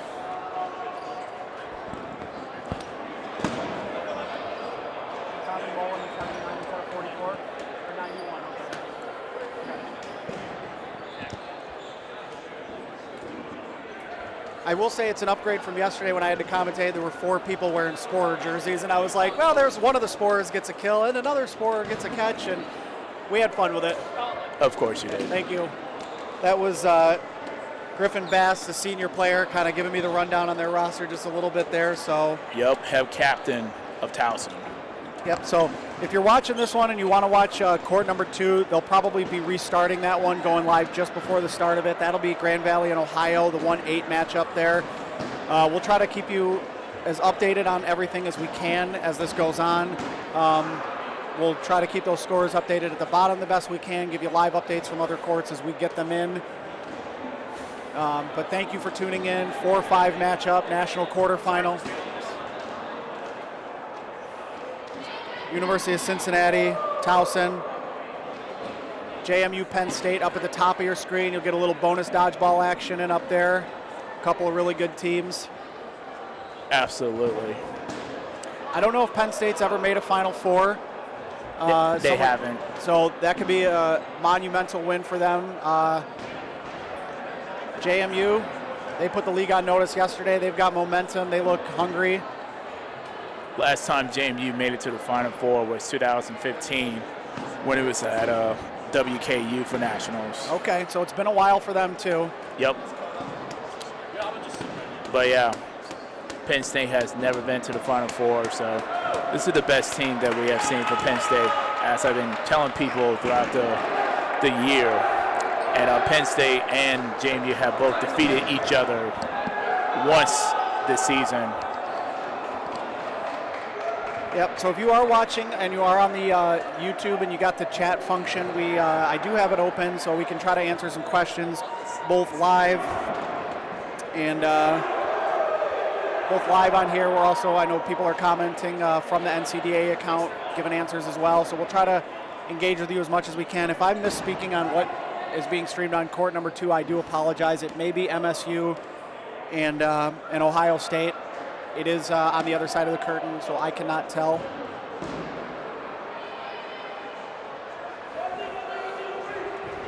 Again, thank you for joining us. We are now in the quarterfinal round of games. 4 games being played simultaneously here, then we'll go down to 2, and then finally the national championship game. 8 teams left here in the national tournament. I'm Tony Stumpo in the booth here with Shadid Drakeford, a couple of NCDA alumni turned commentators. Yep. We're about to get started momentarily. For those of you kind of new to it, 2 25-minute halves. You take a point by eliminating all members of the opposite this stays team. up. Like if this is orange, but like if I click on that and like do it on its own, it goes out. All right, the Cincinnati Bearcats will break huddle. Maryland Terps are here, going to be officiating. They should be familiar with both of these teams. Maryland being kind of on the East Coast there as well with Towson. They play each other a lot. All right.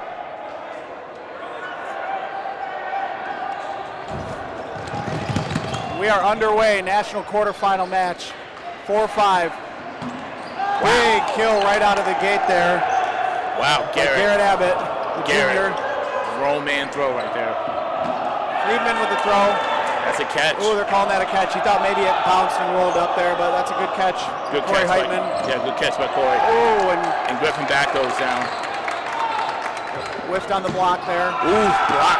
Missed block. Nate goes down. Joyce missed that block. All right, Cincinnati playing from their back line now. Towson in control of most of the balls here, so they'll dictate the tempo at this moment. Good block in the corner, and then Corey Heitman takes a nice shot to the chest there from Friedman.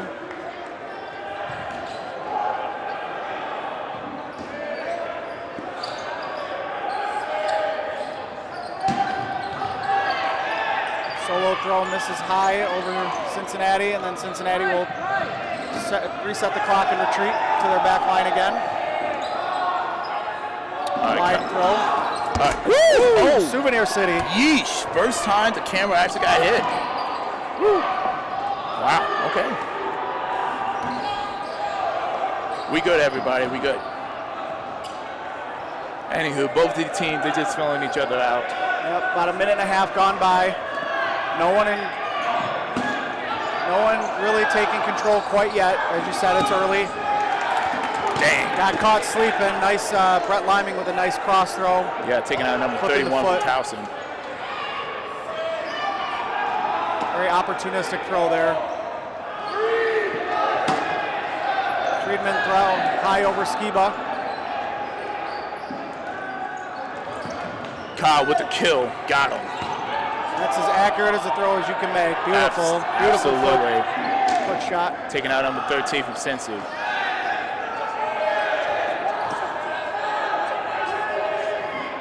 Oh, easy catch for Ryan Inkerman. The brother of Brian Inkerman. And that brings in Corey Heitman, so that's a big get for Cincinnati now. That's your leader in the middle there. MVP front runner in the making. Both of the teams are very familiar with each other. They just play at the war, not too much. Nice counter throw. And Kyle Strong goes down, unfortunately. Next throw. Wait, no. Towson got exactly 6 on the court. Missed catch by number 17 from Cincy. He's a rookie. Mr. Montgomery, he is a rookie. He's going to be a great player. Wes told me so. Anywho, Brett's pushing up on the right, Corey as well. Long throw by Friedman, blocked by Liming. Here comes Garrett. Heitman returns the favor, and now Towson will push up. Never mind, number 12 throws instead. Roughly 21:34 left in the first half.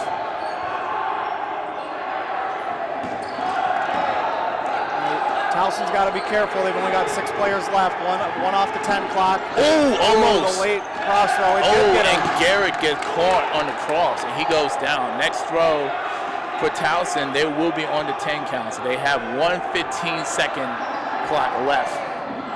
Good block. About 4 minutes gone by now, first half. And now Towson is on the 10 count. Let's see what Hunter Freeman's going to do. Nothing. Good block by Tommy, number 91.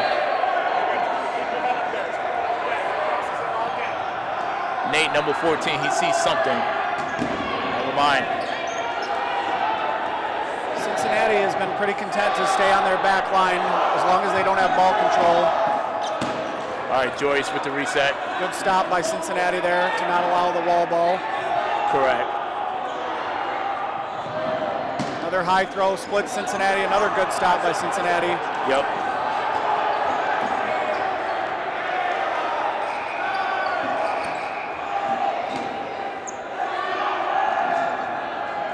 That was a mistake.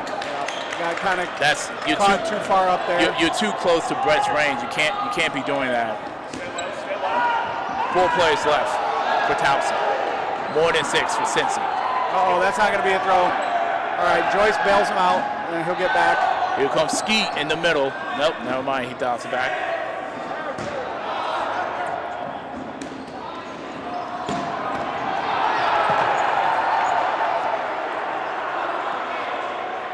All right, Cincy looking to push. Skeet. Oh, wait a minute. Will again? No, he was not paying attention. And 3 players left for Towson. That ball hung up there for a long time. He could have had it if he would have just gunned it down himself. Good block. Good block by Tommy protecting Nate in that situation. And then he hits him on the foot there, so. And downs go Weber. All right, so some key players from Cincinnati are in the outline now. Liming, Heitman, Weber. Okay.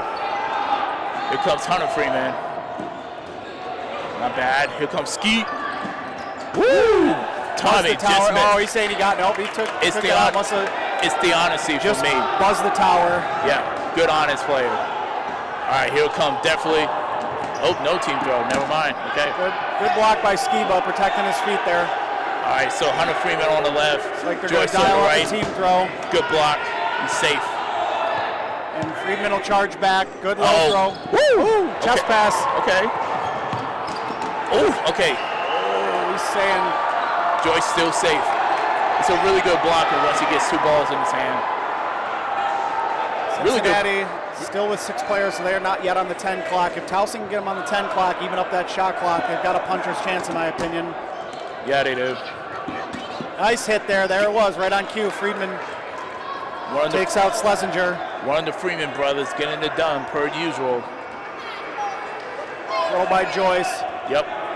Cincinnati thought it was a questionable placement, but he's shaking his head. He's like, nah, it's there. All right. That'll work. Friedman misses just wide of McGinn there. I think that was just kind of a get-me-over reset throw. All right, we got Brandon, number 15, to our left. Still ground. Oh, and Joyce gets taken out. I didn't see that throw. It's up to Freeman now. Uh-oh, that's not going to be it. Oh, no, sorry, there was a Cincinnati Bearcat there. Yeah. Here it comes. Not yet. Friedman's going to look for the catch now. Smart. That was smart. Woo! Oh, no! Yikes! He absolutely got wrecked on that exchange. Point goes to Cincinnati. 7:24 left in the first half.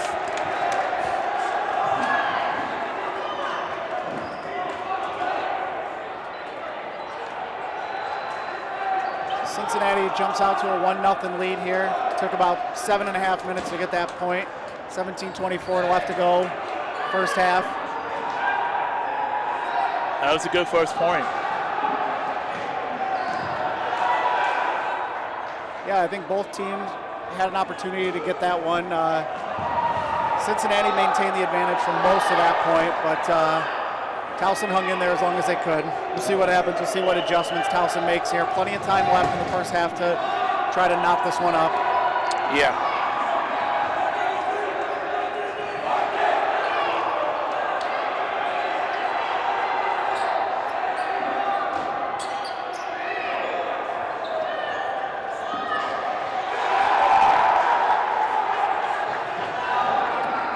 Not 100% sure what the refs and the Towson captain and coach are talking about. Might have been a questionable call somewhere along the way. I'll get that sorted out.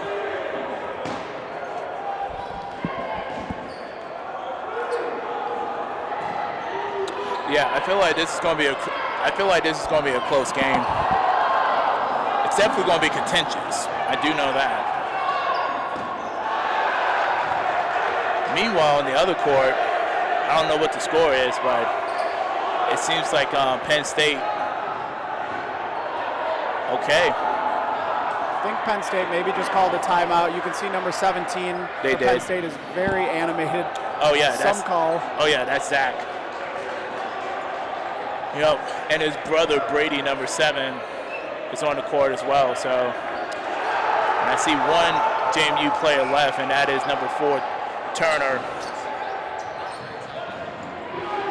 We'll try to keep you updated on those scores as well as we get them. Actually, 2 players left for JMU. My apologies, but let's focus back on this court. All right, 1-0 Cincinnati.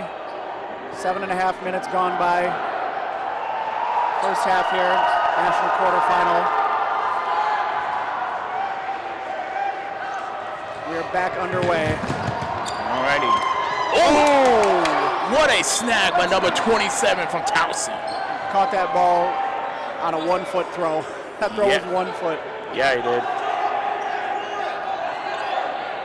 All right, and now you see the other brother, Jake Freeman, pleaded his team to get up to the front line. Brett Liming will throw and get back. Wow, Kevin, you are extremely athletic, my guy. It was not an easy jump by number 8, Kevin, from UC. Anywho, let's get back to work. Towson, they're talking about it. Team throw, he got hit. Got Skiba. Yep. Skiba looking swole, 0 with his arm out. Let's see what he's going to do. Oh, never mind. Woo! Okay, number 57 goes down. Almost got number 18 as well. This is more of Towson play style. They want to be the one dictating their opponents what's going on, and not the other way around. Yeah, Towson is in complete control of the tempo right now. About a minute 20 gone by in this point. They've got Cincinnati back on their heels. 8 players left for Cincinnati. Towson in complete control right now. Good pump fakes. Woo! Garrett was looking to take somebody to the cleaners. He is known for big hex shots. He reached. You can't reach, young blood. Jake Freeman with the kill, number 5. Hunter Freeman, number 11, directing orders in the middle.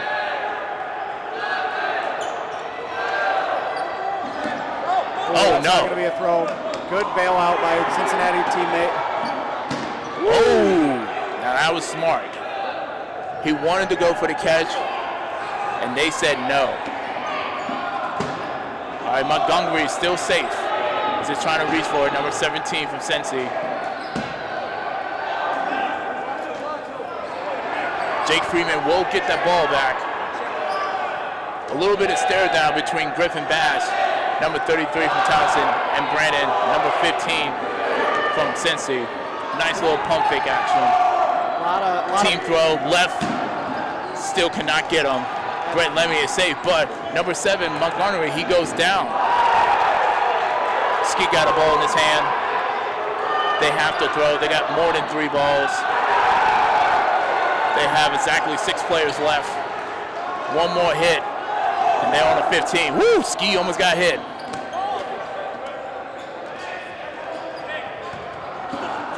Like I said, since he got exactly 6 players, if they lose another player, they will be on the 10 count.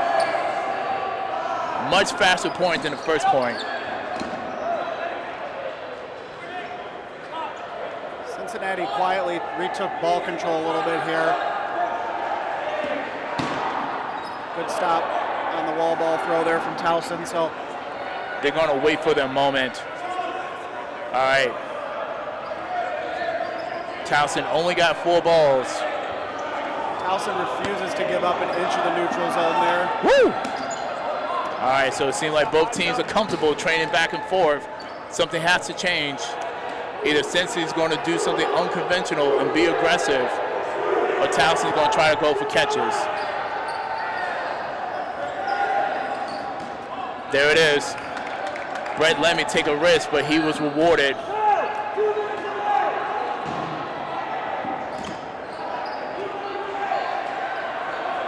Oh wait, no, that wasn't a kill. Never mind, my apologies. What it was. Someone's going to have to make a risk. Woo! Corey Heitman just got me out. Yeah, he did. 13-14 left in the first half. Game kind of slowed down a bit. Both teams don't want to give up an inch.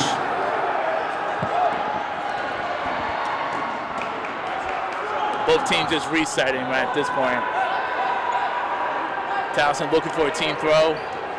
Pump fake. Yeesh, that's not going to work. That will.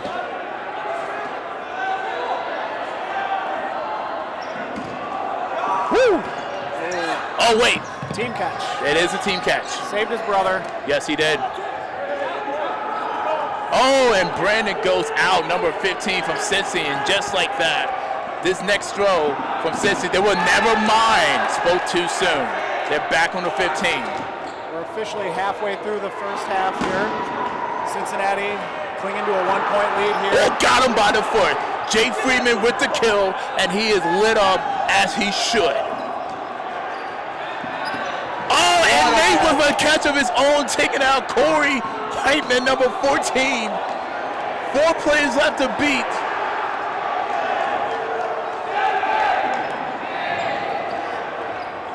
Like I said, Towson was going to have to go for catches, and they are doing exactly that.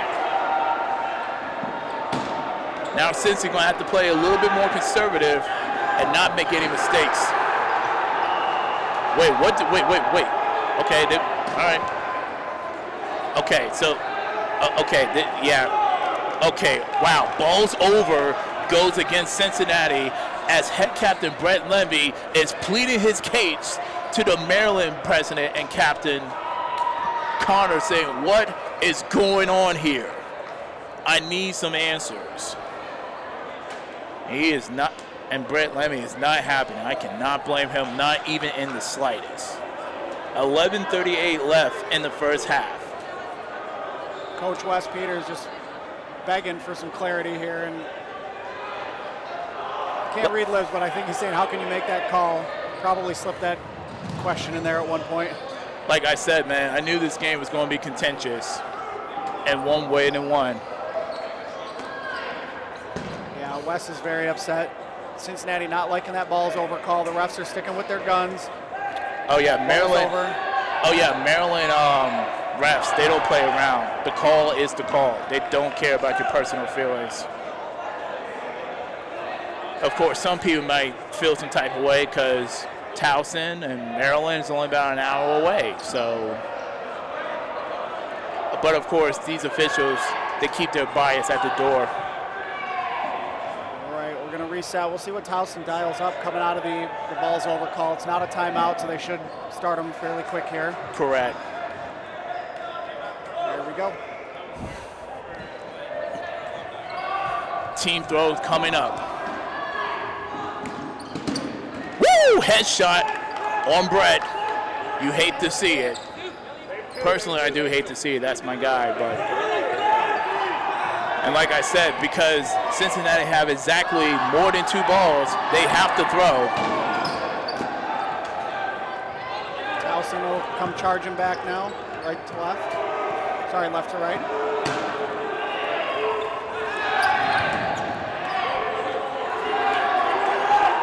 Let's see if they're going after Weber. They do. He's safe. Weber number 44th. Hold on. Barely kept that foot down when he stayed in. Barely. Pump fake. Towson, another team throw. Going after Skeet. He's safe. 0-0 Skeet is still safe, y'all. Really good bounce for Towson there. They threw 3 balls and got them all back. All right. Like I said, all right. So Cincinnati only got 1 ball. They don't have to throw, but team throw. Oh, what a catch by Jacob Webben, taken out. Whew, Jake Freeman. And now brings back Ryan, assistant captain, number 23, one of the best catchers on their team. Will also have a very good arm, by the way. That's a big get. Cincinnati to get him back in. Yes, sir. He's going strictly for catching right now, unless he has to throw. Nice no-looker by 0-0. He's looking for a cross. Ryan looking for someone to make a mistake. Woo! Carl Strong almost got caught slipping. Griffin Bash with the reset throw. 9:33 left in the first half. This game kind of slowed down a bit. Towson had the advantage and the momentum. Since it kind of slowed things down a bit. Woo! Ah, man. Kyle Strong wanted that catch, but number 27 wanted to protect his teammate. Nevertheless, a catch was made, and down brings back Kevin.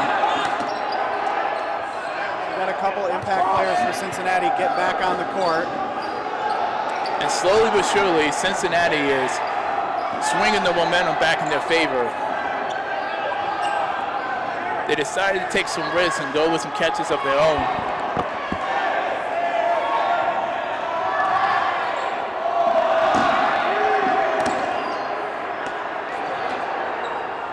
Under 9 minutes to go here. First half, Cincinnati hanging on to a 1-point lead.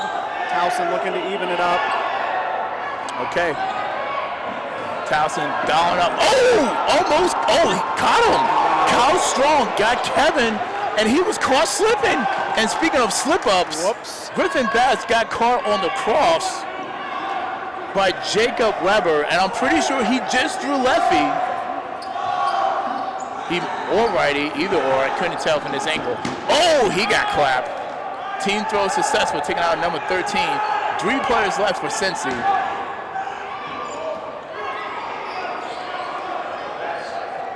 Team throw. I think they want to go against Ryan. Never mind. They just did a reset instead. All right, and they're going to force Cincy to throw. They're going to try to gun him down. Oh, never mind.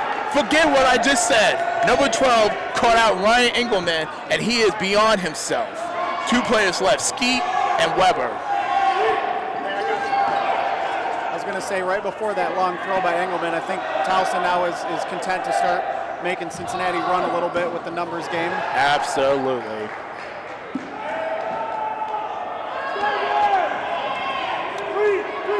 Cincy has to throw, and they have, never mind. Oh, whoa! He just made a mistake. Will the ref call it? The ref will not call it. Kyle Strong, yo. Wes is so mad right now. Apparently that's a yellow card for doing that. He stopped the ball. Wow. On their side. Oh my God. You cannot do that. It doesn't matter. The rules are the rules, and there will be no yellow card given. Wow. Play is going to continue. Wow, that's good. And Skeet just got hit by Garrett. Number 1. 1 play left to beat. This is definitely going to tick some people off. Never mind. Jacob Weber with the catch, taking out number 34, Nate, and that brings back one of his players, number 57. And Jacob Weber is one of the best in the league on killing time.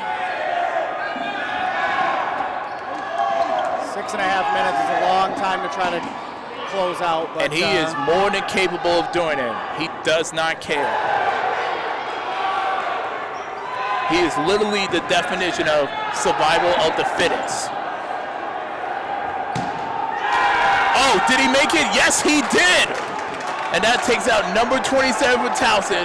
That brings back in number 21, and now that's a timeout call. Oh my goodness, 5:57 left in the first half. Towson literally had one Cincy play left to beat. Jacob Weber, he made a catch. Oh my goodness. Schlesinger then made another catch, and suddenly momentum has swung towards Cincinnati. They're definitely still on the defensive right now. I will say I think Wes has to be careful. Yeah. The rule is the rule. It probably, if that's the rule, it should have been a yellow card, but the way he's going to get himself a yellow card too, you know what I mean? Yeah. Thankfully the refs are kind of letting him play, and it might have been a missed call there, but they're not disciplining Wes or anything like that. Going to let it sort itself out on the court. Just under 6 minutes to go. Cincinnati, I think that's a huge W for them if they can get it to halftime at 1-0. Absolutely. Yes, Patrick Mullen. Yes, Tommy is on demon mode. You are correct. I don't think the refs can make that yellow card call now. They can't. It's been too far gone. It's way beyond the play. Way too far. We'll see if we can't get some updates from other scores soon here. Glad to see you here, Chris Hess. Yeah, you know me. I'm always going to give you facts but no opinion with these no-chill commentating. Chris Hess is the founder of JMU, and he's going to be very happy if JMU can get back to the Final Four. So we had a nice little, I wouldn't say rivalry, but, you know, it's been fun. Never beaten JMU, so that's why we're cool. But that's why we get along. I never beat them. But that was, but yeah, this is not your old JMU team. This is a new team, and they got some new energy, some new life. But Towson still has man advantage, but Jacob Weber has been getting his team back into this point. Somebody has to throw. Okay.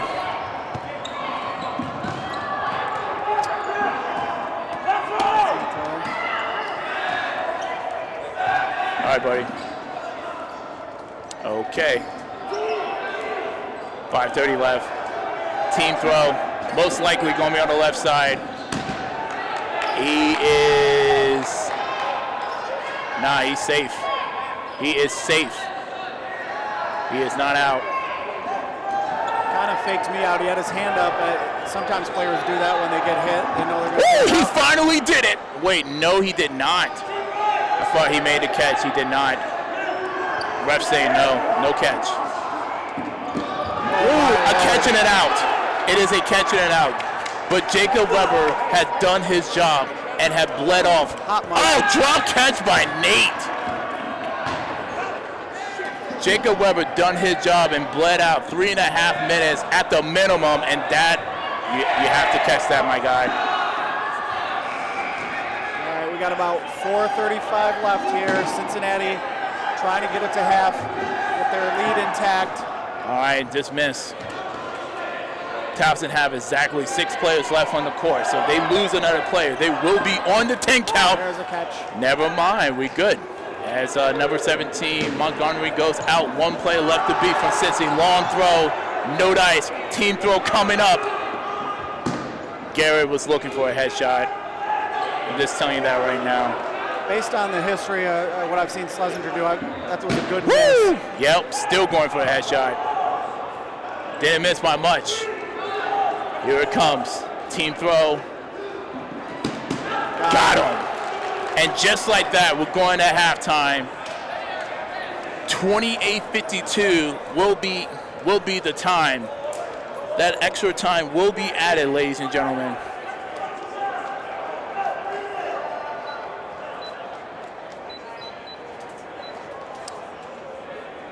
Wow. Towson ties it up. 28:52.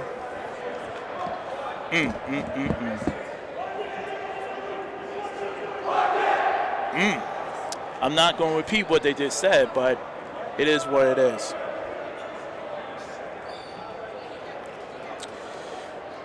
Tony, so how do you feel about this game thus far?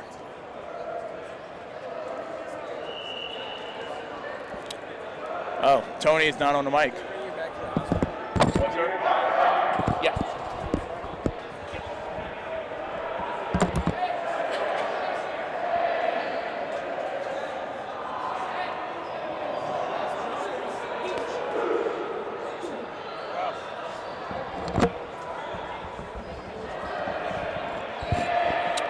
Yeah, it seemed like I just lost Tony momentarily, but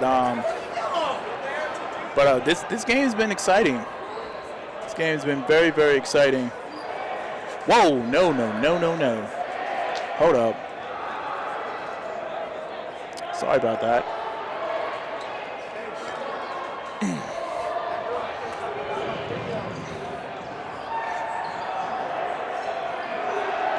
There we go.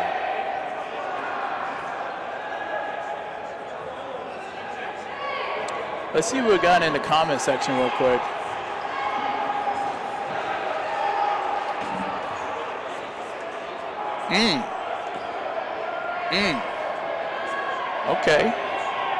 Okay, I see the chat, little fire up. I like it. Yeah, good to hear you too, Chris. Glad you're doing well in Florida, man. It's definitely a lot warmer than it is down here. Tommy says, Tigers need to stop playing with their food, take the kill. Yeah, if you are a Towson fan, that makes sense, you know. All right, Shadid, I'm going to interject with a couple score updates here. So JMU is up 2-0 on Penn State currently. Michigan State is up 2-1 on Ohio State, and Grand Valley is up 2-0 on Ohio. So pretty close quarterfinal matches. No one running away with anything just yet. All knotted at one here on our featured court. Heck of a game so far. Oh yeah. I appreciate the scores update.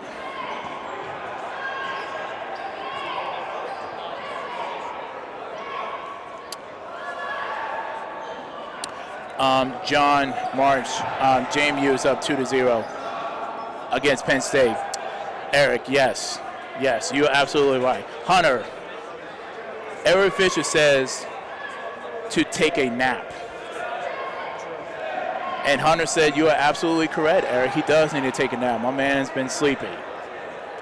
Not sleeping on the job, but sleeping. We're running like on a few hours sleep.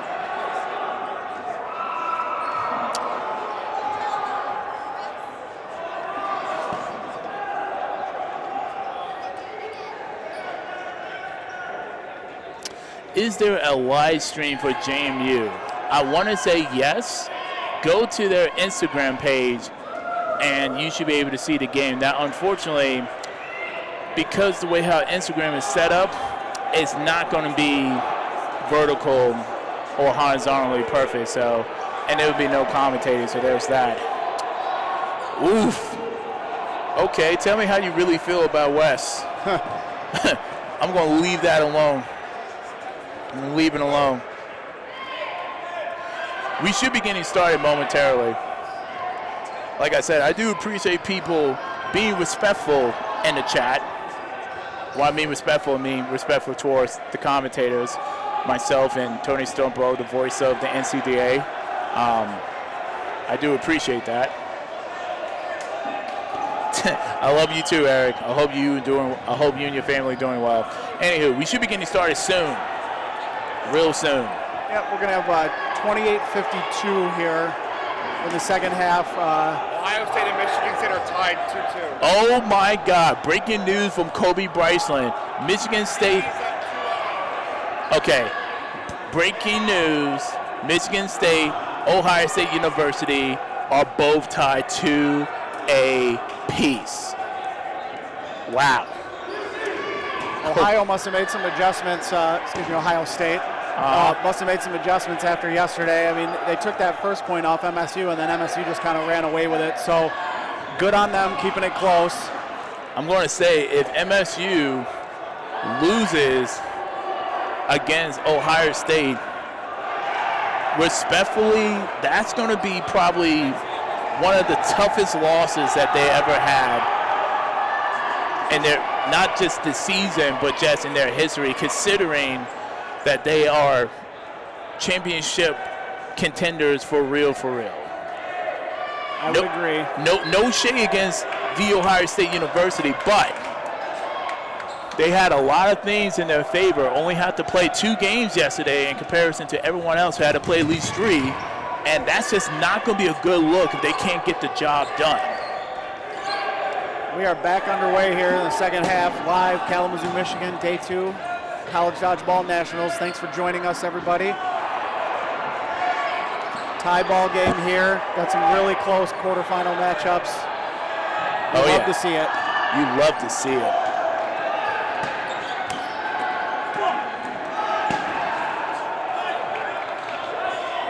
All right, so Cincy have exactly 3 balls. So they're going to have to throw, but they have 15 seconds, so they can kind of just take their time. Yeah, Towson got him on the run-up again with ball control. Not capitalizing just yet. Not yet. Not yet.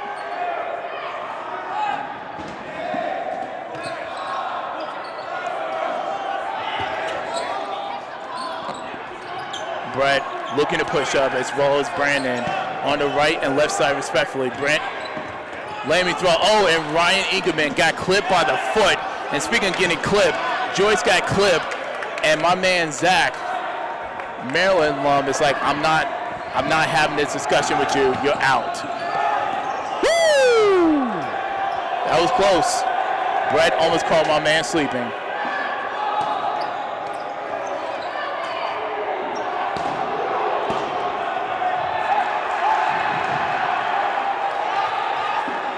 Oh, drop catch. Oh, team catch. No! That's not a team catch. Corey goes out. No, he was not able to secure it. You hate to see it. Towson has man advantage now and a slight ball advantage. Brandon's pushing up. Nothing. The Freeman brothers, we're going to charge. He's safe. Everybody's safe. Towson again really patrolling and controlling that middle area, not letting Cincinnati get anything established. Oh, got him. Oh, he made the catch. He saved his teammate. Tommy is on demon time, saving his teammate Jake Freeman, who throws and just threw a catch to Jacob Weber, killing his momentum. You hate to see it. But the catch brought Joyce back in the game, so that works.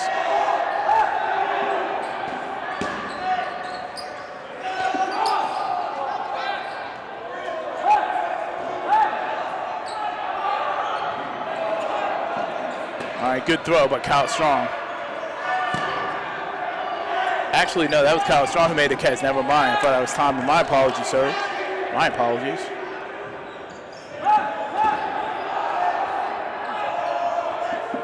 Team throw, not successful. And Townsend will get the red ball. Uh-oh, timeout. Oh, no, it's a ref. Okay. So stoppage of play. 25-38 left in the second half. Both teams tie 1 apiece. We're sorting it out. I don't think there was a kill on Joyce there. They're going to say that throw didn't count, so. Gotcha.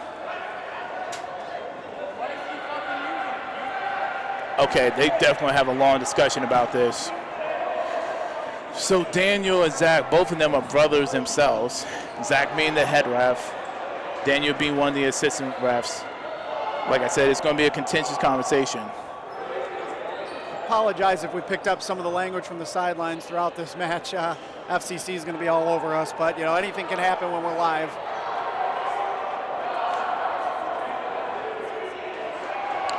Okay, so Cameron, if you want to see scores on Ohio State MSU, go to Court 2 on YouTube. Should be up.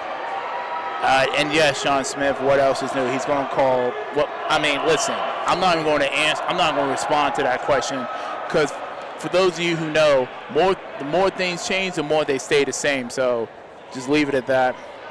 Home court advantage. Yeah, I'm not going to repeat that. Yeah, Jake Freeman wants to pop off. He does. All right, we are back underway here. Finally, let's get back to work.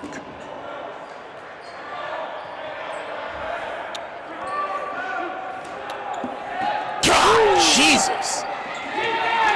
It's a team catch, and I do apologize for missing that. Ignore what is on the scoreboard on the overlay. That is not the correct time. It is currently 25-18 left in the second half. It is not 20-something, so my apologies for that. I'll fix it later after the next stoppage. Woo! And Kyle Strong. And they're going to say it tipped off his teammate's tipped. ball first, All right, so no catch. No catch. Okay. Great attempt, though.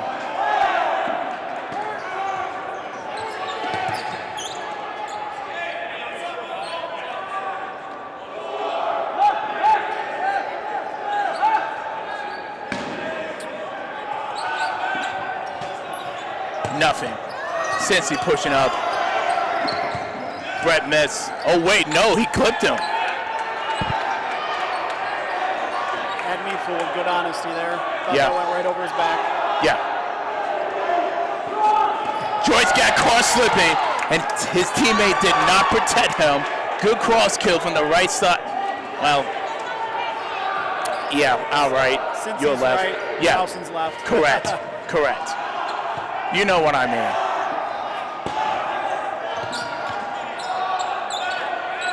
All right, so Cincy has ball advantage and a slight man advantage, but Towson is still pushing up. Surprised that Cincy is not trying to gun him down. Oh, wait, never mind, spoke too soon. Yikes. Oh, they will count it.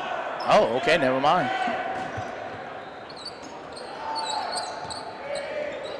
Nice block on the throw by Brett Liming. Yeah. Skeet could not get the kill.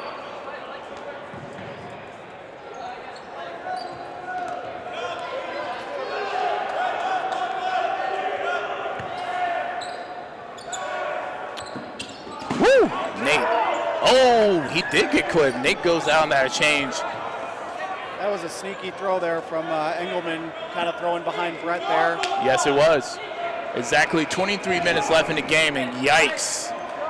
And team throw successful against Kyle Strong. He takes his out. Yeah, Cincinnati is in complete control at this point now. Yeah.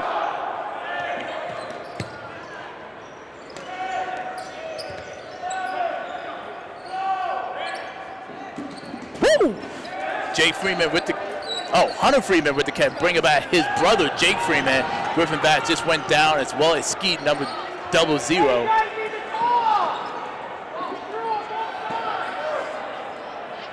Towson with 7 players left. Both teams have exactly 5 balls. Woo!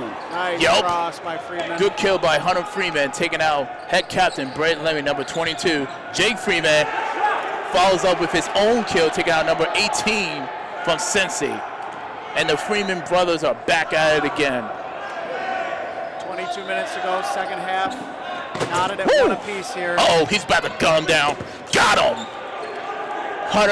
Jake Freeman fired up, taking out number 17, Montgomery, and he is lit. Getting him back on the court just turned this point around, and it might have also been the announcer's curse. As soon as I said since he was in complete control, the point flipped over. They might hate you for that. Nope, Garrett is still safe. He's not safe anymore because Brandon caught him sleeping at the job. You hate to see it. Oh, don't lie. Good reset throw by Jake Freeman. He's in the middle now. Momentum has shifted. He's coming. Woo! Oh, he got him! Kevin with the cross kill. And Jake is beside himself. He never saw it coming, but I did. So all of Cincinnati's recent kills are on these cross counters, so yeah. Nelson's got to adjust. Drop catch. Tommy missed it, but Kevin dropped his own. Wait, dang, okay. This is, all right, here it comes. Towson is on a 10 count now. Whew, great block by number 13 from Cincy. Protected his assistant captain, number 15, Brandon. 20-20 left in the game. Ryan wanted that cross kill. Hunter, nothing. No. He would not get the call, and Towson does not like it. Good reset throw. Team throw might be coming up. Never mind. Stagger. Seems like Towson wants Cincy to call their outs, and Cincy's like, that did not hit me. So relax. Woo! He almost got caught slipping, and that was ground. Number 12 and 13, Towson and Cincy playing a dangerous game of chicken. Hunter Freeman's been pretty animated most of this point here, pleading his case on a few calls. Hunter Freeman's been has been relatively composed. Jake is, gets animated, but it works. It works for them. Team throw successful. Taking out number 27 from Towson. 3 players left to beat. Towson has more than 3, so they have to throw. 18:53 left in the game. Reset throw by both teams. No dice. Okay. Towson does not have to throw. Cincinnati does. And they have exactly 6 players. So if they lose another player, they too will be on the 10 count. That was close. They want a team throw, and they're going after Hunter. And he blocks them both. All right. Yeesh. Yeah, they're not going to count it. He has to throw another one. It will count. Cincy is content just being on the back line. They want to charge. Oh, what a catch by number 21 from Cincy, taking out 27 from Towson. 2 players left to beat, and he got clipped. 57 goes out.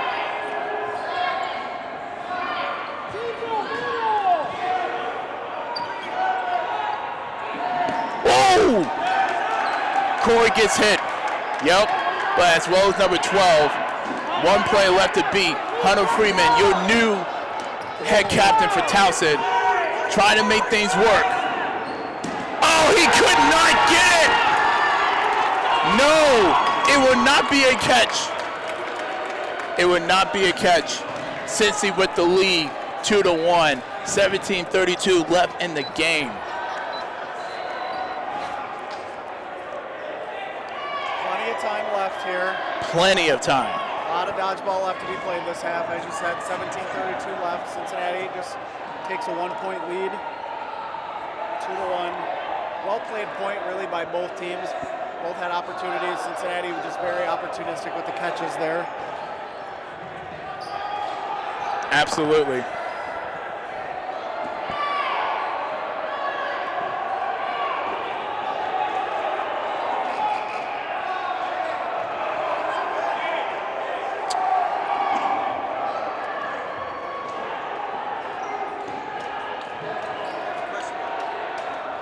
Do they sell any decals or stickers that you know of? The shirts?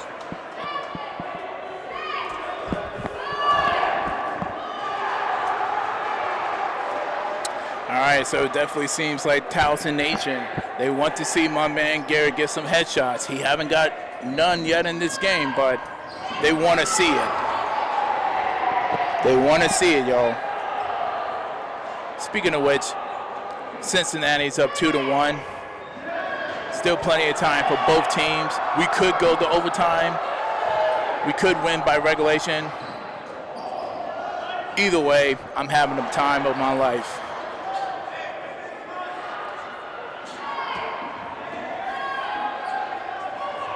All right, we're back at it again. Nobody gets hit. I spoke too soon. Jake Freeman, back to being the villain that he is, and he enjoys it. Woo! Team catch. Oh, he couldn't. No! Woo! Man. Okay. It's getting a little crazy now. Can you start the time, please? Thank you. Yeah, I'll take 30 seconds off of it when we get the next stoppage. Fair. That's fair. Okay, so Towson is pushing up on the front line. Good reset throw by Jake Freeman. Skeet with the reset of his own. Kyle Strong looking to throw. He does. He gets his kill. Woo! Good pump fake by Jake Freeman. Ooh! Nice resets by both teams. 16. Well, never mind. Never mind. We're under 16:30. Let's just put it like that. We'll get that timer updated as soon Ooh, as what a catch by Kyle Strong, taking out number 8 Kevin from Cincinnati.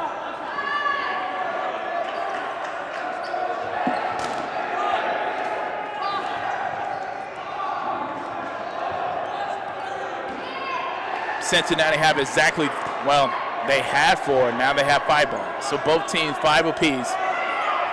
And I think Towson have a slight man advantage. Woo! Oh, he snagged it! He absolutely snagged it. Nate, number 34, taking out MVP frontrunner Corey from Cincinnati. And Towson is looking to get this point quick and fast and in a hurry. Oof.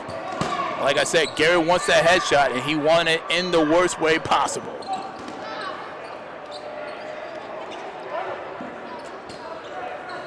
Reset throw by Jake. Ball hit ground. Griffin is still safe. No worries. Joyce, ooh, try to go for a cross. Towson is just missing right now. Since he's not going to make a push of their own. Never mind.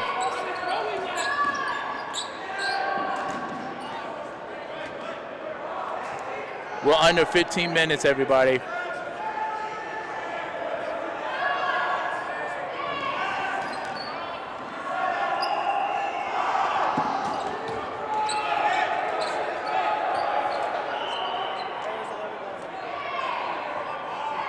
Uh-oh. Oh, Skeet goes down. All right. Unfortunately, because that ball was thrown. I'm going to let the clock keep running here. You're fine. The ball was thrown. Skeet was out because the ball was thrown.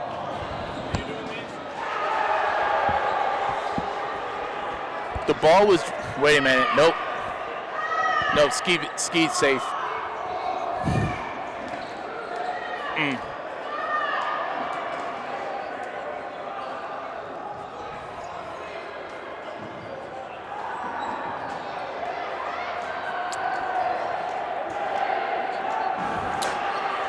All right, so on my end, I got about 1350, but you say you're going to take off about 30. I let it run farther, so this is, I've got 14:30 on the official clock. Yeah, second.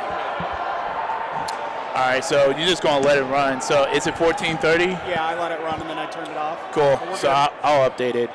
14:30 left in the second half. Looks like they might still be sorting out this call a little bit. Towson just looking for clarification. Of course, makes sense. I'm cool with that. But I tell you though, some of these calls and some of these discussions has been long. Some of these calls have been so long. Okay, so there were 11 balls on the court, and the last throw did not count. They were trying to stop the play and sort that out. So Rosinski will stay in. Yep. We'll reset. Affectionately known as Skeet by the Cincinnati faithful.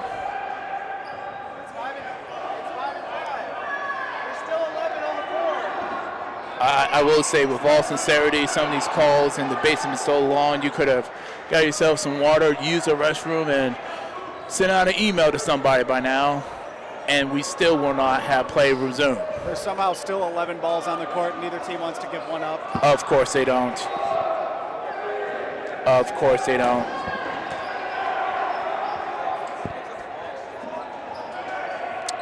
But yeah, Nate definitely has hands. He's definitely part of the all hands team.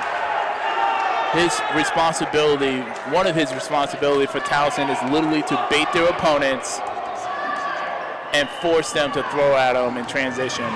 So this might be a NCDA first, but they couldn't decide who had the extra ball on which side. It was too much confusion to sort out, so I'm pretty sure they just played paper, rock, scissors to determine who got to keep, like who had to give up the 11th ball. Paper, rock, scissors, And man. Cincinnati won that one.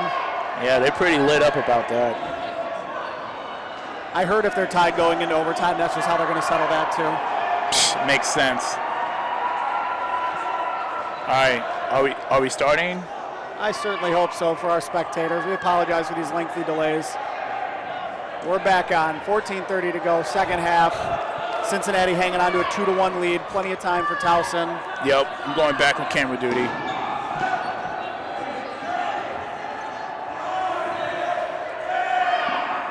All right, Jake Freeman with the throw. No dice. Just a soft reset. Nate looks to throw. No dice. Does another reset. All right, seems like both teams are content just doing reset throws right now. Oh, wait a minute. Okay. All right, never mind. Well, under 14 minutes left.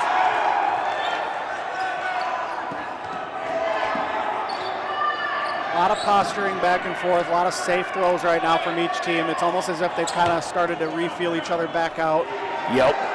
Pace has really taken a All right, He's really slowed down. All right, somebody needs to be the aggressor in this situation. Yo, Nate's a savage. Okay. I just said someone needs to be an aggressor, and Nate just heard what I said and took matters in his own hands.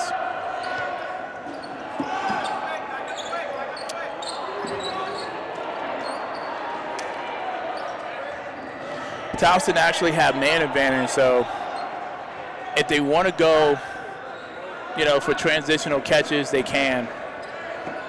Woof. Okay. Yeah. Yeah, Brian Ingerman, assistant head coach, is looking at the ref saying, are you sure that was a reset throw? And Maryland refs are saying, yes, it was.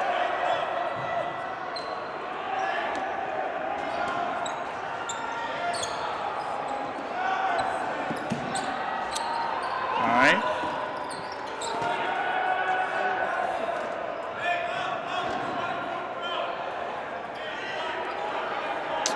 All righty. Coach Wes Peters barking orders to the guys on the Cincinnati left side. They're going to dial up. Whoa, got him. Ryan Ingerman with the kill, taking out Griffin Bash. But unfortunately, since he just lost one of their players as well, Griffin never saw it coming. Ooh, that was close. But that reset will count. Ooh, that was close, but Nate's safe. Nate is safe. Garrett still has not have a headshot yet in this game. Oh, that's an easy catch for Jacob Weber. And he's looking at Nate saying, what are you thinking, my guy? Have you not read the scouting report? I do this in my sleep. Just me mugging Towson right now. Skeet with the reset. No dice. Jake Freeman. Solid throw.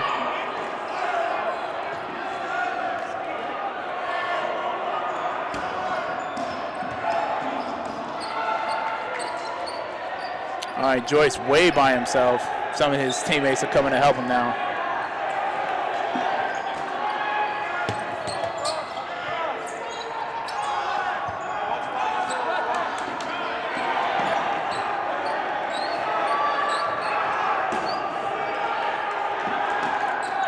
That was close, but Montgomery is safe.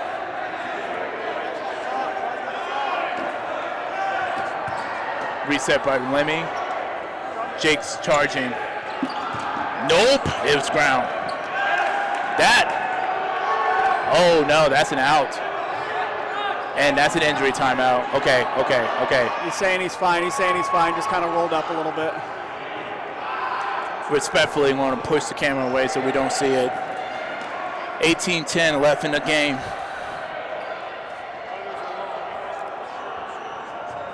Ten 10-18, I believe that is. Yeah. Correct. Just over 10 minutes to play here. Cincinnati holding on to their 1-point advantage so far.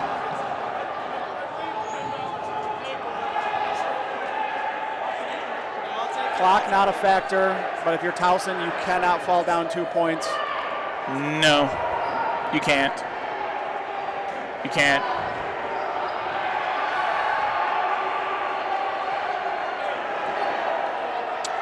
Hess, tell me when JMU ever played conservative. I'm just saying.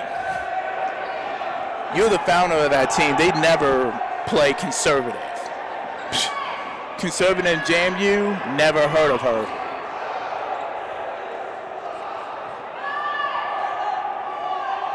Nate is a savage, and Garrett really does want that headshot in the worst way. We are back up and running. Here we go. Oh, thank God. Sorry about that, guys. I'm going to get the camera back up real soon. I'm sorry.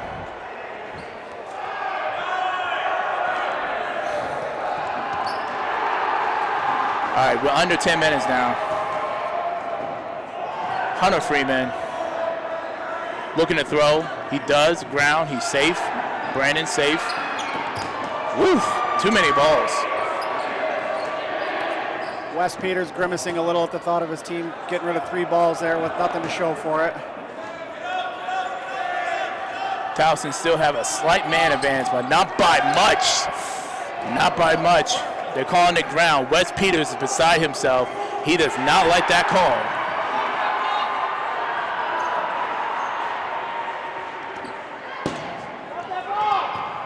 All right. 9:18. Time still not quite a factor. It can go either way, though. Towson scores a point. They might play this game out. This has been such an evenly matched game. It really is. Just a few mistakes here and there, and that's pretty much been the difference. Good block by Hunter Freeman.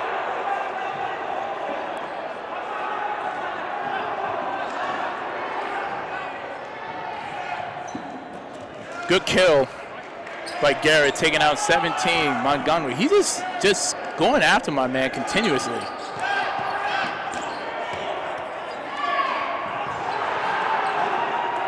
Man, Wes is really upset. He's getting none of these calls, man.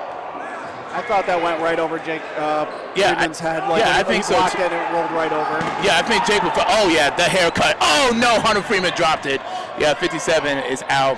The hat went off. You hate to see it. Cincinnati, whew, that was close. Cincinnati is now on a 10 count. And they have more than 3. Wow, what a catch by number 12, Brent Lemmy. Does not like it. Wes Peters is beyond himself, beyond furious and disappointed. Wow. Whoa, that was close. That was close. 7:40 left. Time is now a factor, ladies and gentlemen. We're going to be extremely transparent. If Towson scores a point with 4 minutes or under, we are going to overtime.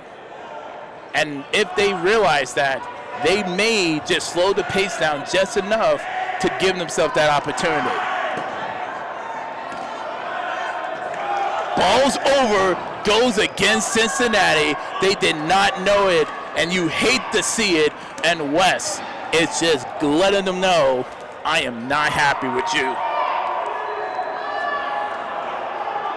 7:15 left. Cincinnati clinging to their 2-1 lead, but you know who is still on the court. Number 44 for Cincinnati. Yep. They're gonna. If they save him for the end, they're gonna have to put like 4 balls on him and hope he only catches 1. Yep. Jake Webber, the time killer. The time killer. The only thing that Jacob knows is just wasting other people's time for his opponents. Everybody's throws, nobody home. Everybody's safe. We're about to get the camera view back up momentarily. My apologies. Woo! Like I said, time is now a factor. We're under 7 minutes. Towson has the players. They have numbers, so they can take some risks and being a little bit aggressive. Some risks if they want to go for catches. But what they cannot do is throw catches. 6:35. Skeet with the reset. Wow, no, he's going for Jake. Never mind. Reset by Jake Freeman this time. Whoa! No, he did not! Wow, He did not! I thought that hit the ground. Here's a kill. That guarantee that he was out then. It was like ball ground action. They calling it catch. All right, so that kind of keeps 4 players in for Cincy. Yep. Still work to do for Towson if you want to close this one out. Yep. 6 minutes to go. If I'm Towson, you got to find a way to get Weber out.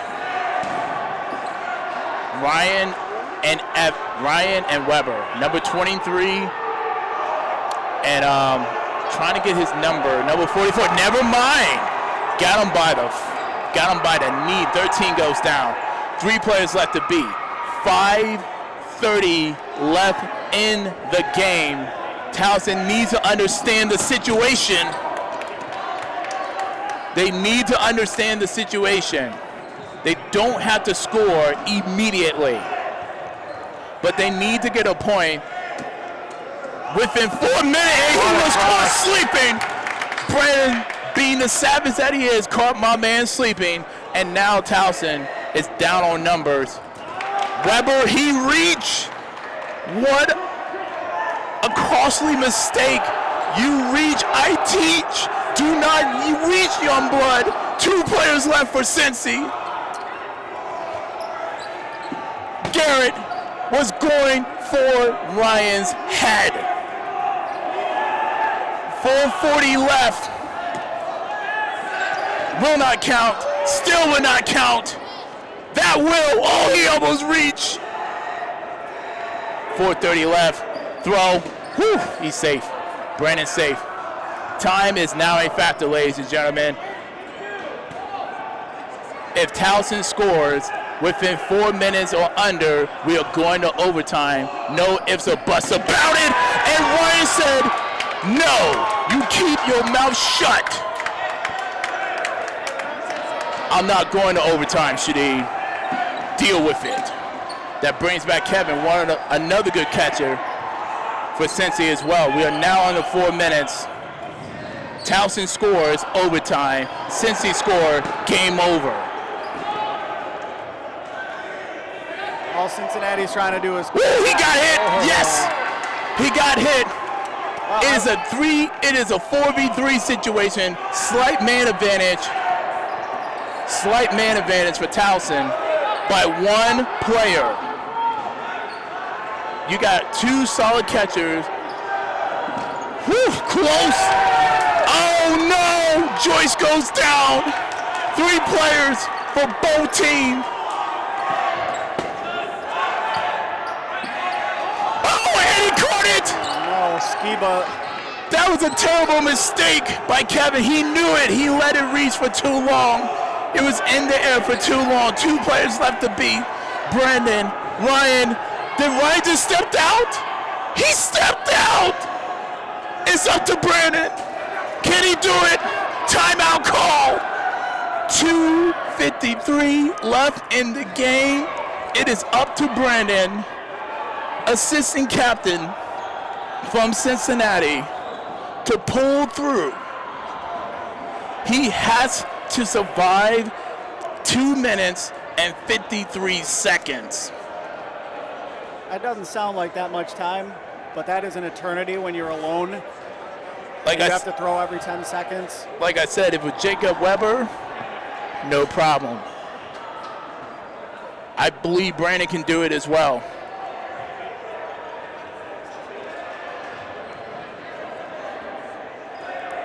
Yeah, Tommy gotta go on demon time. He really does. He needs to go on demon time. The Towson faithful, they want it. Hopefully we'll start as soon as I can get back on camera duty, because I'm not trying to miss. You know what? I am not trying to miss this, y'all. I am really not trying to miss this play. 2:53.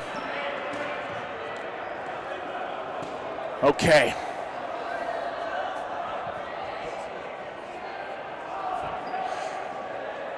Oh boy. The time haven't started, so just bear with me. I know I updated the time. I know I started the time on the overlay. We just got started. Here it comes. 1 player left. Oh, it's over. Oh yes, we're going to overtime. We are going to overtime. We're going to overtime, everybody. Nate with the catch, taking out number 15, Brandon. It's real simple, everybody. 6v6, 10-second shot clock.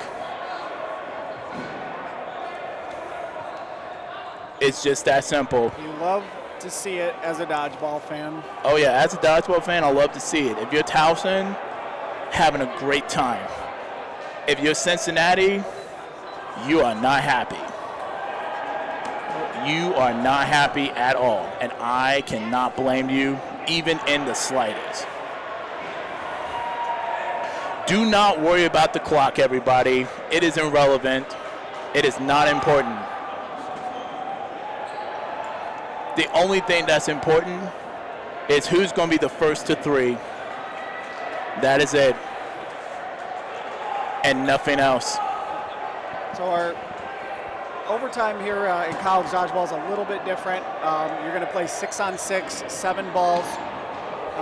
Shot clock will start at 15, go down to 10, just like it would normally with 5 players or fewer. And you just, no clock, you play until everybody's gone on the other team. So no clock. I can stay on camera duty for the rest of this game. I do not have to update the overlay anymore. We will not miss any of this OT action, everybody. 83 people on YouTube. Thank you so much for tuning in. I greatly appreciate y'all. Yes, Nate is hungry. Like I said, I know both of these teams extremely well. Nate's job, one of his jobs is to bait his opponents. Yeah, we're going to overtime, Connor. Yes, we are. But yeah, but seriously though, Nate's job, number 34, is literally, I want to catch you in the transition game. That is his job.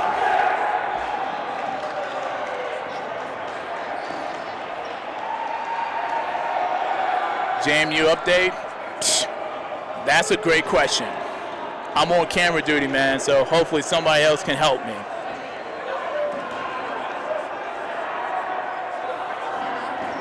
Hopefully somebody else can help me. I'm not really for sure what's the discussion. We just need to figure it out. Well, actually, Towson trying to figure out their lineup. So, for Cincinnati, as I pull it over there, we have head captain Brent Lemmy, Skeet 00, Corey number 14, assistant captain, Ryan Engelman, number 23, Brandon number 15, and Jacob Weber number 44. And on Towson's side, we have Kyle Strong number 37 to your left, Hunter Freeman, your new head captain, number 11, Garrett, here we go, number 1, and a couple more plays. Oh, woo, that was close. Towson get balls advantage. Both team 10 seconds. I'll try to name off some of the other Towson players quickly if I can. If not, I'm not going to worry about it. Garrett, number 12. The Freeman brothers. Kyle Strong. Here it comes.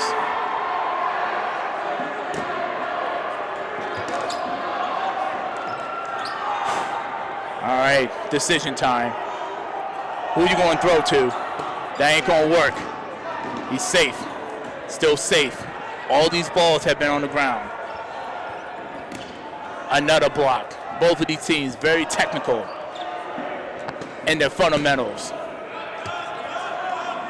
Who's going to make the first mistake? Uh-oh. Woo! Made it! There it is. The first mistake.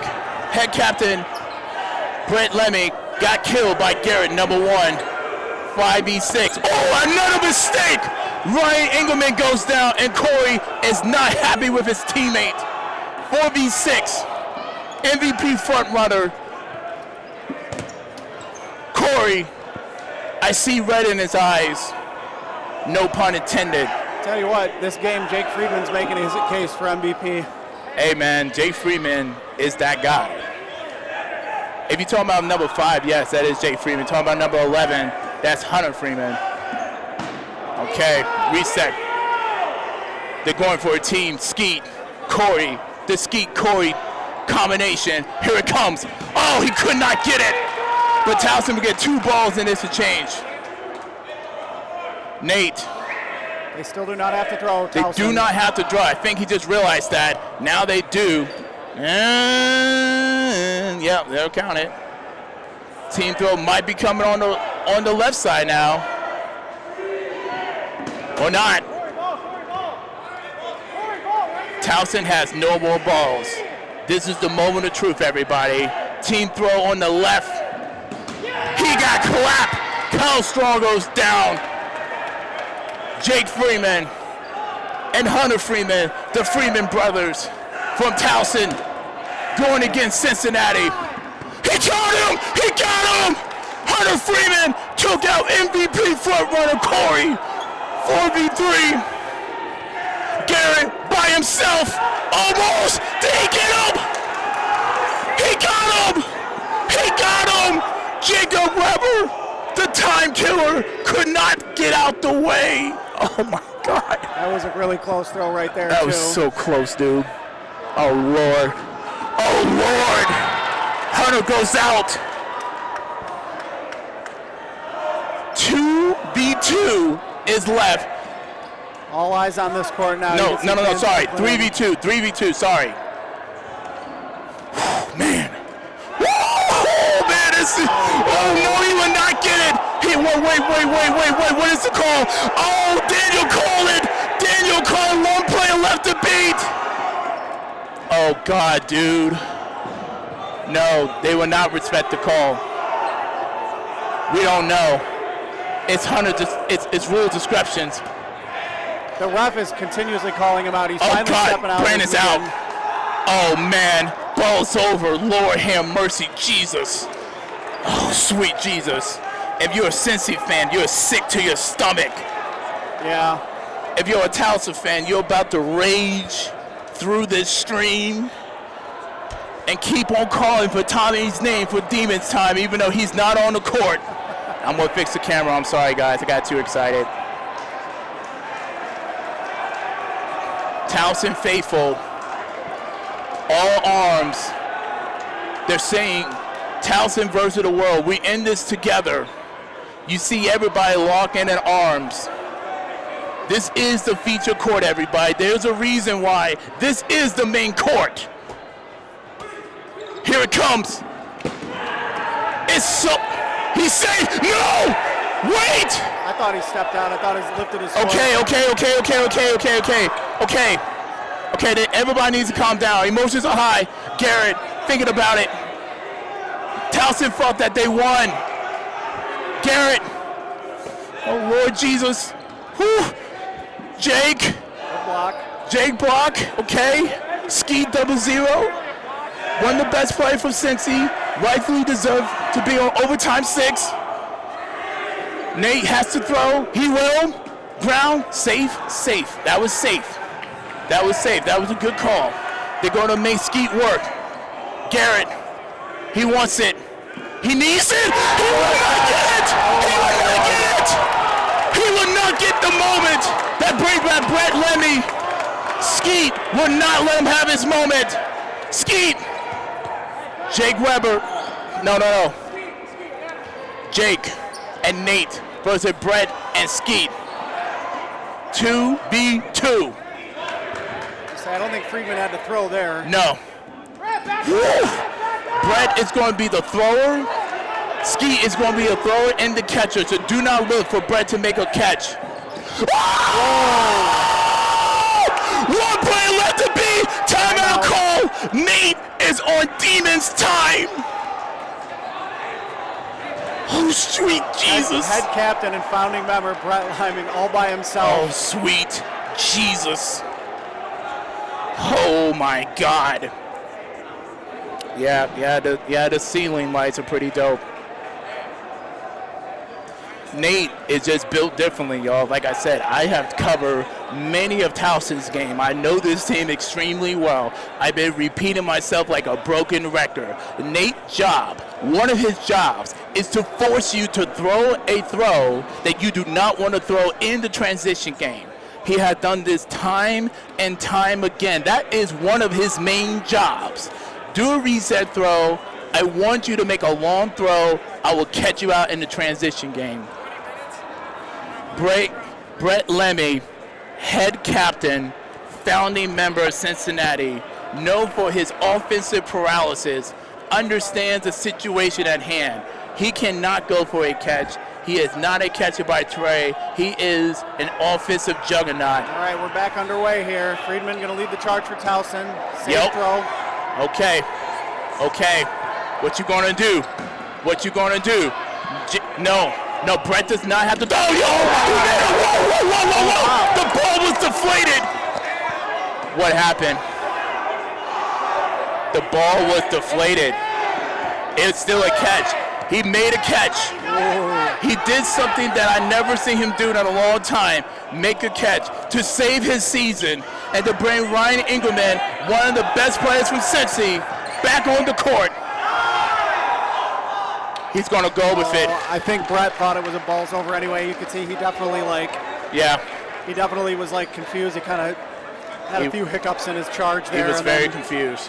Number 12 and Jake Freeman. Apparently he couldn't get a grip on the ball, didn't want to risk a bad throw to reset it and throw a catch. He'd rather take his chances here. This is such an emotional game. Brett Lemmy made the biggest catch of his life. I was just saying that he's not known for catching, and he shut me up real quick, y'all. That's that announcer's curse. That's got to be the third one this match. That's right. That's why I need to keep my mouth shut on certain things, even though I think I know it. I may not know it. Team throw. Nobody reach. Oh, whoa. That was close. Uh-oh. Okay. Oh, whoa. Whew. Okay, he's safe. He did not step out. Whew. Someone's going to make a mistake. Who is going to be? Someone will make a mistake. That will work. You may not like it, but it will work. Brett. Ball's over again against Cincinnati. Oh boy. There's a lot of yelling. Just let the refs It's a ton of yelling, man. No, it's a ball's over. Yo. Come on. Sweet Jesus. This is one of the best matches we've had all weekend, and it's being marred by play stoppages and confusion on certain calls and things like that. You hate to see it, man. Towson pleading that he stepped out. They thought maybe he lifted his foot in the corner there, but we'll let the refs sort it out. They say, Little League, you are correct. Do not throw at Nate. You are correct. Colin Sporer doing a nice job there, removing his emotional player from the huddle. He's like... He had to, man, because, like I said, if you know Jake as well as I do, he is an emotional player. He's on high energy, man. Part of that is he's an Eagles fan. If you know anything about the Eagles, they always bring the heat. But yes, Brett Lemmy did make a catch with a deflated ball. Oh, wait a minute. Is he out? Oh, sweet. No. Oh, sweet Jesus. Yep. Okay, so we did. I don't know what happened, but Brett Lemmy is out. And Ryan Engelman. Oh, God. No. Whoa. I'm not going to miss this, guys. I'm so sorry. I'm not going to miss this. I don't get. Oh, my God. He made a terrible mistake. Corey is back. Team throw. No. He made a terrible mistake. And Jake Freeman is sick to his stomach. You cannot solo throw. You cannot solo throw. Good reset throw. To Ryan. It's over. We will have a new champion. Towson is out. We will have a new champion.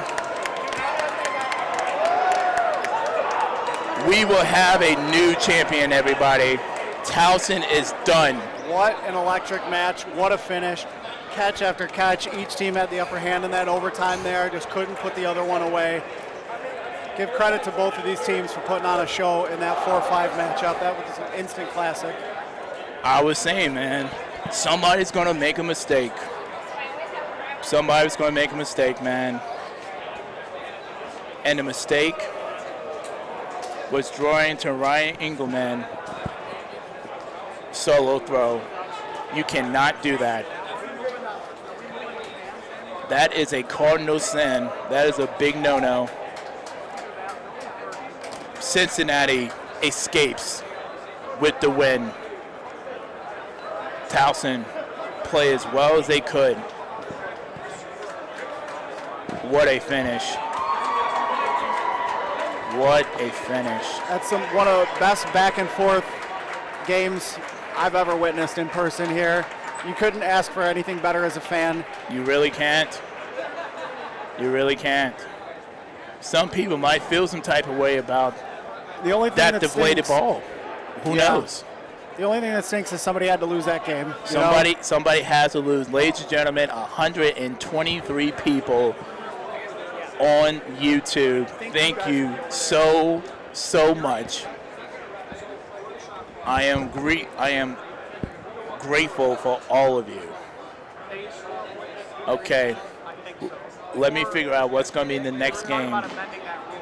Because we're going to the semifinals now. We're in the Final Four. Yeah, so I think they're trying to, like, we voted to, like, All right, so change that rule. Cincinnati's going to be playing on court 2.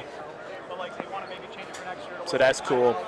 I'm trying to figure out who's going to be playing on court 1. Like I said, this is one of the features court. What a finish, man. What an amazing finish. I'm still running an emotional high right now. Really had the pleasure of calling some of the best games. Incredible.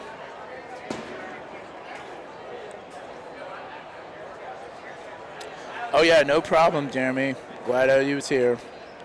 Thank you, Mrs. Freeman. Appreciate it. Let's figure out who's gonna be on this court though. It's a strong possibility I'm probably gonna give up the mic, which is fine. It's fine. I'm okay with that.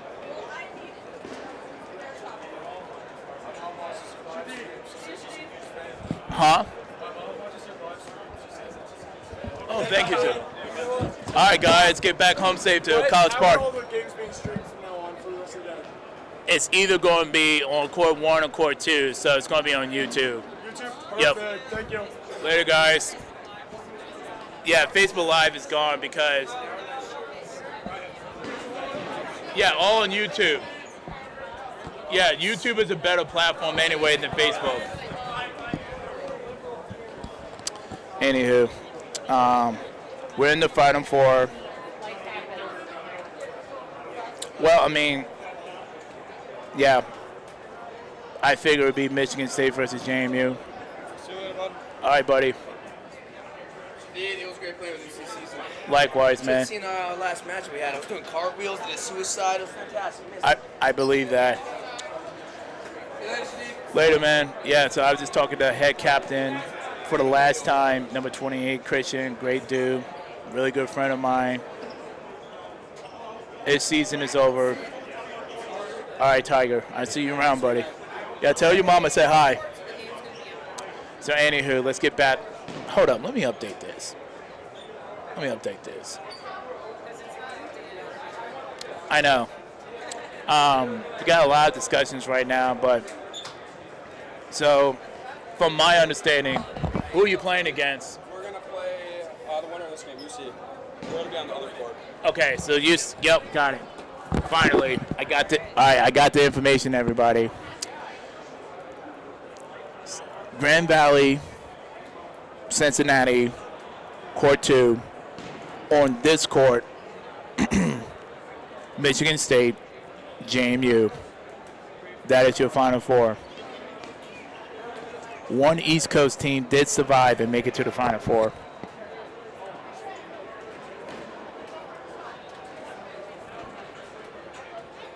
One Ohio team, 2 Michigan teams.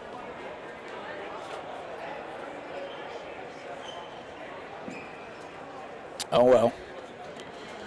Like I said, the championship game will also be on court 1, so this is great. I'm so happy right now. Trying so hard not to cry. It's hard. I'm just going to be transparent.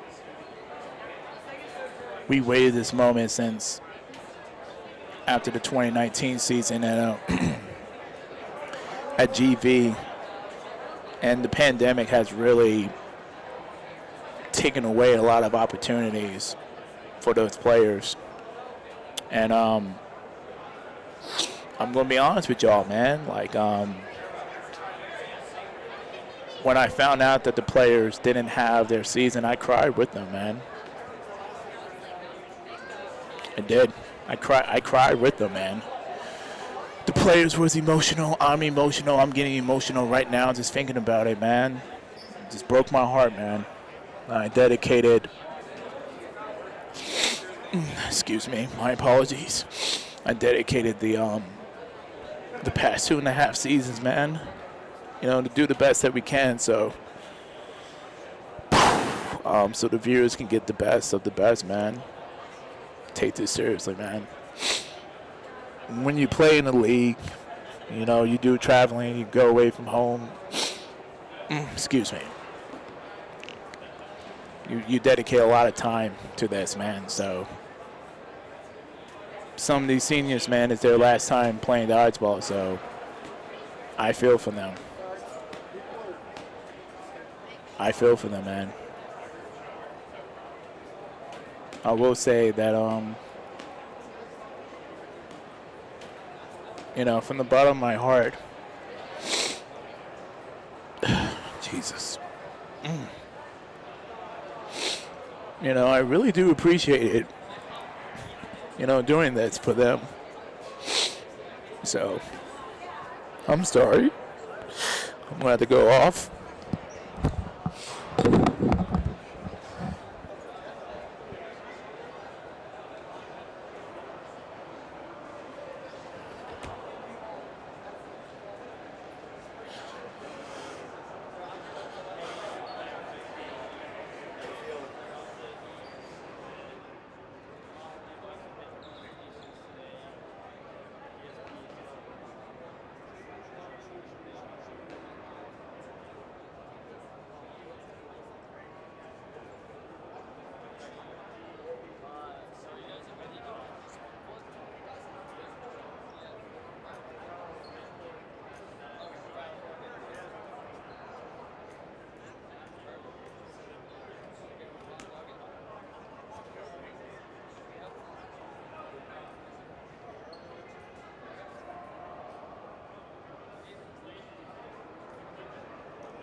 Anywho, I'm back. My apologies for that.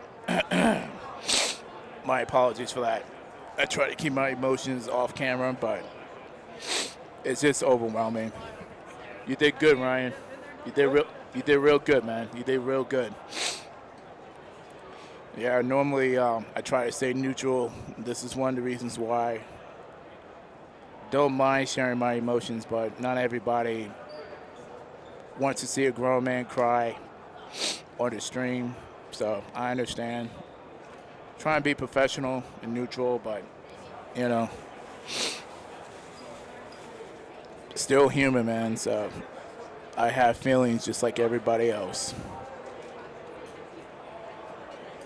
Like I said, there's only one winner, man. Like everybody has to go home at some point. Everybody has to go home at some point, so. The emotions that you heard mean and the tears that you heard, the players going to be feeling that. So your Final Four matchup, surprisingly enough, is chalk, but that's not a disrespect to any of the teams. It is what it is. Michigan State versus JMU. or in this court. And GV versus Cincinnati on court number 2. Both games will be live streamed in its entirety. Expect us here, Shadid? I'm gonna have to go off. I'm gonna have to go off camera.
All right, cool. The emotions have calmed down a bit. So I'm back to, just being me. But yeah, this should be fun. Should be really, really fun. I think everyone's taking an extended break. Oh, sweet. I totally forgot. Yeah. We got our man, Fearless Pro, on the camera duty. Will make my life a lot more easier moving forward. He will be your new camera operator.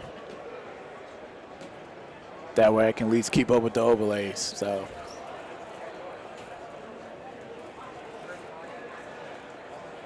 we'll make it work. We'll definitely make it work. I do need to get something to eat though. Let's go, Shadid. Drew Funk, head captain from JMU, senior.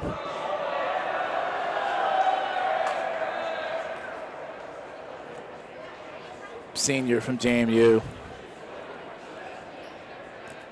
trying to get his team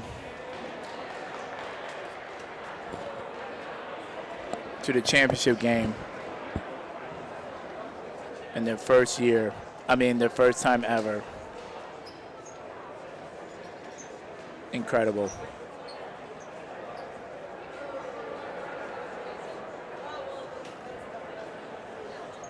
Incredible.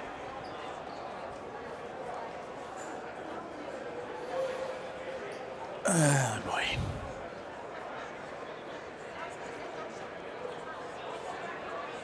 Well, since these two are going to be the last games, pretty sure we can also hit the record button as well, so that's cool. Like I said, for the most part, I really do appreciate the fans being respectful towards me. Really means a lot. Really means a lot. So I do appreciate that.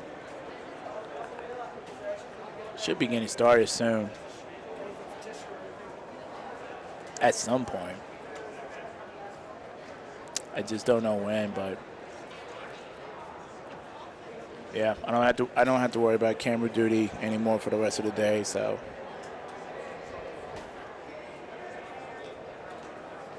yes, sir. One last time for Garrett, man. Demon time. Thank you for running all the games. Oh, yeah, no problem, sir. Oh, thank you. Thank you, sir. Penn State parent was happy for the streams. I appreciate him.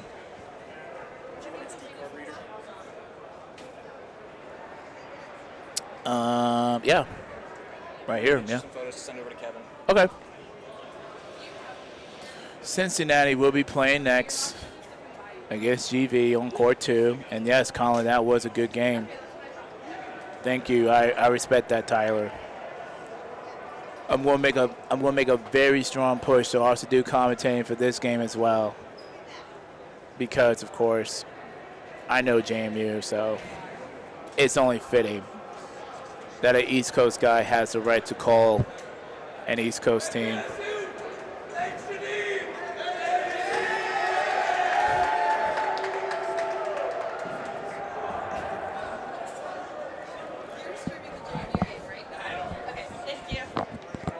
Much respect for Penn State. They're heading home now. They just got done reffing their games. All right, Miles, take it easy, buddy. Cool. Penn State team just said thank you to me, so no, thank you, sir. But yeah, no problem, sir. Yeah, really do appreciate that. Thanks, guys. Really mean a lot to me. Jeez, they about to make me start crying again. Can't be doing that. Can't be doing that again. Jeez. Anywho, Cincinnati will be playing on court 2. That game should be streamed. Yes, Nick. Yes, Nick. Court 2 will be streamed. It will be streamed on YouTube, and it better be streamed, or else somebody is going to lose their job on the A board, and it's not going to be me. It's not going to be me. Yeah, no problem, guys. Yeah, no problem. You guys did great. I'm proud of you. Yeah, no problem. Are you live? Yes, sir. Thanks, Shadid. No, you good. Don't worry about it, Hunter. Thank you. All right, see you, buddy. All right, man. Yeah, no problem. Yeah, no problem, guys. Get home safe. I need 54-16. Good one, Shadid. Yeah, you too, buddy. Yep. All right, so GV. all right, so let's see what we got here.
Colby, which side do you want?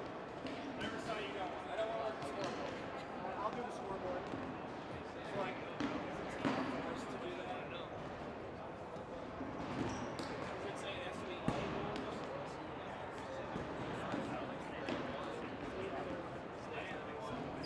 When OSU, then like 4 straight from Grand Valley, Saginaw Central, 6 straight from Grand Valley. I really don't want to house the other one, honestly. Central and Saginaw, everything else. I really signed for So Tony's you're in the finals in 2017. Yeah, we were. She's like It was butter. 4 years in a row that it was Central. Yeah, no. We lost to GB.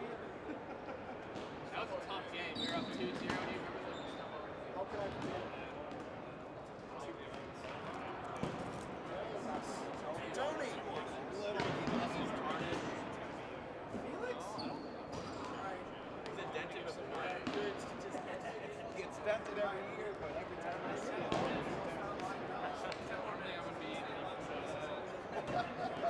Not a box, but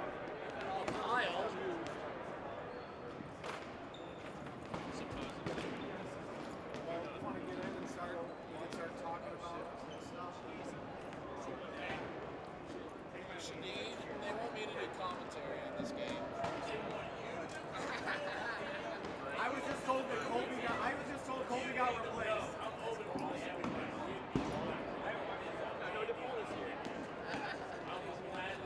Decisions were made. Shadid, decisions were made.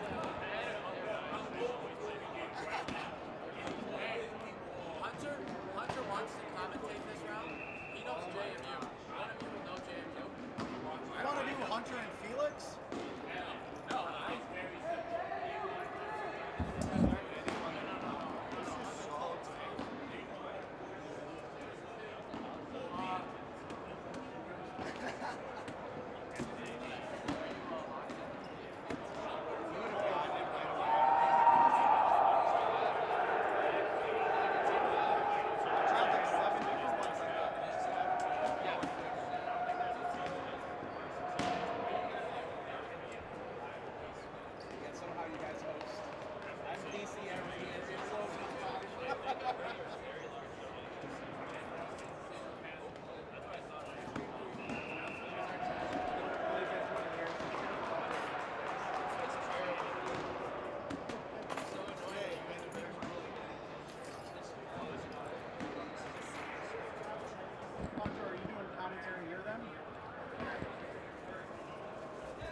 Okay. Wait a minute. Wait. What in the world?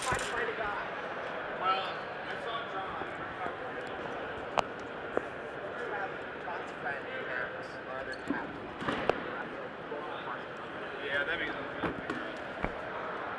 How much time do we have? 5. There we go. Okay.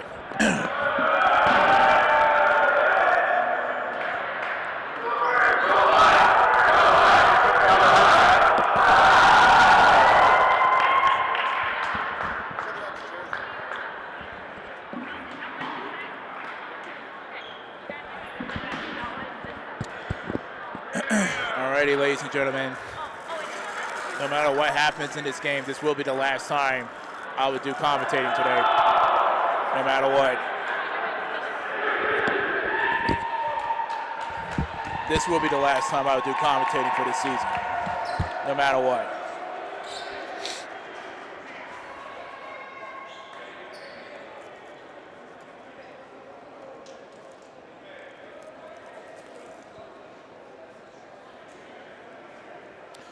In the boot, Tony Stumpo, myself, Shadid Drayford. We're doing this one last time.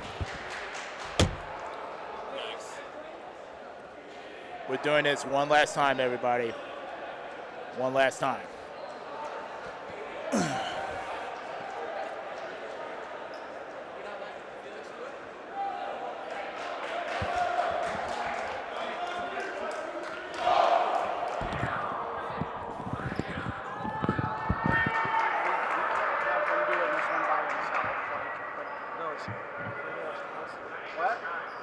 Felix was going to do it, but then Rich took the headset. He's like, I'm overruling everybody. I'm overruling everybody. I'm over that. Just do it with Kevin.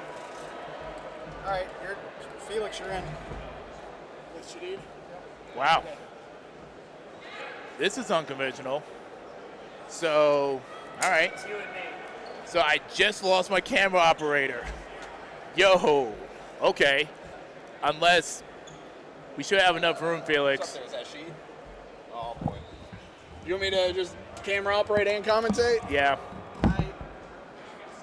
Crap. So who's going to do time? Wait, you know what? I got you. All right.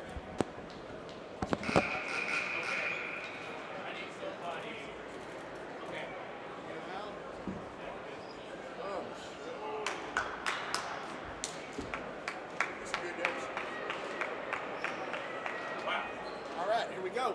No pressure, Felix. I got you. No, I don't care.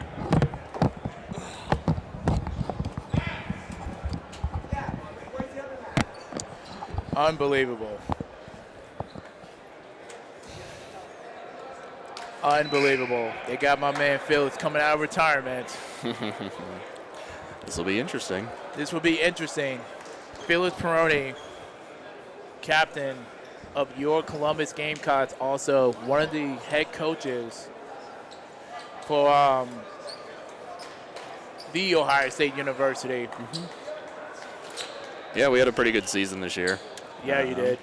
Last game against Michigan State was good, so I'm looking forward to seeing how they do against the Dukes. They came out pretty hot. I'm hoping that they can keep up that level of chaotic energy that they had. They seem to thrive on chaos. They always going to bring that energy, man. That's just how they operate. If the Dukes are able to control the game, set the pace, then Michigan State may be in trouble. That was one thing that Ohio State was able to do and why it was tied a couple times during that game. Yeah, absolutely. Why am I not giving the final? Why am I not doing the final game? That's an e-board decision. That's not my call. There we go. So but like I said, JMU fans would have been angry if I didn't at least do one more game for them. So it is where it is. GV should be on Court 2 on YouTube. So go to YouTube, and you should see Court 2, and you see the feature. I think they were still working on getting the live stream set up. Last I checked, it was not live just yet, but they're working on it. Fair enough. Fair enough. So We did some staffing switches. Yeah, oh, yeah, wow. we did. Good throw by Evan. Yeah, Evan Essenberg, number 10. One of the assistant captains for JMU. Another team throw, not successful for Drew or for Essenberg. So one thing I've noticed about James Madison, I've watched a few of their games this weekend. Evan seems to be taking like 40 to 50% of the team's throws, and I know that he is, obviously an excellent player, has a lot of experience, but I wonder about the longevity of his accuracy and his power. I'm hoping that he's able to, keep that up. Evan Essenberg actually lost some weight, and he's also a current officer for the Air Force, so his power is the same, but his accuracy has actually gotten better. Yeah. As we also try to give some shout out, Wash King, relax. And he does have a rubber arm. Drew Schilling, Doug Schilling, piece of Doug. Anywho, let's see if we can try to get some rosters for Michigan State as well. As we see Butler, number 11, looking to throw. He just did. No dice. No dice. All right, JMU is now pushing up. Ooh, oh, yikes, got clapped. Wow, power throw for Michigan State, taking out number 10, Evan Essenberg. So Evan's out, but it's not too bad of a loss because, he's one of the first out. So all they need is a couple catches, and he'll be right back in, and especially he'll come in with Michigan State. Power throw, taking out number 14, Jack Gurley, and we got another pop ball. Yeah, power throw from Drew Front, taking out number 14, Jake Gurley. See if I can actually pull up the roster real quick. Evan Essenberg is a graduate student. Let's get that MSU crowd lit, y'all. Yeah, they seem to be pretty quiet right now. Against the Ohio State game, they were screaming their green and white. Evan gets tagged on the arm. I was out of camera range. But just came back in just to get out, just that fast. You hate to see it. Hey, but like I said, one catch brings him right back in. That's true. That's true. It's a DQ over here, number 7. Okay. On Michigan State. He's been a force to be reckoned with. Yes, sir. Excellent catcher. He seems to have really great court awareness. Also the assistant captain as well for Michigan State. So, great kill by Michigan State. Like I said, I'm pulling up the roster name right now.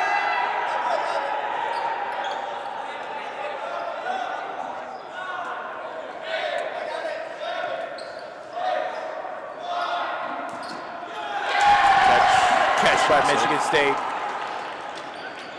Number 4, March goes down that exchange.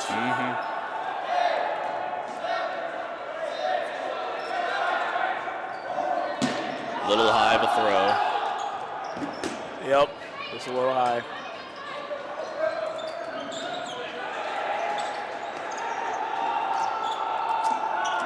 All right, good throw by Crummer. Butler. All right, they dial it back a little bit. Shadid, do you know how many years Barry Butler has left? He should have at least one more year left because he's a junior. Drew Funk goes down.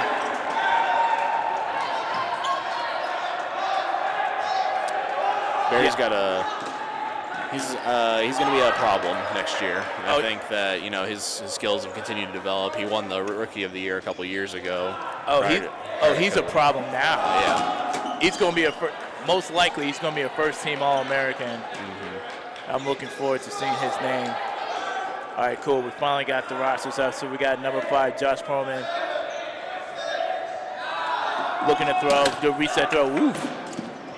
Looks like Kramer gets out on a foot shot there. Unfortunately. And number 17 is also out for James Madison. Oh, actually, you know what? They're calling that number 34 was tipped first before number 17. So 34 is taking the out. Number 17 staying in. Gotcha. All right. Let's see what number 32, Adam's going to do. Nope, he just dials back a little bit. He's going back. All right. So a little back and forth by both teams right now. JMU got 6 players left. They lose another play, they will be on the 10 count. Woo! Yikes! Definitely got clapped on that one. JMU's now on the 10 count.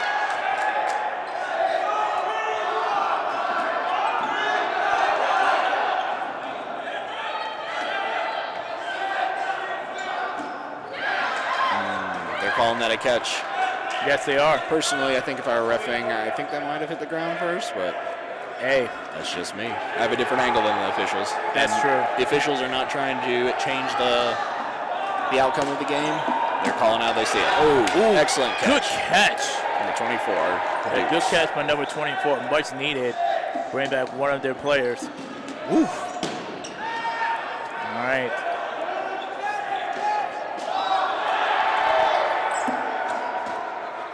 All right, so Michigan State still has man advantage. Good reset throw. Excellent cross opportunity by number 17. I can't see on the far side. All right. Ooh. Drop catch. Drop catch by number 10, Turner from JMU.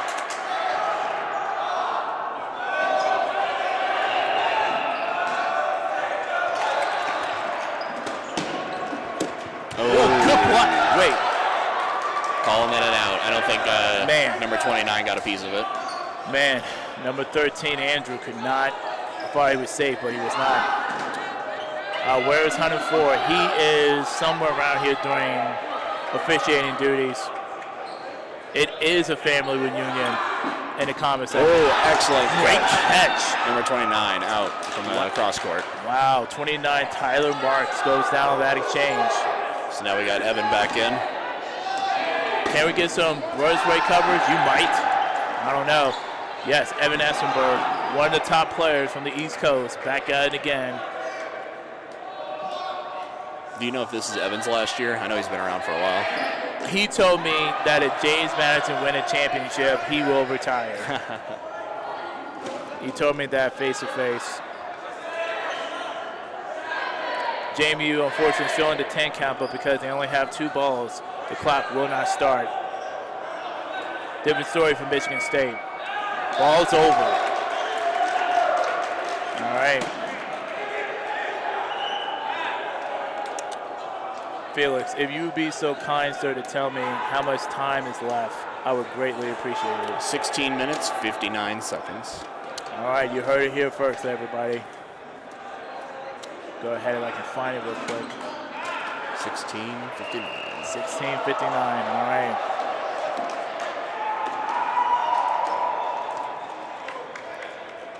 Just gotta find it.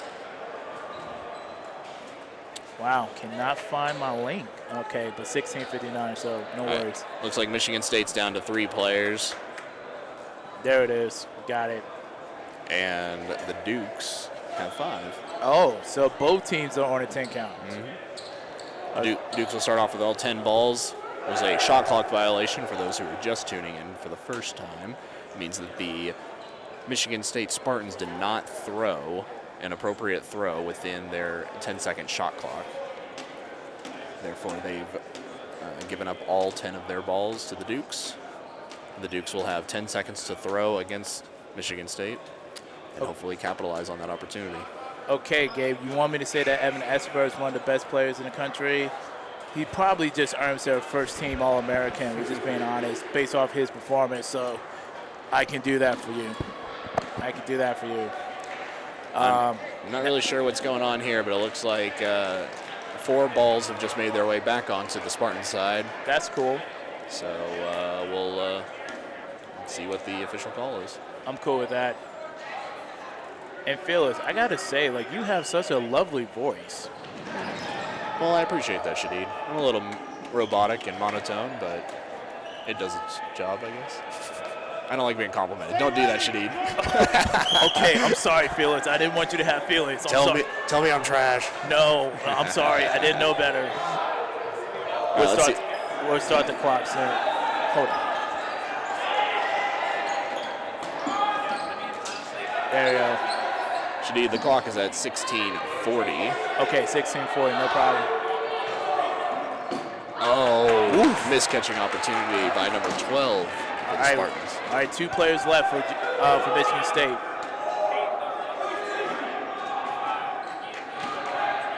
All right. Let's see who we have on the court. We got 24 and we got 22. Okay, we got 24 and 22. Those players are 22 is Evan, and 24 is. Woo! Never mind. That's a point. Never mind. Evan, 22, and 24 Jonathan just went out on that exchange. First point will go to the Dukes. 16:05 left in the first half. Dukes up 1-0. All right.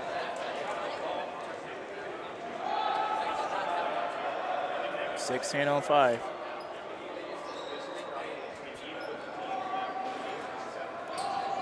So Shadid, this has been a pretty exciting weekend. I think the biggest change that I've seen, this is my 12th Nationals I've been a part of. Wow. I think that the biggest difference is this is the first Nationals where there's like parity across the entire league. Yes. There's only a couple games, couple matchups this weekend where I really felt like we knew the outcome before the game started. Yeah, absolutely. Absolutely. It's been a ton of parity. Definitely been exciting. I think that, with obviously we had 2 years shut down because of COVID. Yeah. And it kind of allowed a lot of teams to reset, reorganize, get some new leadership in. And, a lot of teams are starting off from scratch. Absolutely. Absolutely.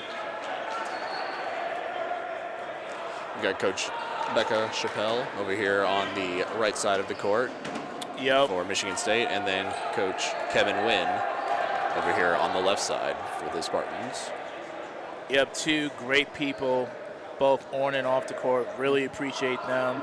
They do so much within the dodgeball community. And really two great coaches too. Kevin's been around the league as long as I have. He was at my first Nationals back in 2009. Wow. Yeah, he was a student at Lansing Community College and therefore was playing for Michigan State's JV team back in the day. The dark days of the NCDA pre. Wow. Drew Flunk definitely got clap off of that exchange. Good kill by Michigan State. Woof. It seemed like they really wanted Evan. Yes, they really wanted him. They had a good crossing opportunity. Yeah, it looked like they're sick of looking at him.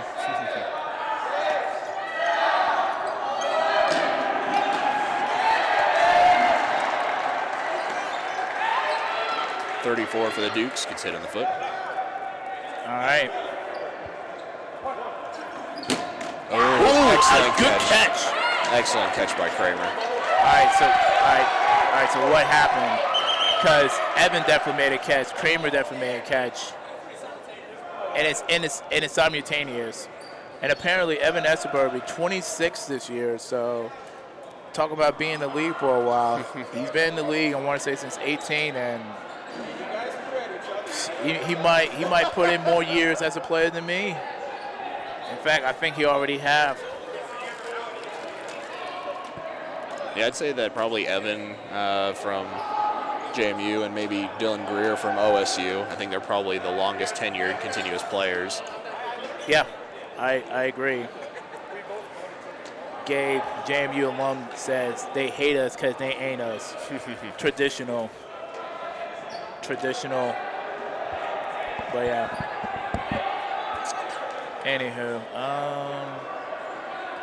probably need to stop the clock. That would be ideal for me.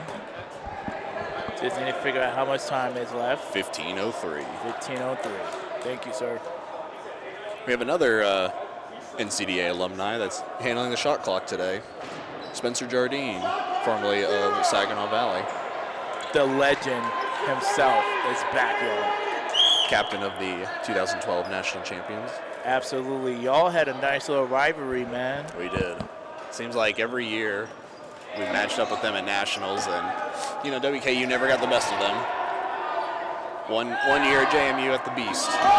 Oh, number 7 DQ goes down, and Barry Butler. That's a huge loss for the Spartans. Yeah, it is.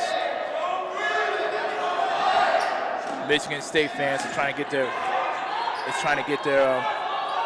team back on board. Don't blame them. They need the energy. Good kill. Funk goes down. Good kill. Good kill by Zach Gurley, number 14.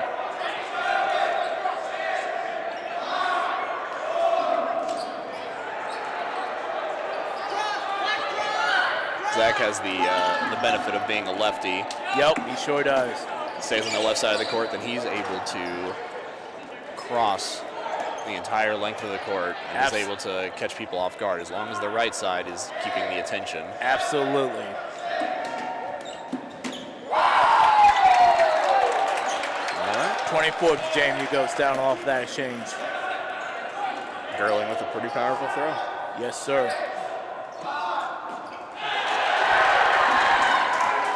Number 69 from the Dukes goes down.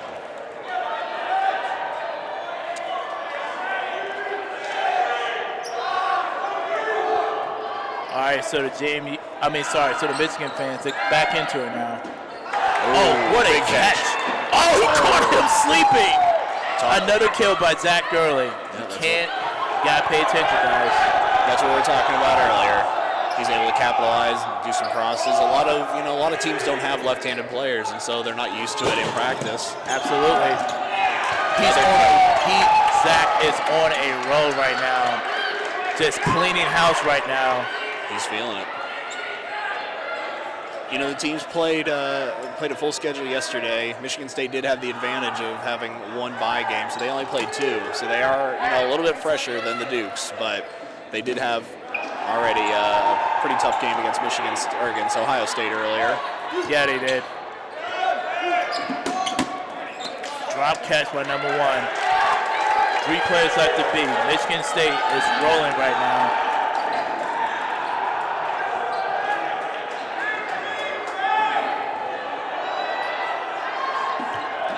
Almost caught him sleeping, but he's able to block it.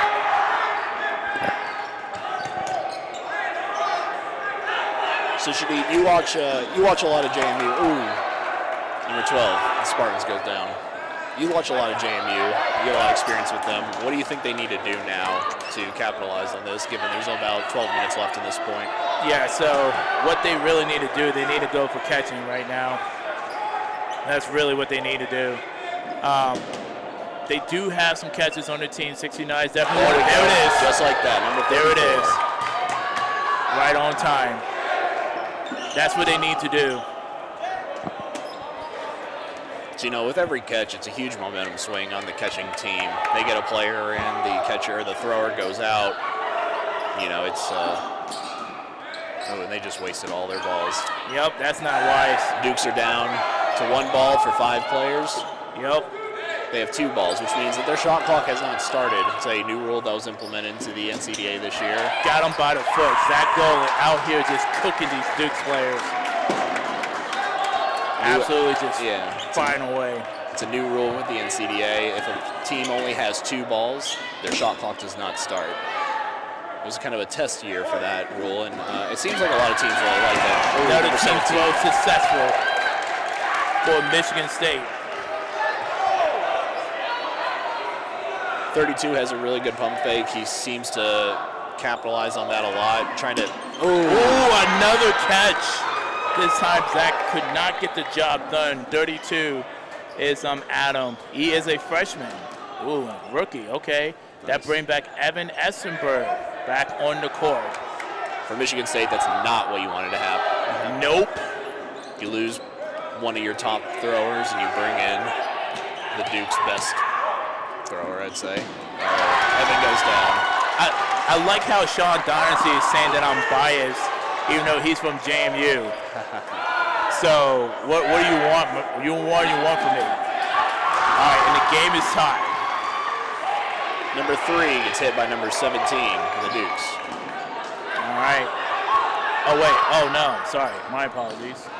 I thought that point was over. My apologies for that. Timeout, Dukes. Yo, Cole, I'm gonna need you to relax on that comment, so I will not repeat that. How much time we have left, Felix? 9:48. 9:48. I'm not repeating that comment.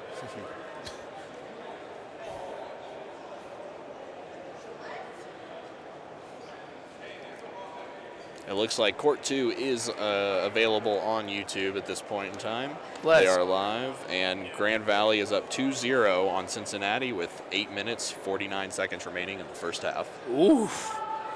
Oh, boy. Cincinnati's going to have a tough road ahead of them. I know they're battling some injuries and fatigue. Grand Valley was able to really do a lot of catching during their last game against OU.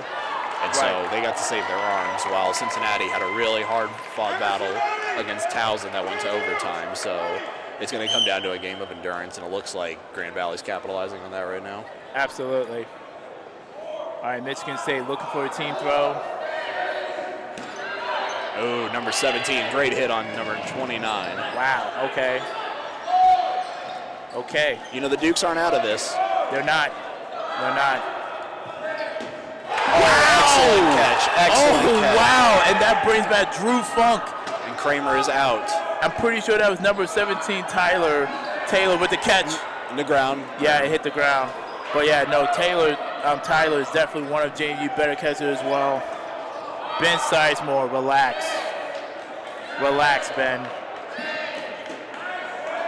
JMU fans wanted me to do commentating, now they don't want me to do commentating. What do you want from me? Anywho, 2 players still for Duke. And I want to say there's 2 players left for Michigan State, so it's a 2v2 situation. 2v1. Sorry, my apologies, 2v1. And Drew Funk is the last person in for James Madison.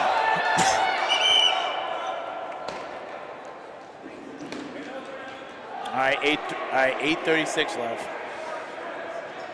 I've got 8:39 on the official clock. My apologies. You're sir. good. You're good.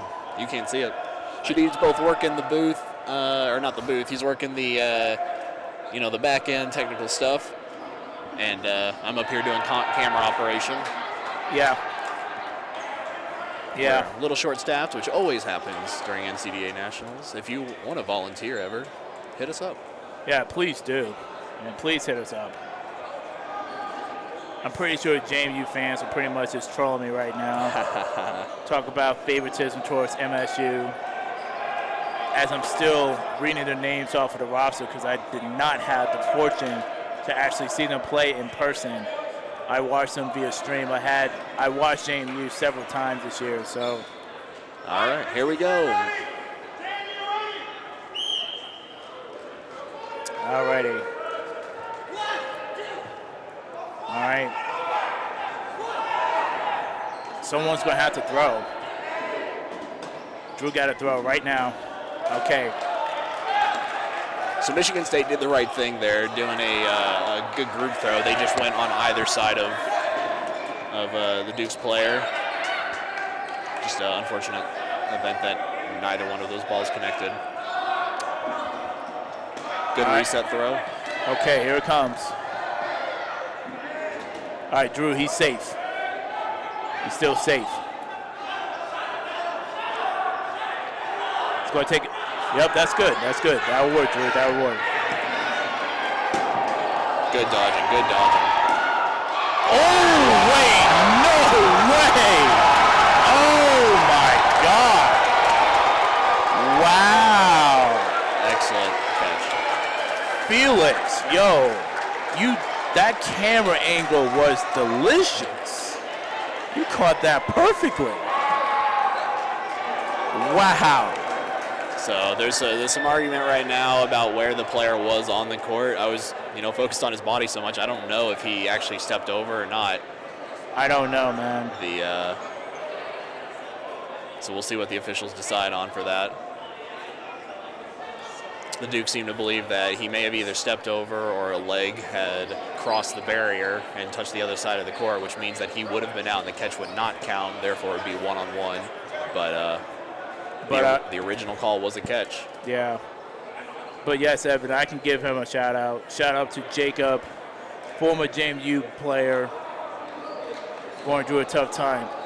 Prayers up for him, man. Prayers up. Anywho. The game is tied now, 1 apiece.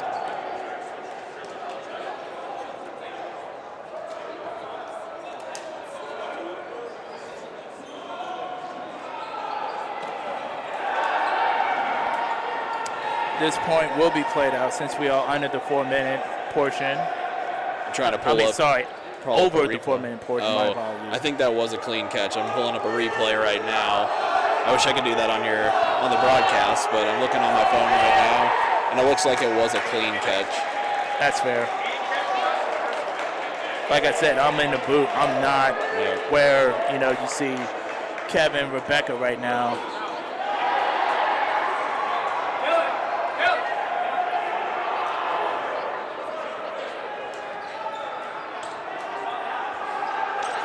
But either way, so far this has been a really good game. We've got 7 minutes, 34 seconds left in the game. Game is tied 1-1.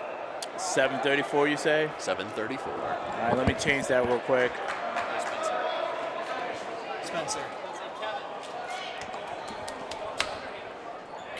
Huh.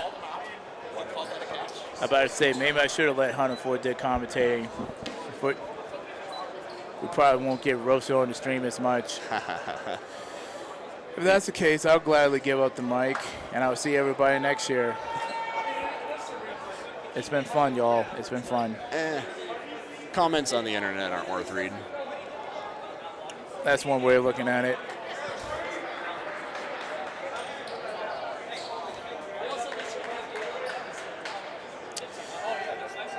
Okay, fine, Ben. Okay, fine. So I can actually talk about that. So, yeah. So my favorite memory playing against JMU was, I had to say, back in 2012, it's like a winter tournament. It's like December the 2nd.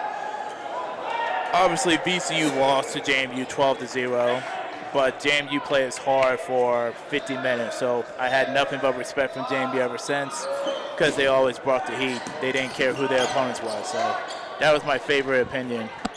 That was my favorite moment playing against JMU. Oof. Oh.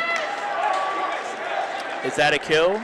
They're calling it a team catch. A team catch, gotcha. Bounced off of the foot of number, I think, 33, 34, into the hands of number 99 on JMU. Gotcha, okay. Oh, big chest shot on number 17. Okay. He's going to go ahead into the outline, but he's first in on a catch. Yeah, no problem, Ben. Hope your family's doing well, man. Congrats on getting married. Even though you've been married for a while, so. Oh, there we go. Oof. Okay, so very balanced game for both teams thus far. Yeah. Well, that's what we hope to see out of the Final Four matchup. We don't want to see, a team get blown out 8-0. No, these two are definitely, top 3 teams in the country. They have earned the right to be here in the Final Four. So we're really just going to see things.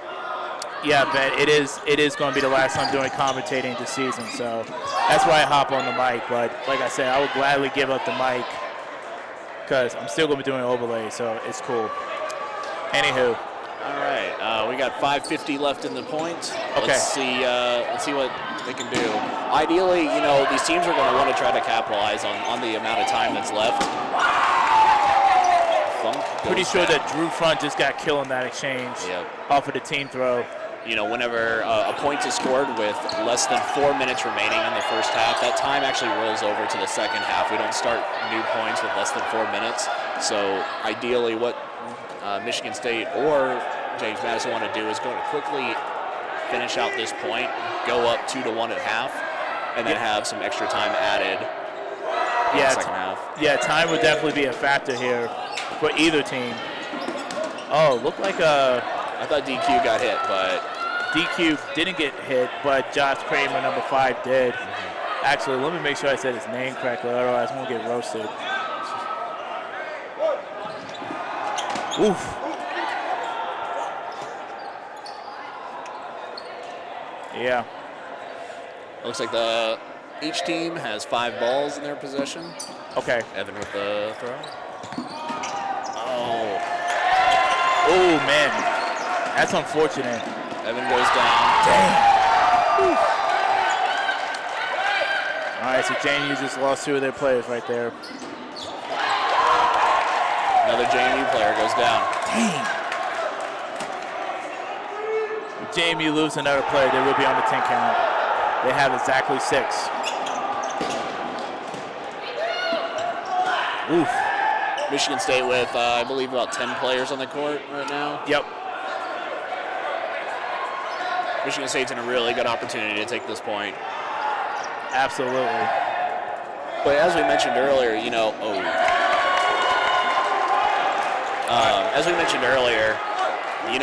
one catch can really swing the momentum for a team. Number 10, James Turner goes down off that exchange. If the Dukes are able to get their hands on a couple of these balls and rein them in, momentum shifts to JMU's side, and they have a shot. Another catch for Michigan State. Yikes! It's getting chaotic now. Oof. It's getting crazy now. Yeah. Michigan State seems to thrive on chaos because they do have a lot of talent on the team. Their roster is fairly deep, and they're able to, just overpower their opponents. So the chaotic gameplay really does work in their favor. It kind of does. Organized chaos, to say the least. Yeah. Team throw coming up. Oh. Could not catch it. One play left to beat.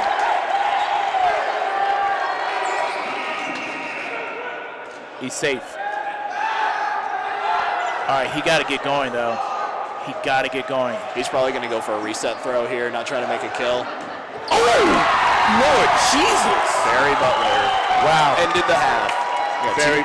2 minutes, 47 seconds remaining, and that time will roll over. So the second half with 27 minutes, 47 seconds. Michigan State up 2-1. Wow, Barry Butler, man. Yeesh.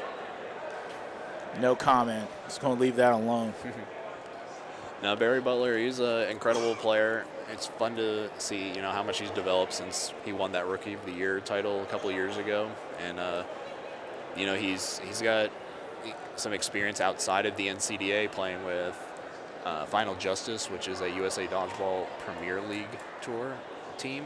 And, he's really adding things to his resume to make himself a better player for Michigan State. Yeah, someone in the chat said Barry is a certified killer.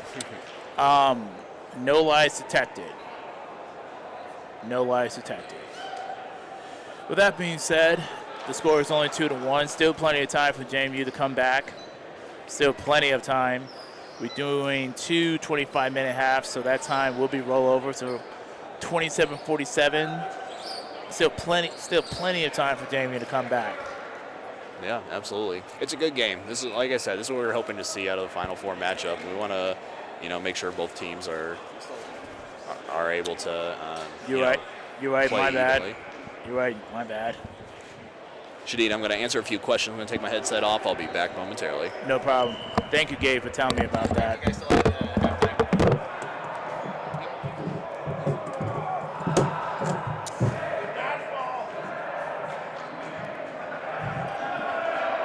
I'm about to say, in all seriousness, though, probably will find Hunter so he can probably finish off this game so I can give up these headsets. So I will say, though, it's been. Oh yeah, shout out Ben Sizemore, man, one of JMU's captains back in the days. Really good guy, really good friend. Definitely made a name for himself. But yeah.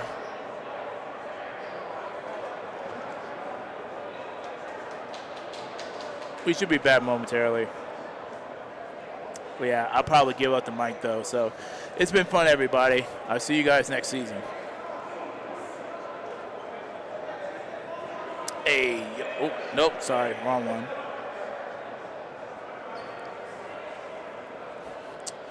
I can't get reckless one last time. I cannot do that.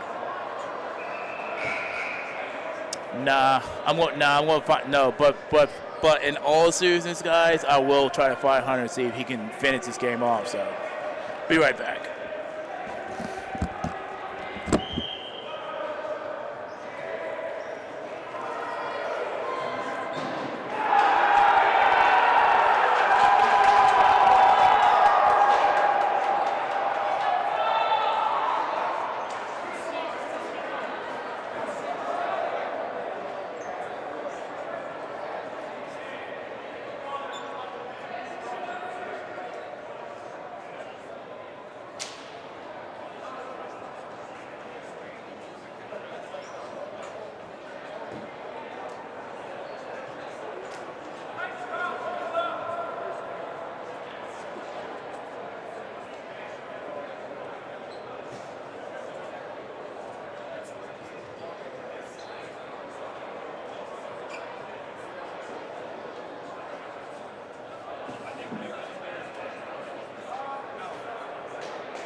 Where do I go?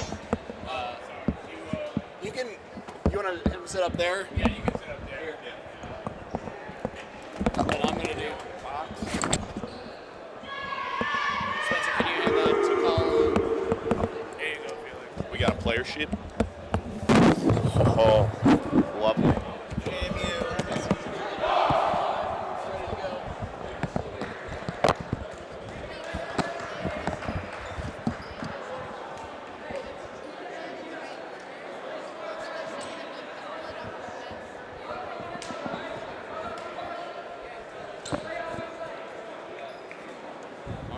Colin, can you hear us? Yep, I'm here. Perfect. All right. So I had a little bit of change in commentation for the second half of this game. We got Colin Sporer, former captain of Towson University. And Colin, were you on the national championship team? Yes, that was my senior year. Okay, perfect. I could not remember. All right, stand ready. Michigan, stand ready. All right, here we go. Looks like number 32 on Michigan State gets hit off the opening rush.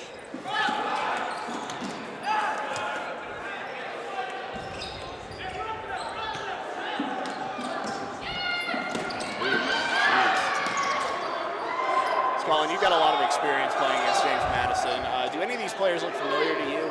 Yeah, so obviously the big player in the middle is number 10, Evan Eschenberg. Just a power arm, definitely a leader of this team. Him and Drew Funk are both doing a great job this season of getting this Dukes team organized on and off the court. And you're definitely seeing that here at Nationals. Great. Yeah, I wasn't sure how many players were around from your senior year. How many players are new? Yeah, only a few. There are a lot of new faces with this JMU team, which says a lot about their recruiting and how they've really stepped up. Yeah, absolutely. A lot of teams, we talked about this during the first half. A lot of teams had to do a complete reset because of the 2-year shutdown because of COVID, and it's great to see, a lot of these older players like Evan be able to take control and, teach the game of dodgeball in such a relatively short period of time, bring them up to the standard that they can show up in the Final Four of the NCAA National Tournament. Absolutely, and they've kept the identity of their team as well. They've always been a strong throwing team, a team that's really passionate. But I think what Drew and Evan have done is they've really got their players to buy in this year and really focus on playing as a team, playing a together style, and you're definitely seeing that on display. There's a great catch by number 8. Yeah, Barry Butler goes out on a cross shot and didn't see it coming, hit right in the foot. Michigan State, they have that advantage as well because they've got 2 coaches, Kevin Wynn and Michael Chappelle, who've been around the NCAA for a long period of time, and they're able to do the exact same thing. They have the benefit of, not really having to play and coach, where, that's kind of a challenge for Evan and Drew on JMU, where, they want to focus on their own game, but also, be able to. Definitely, and we've seen some good back and forth here. Both of these teams with a lot of throw power, and really what it's coming down to is whoever can get ball control is seeming to have the advantage in most of the points so far. Yeah, absolutely. Currently, Michigan State with that ball advantage here. Yeah, it looks like they've got all 9 balls. It looks like just through 2, which is good. You need to do a team throw at this point because with the new rule with the NCDA, now that they have 3 balls on their side, they are required to throw. So taking advantage of that and giving JMU 3 balls forces them to throw and maybe even clearing out one side of the court. So right now all their balls are on the left side, and they can really, Definitely, and that's a good catch there. Big catch Number 13, Andrew Dubon. Oh, perfect. You got a roster down there? I do have a roster. Excellent. Some holes with JMU's roster, but most of Michigan State. Number 17, Zach Tillery, just gets killed there in the corner. So I've seen Zach play a few times this year. For whatever reason, it seems like every time I'm doing live streaming, I get put on JMU games, which is fine with me, but it just seems like that's just how it worked out. But, Zach Tillery's been fun to watch. He seems to come up with some pretty clutch catches when it counts, and his arm is no joke either. Absolutely, absolutely. And everyone on this JMU team, 1 to 12, can throw from top to bottom, which is something that was very similar to our Towson 2019 team. Yeah. Just arms from top to bottom. Absolutely. Michigan State, they obviously have a lot of power throwers, but they also have that organization to capitalize on some of those weaker spots they may have. But it's been really cool to see how this team has developed. Definitely, and this was definitely a matchup that I was anticipating seeing when the brackets came out last night. Yeah. And definitely one that I thought would be one of the more tasty Final Four matchups, and it's definitely on display here. There's been a lot of back and forth, a lot of big time throws. Great team catch there. Those are some lucky things that just happen. Yeah, and those are the bounces you need to go far in. Here in bracket play here on Sunday. You need to have the bounces go your way. You got to have some plays where, you get a ball that 90% of the time will be a kill. Oh, as I almost get taken out here. But yeah, balls that'll be a kill 90% of the time that would end up being a kill, and now it ends up in a team catch. Yep. Right place, right time. That's all it is. So you got about 23 minutes left in the second half of this game. Ball advantage to Michigan State, but they are on, it looks like a 10 count with 5 players left here. Yep, but they've got the Dukes push back on their back line, and the Dukes do not have a shot clock right now because of that new rule that we have in the NCDA. And what you're going to see is you're going to see JMU start to get more balls with that shot clock being at 10. They're going to start to get more balls in their favor, and you're going to see them start to push up in probably about a minute and a half or so. Absolutely. That was a great throw by number 25 from Michigan State, just a little bit to the left. Yeah, Alec Dean, the freshman, one of the better freshmen in the league, with a power arm there. He's definitely going to be one to watch for years to come for this Michigan State team.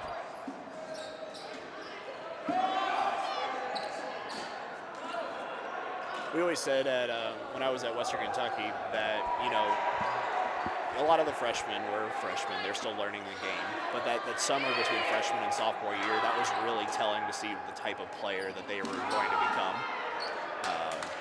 A lot of the freshmen who get hooked early on, all they want to do is work on their throw, work on catching, working to get better.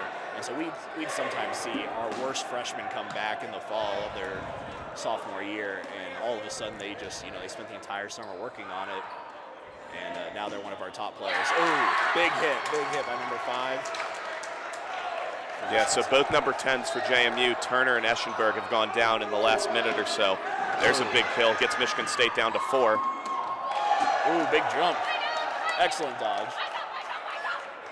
Those dodges where you jump up in the air, they get a little bit harder as the day goes on. Oh, absolutely. Absolutely. And that's credit to this very athletic JMU team, and that's been something that's been their bread and butter, is being one of the more athletic teams in this league, and they're showing it here late on. Another good player for JMU, Trent Schaefer, the junior. We haven't played, I think we played them maybe 3 or 4 times this year. And for some reason, we just could not get it through our heads to not throw at this guy. He catches just about anything that's going to be thrown in his general direction. And his arm is nothing to sleep on either. Really good player for JMU. Able to get that second throw to avoid a ball's over call. Looks like we got a pop ball on the Michigan State side. Stop play while we swap those out. Quick switch there. Just a score update from the second court, in case you're not paying attention there. Looks like Grand Valley is up 2-1 on Cincinnati with 18 minutes left in the second half. Cincinnati took a point right before the half there against Grand Valley to really keep their hopes alive. Really needed to get a point. They got a kill late on a team throw. And then there it is, a catch from Schaefer to bring in Drew Funk. Big play there to get Drew back into the game. Yeah, that's a big swing.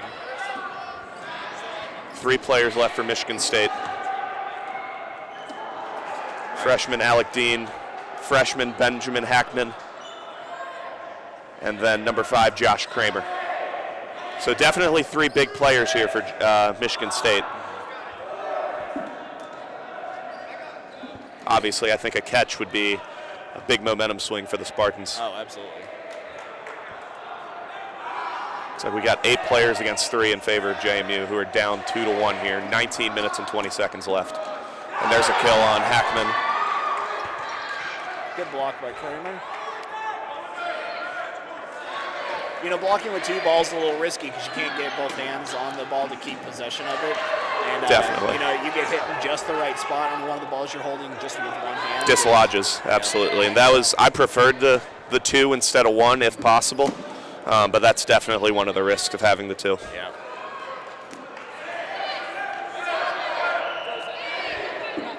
Eight balls on Michigan State's side. Now 7. Still going to be the Spartan shot clock with that 10 count. Good reset throw by Kramer.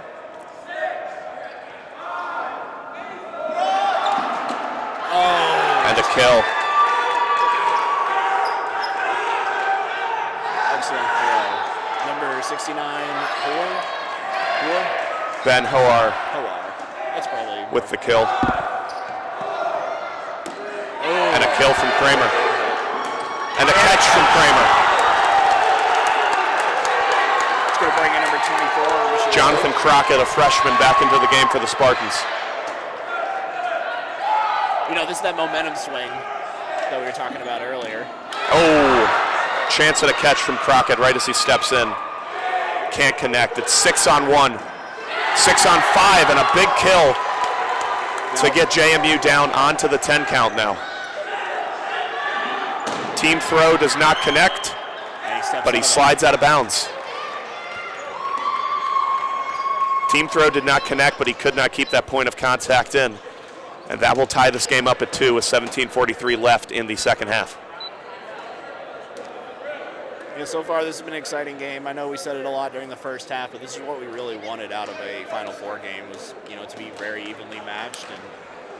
And this is why we do what we do. We want to see good games of dodgeball. Of course, and I think Michigan State has a chip on their shoulder from their last Final Four game. Yeah. It was against our Towson team in 2019, and I still can go on record, even with our national championship game that we played that year, I think the game against Michigan State was probably the best game of dodgeball that we had played. Oh, really? That season. We really took all of the air out of that game. Was never really tight at any point. So I think they definitely have a chip on their shoulder. They want to be back, make this more of a game. They're getting a good test from this JMU team. but it's definitely going to be a close game. It's going to be a very exciting last 17-43 here in this one. Looking over at the other court, 17 minutes left. It looks like Grand Valley's taking the third point, so it's 3-1 GV in that second semifinal game over on court 2. So Cincinnati, it looks like they were extremely tired. They had a really tough game against Towson to go into overtime, so they're honestly just probably exhausted.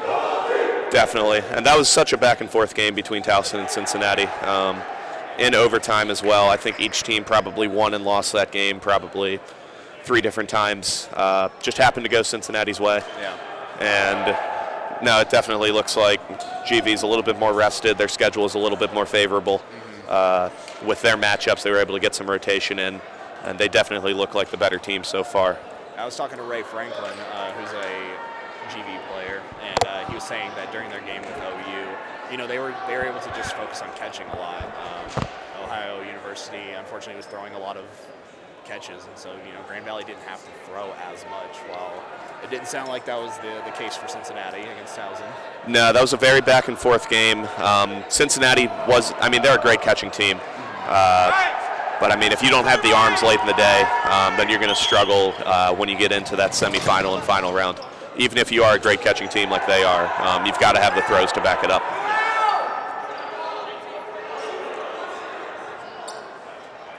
So we got Evan and Drew on the right side of the court.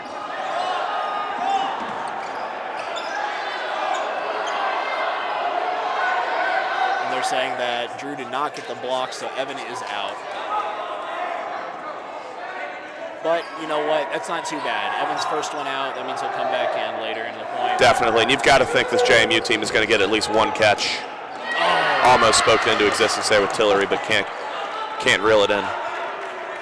But no, you would think that JMU can get at least one catch in this point, get Evan back into the game, make him a factor in this point. Yeah, absolutely. And you know what Tillery was doing, he was holding a ball and trying to catch. And sometimes that works out. Sometimes you're able to use your blocking ball to rein in that ball that's coming in. But a lot of the time, it's just better just to drop that ball and focus. And something as a coach I always preach is the drop catch. When you have that ball, give yourself the full range to use your whole body, not have to worry about securing it with a ball. And just using your whole body. It doesn't look like he was able to react quick enough. A couple more Dukes killed in that trade as well, so they're down to 8.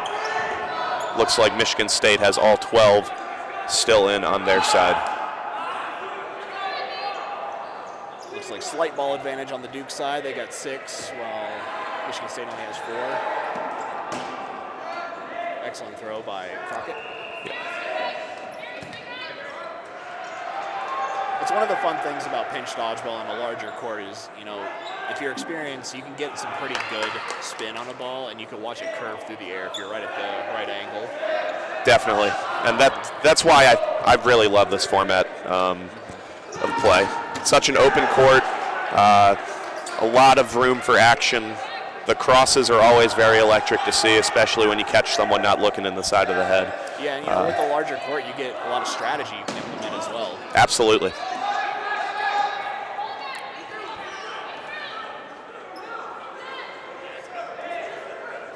Colin, do you have any experience with some of the smaller court? Not as much. Just a couple of tournaments that we've done on the East Coast.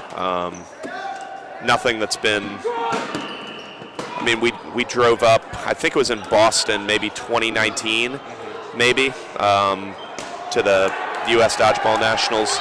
Played in the pinch division that year, but not as much experience on that end. Yeah.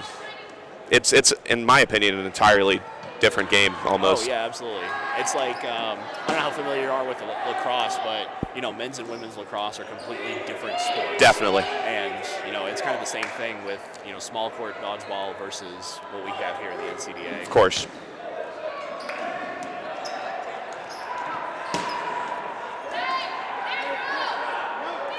A catch on the Duke side would really be a good thing to do right now. Oh, right there. Hey, look at that. I spoke into existence.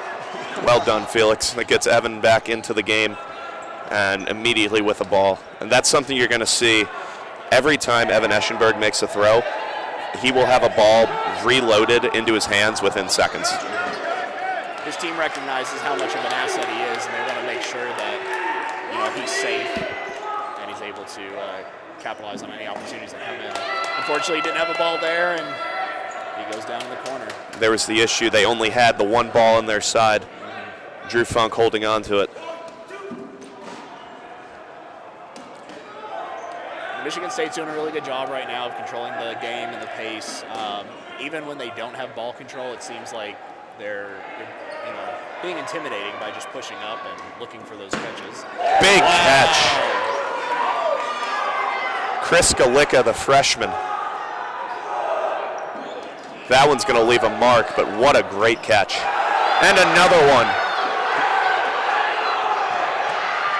Trent Schaefer, and a kill.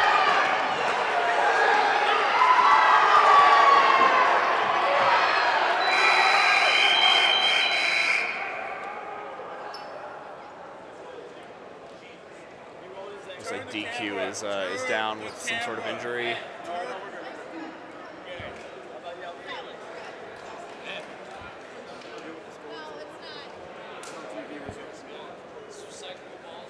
It looks like he's okay, which is good.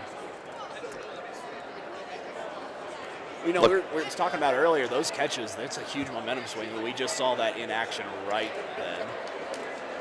Definitely. 2 big catches there for the Dukes and then a kill in that rapid-fire exchange. They definitely came out the better team out of that one.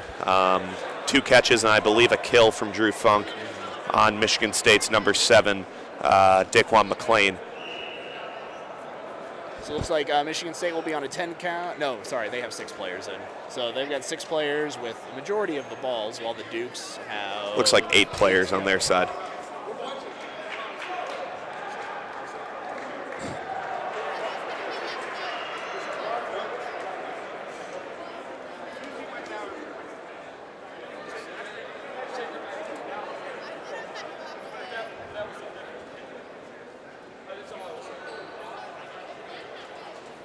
So some of the players still in for the Spartans. Number 3, Ben Hackman, the freshman. Number 27, Jack Salisbury, the junior.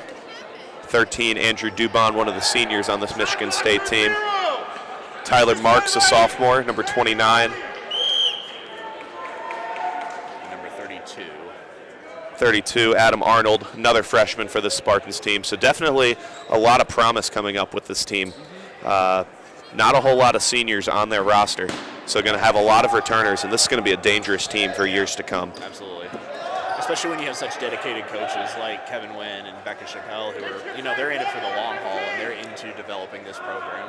Definitely, and it's player development, and it all comes from the coaches there. It's something that Wes Peters has done a great job with at Cincinnati, and something we're seeing with this Michigan State team as well. Just a lot of talent being churned out.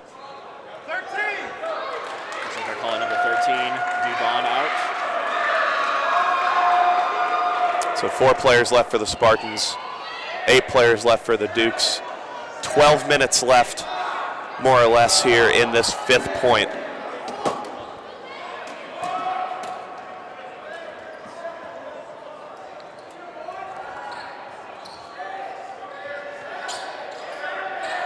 A lot of the successful teams in the past have had coaches, and it really says something about having somebody off on the side of the court that doesn't have to focus on playing, because they is able to bring their experience and apply it to some of the younger kids. But like Grand Valley has always had coaches. I think starting with Dylan Fettig, and obviously they've had a lot of success over the years. Definitely, we got a big call coming here. It looked like Tillery made a cross and took out Kramer. He may still be in. I think there might have been a shot clock violation prior to Eric's. And it does look like that. It's a balls over to JMU. Kramer will stay alive, but all the balls with the Dukes. And Felix, I'd like your opinion here. You're James Madison, you've got all the balls, and you've got an 8-4 player advantage. Do you try to milk some of the clock here? So that way when eventually, obviously you're banking on getting the point, you've got to get the point first and foremost, but you got to think that with all the balls and the arms that this JMU team has, that they'll be confident enough to take that, but maybe just try to burn some of the clock, so that way when they are up 3-2, may not be able to come back and get a point when this one is over. So my strategy, if it were me, I would eliminate 3 of the 4 players remaining, keep the one guy, and honestly play wall ball. And I know they have a curtain behind them, and they don't have that as too much of an option. But keep that one player in, burn a lot of the clock, and then finish it out when maybe there's 6 minutes left. 5 And on the flip side, you almost got to force Michigan State to make that call. Do you step out to try to concede the point, give yourself as much time as possible to get one, being down 3-2? Team throw connects. I wouldn't be surprised, like you said. I think Kevin Wynn may tell this player to step out if he can't bring a catch within the next minute or so. I would agree. I'm thinking right as it hits maybe 10, 9:30, and there he goes. Salisbury steps out. 10:26 left on the clock. JMU possesses a 3-2 lead here in the national semifinal game. Yeah, so far this has been a pretty exciting game. I've thoroughly enjoyed watching it and commentating. Let's see, let's get a score update from Court 2. Court 2, it looks like Grand Valley is up 4-1 on Cincinnati with 10 minutes, 10 seconds remaining in the second half. So it appears that the Lakers will be headed back to how many straight national championship games? I think I've run out of fingers to count. I think legitimately you may have run out of fingers. The last time they were not in a national championship game, I think, was when Spencer Jardine and his Saginaw group, they beat Kentucky in 2012. And, obviously we had 2 years off of COVID, 2022 current year. So, maybe 8 straight. Crazy. Spencer, you're sitting there next to Colin. How did it feel winning a national championship in 2012 and over Kentucky? Are you talking to me right now? I'm sorry. Spencer, how did it feel in 2012 when you guys beat Grand Valley to send them, not only home, but to not to the national championship game, which they were so accustomed to?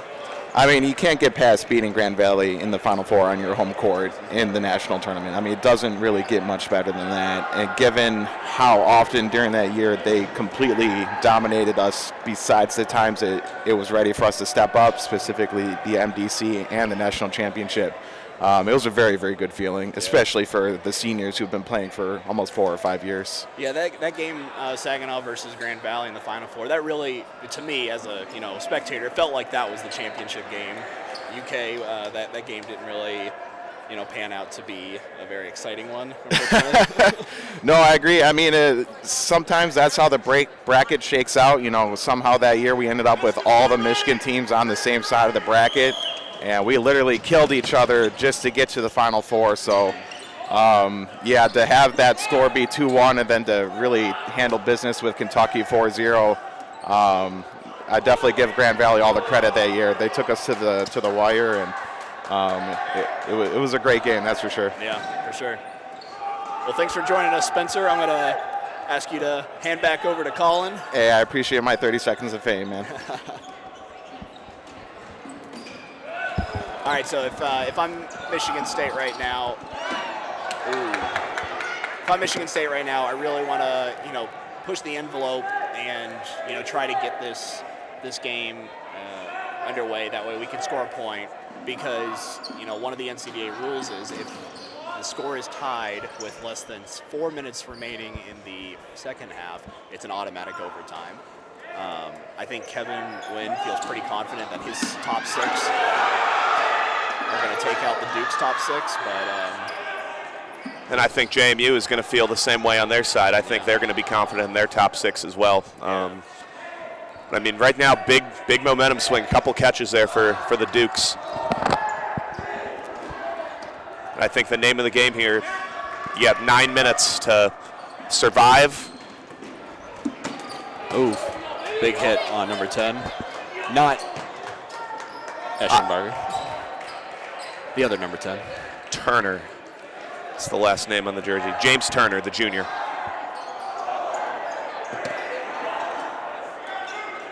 JMU alum, how does my mic sound? Sorry, it was bad earlier. There was only about a 40-second period where your mic was a little bit quiet, but I just figured it was my headset. You can see in the chat some of the old JMU alums, Cole Flora, Evan Basenko, Doug Schilling, some of the guys watching back home, supporting their Dukes from afar. I'm sure this is really exciting for them to be able to watch and see how their program has had continued success. The Dukes have made it to the Final Four a few times in the past, and I'm sure it's really awesome for them to be able to see the tradition, stay alive. Absolutely. But obviously, take it to the next level because the Dukes have never been to a national championship game. Right now, just 7 minutes and 54 seconds away from making that first ever appearance. And what looks like a date with Grand Valley in a national championship.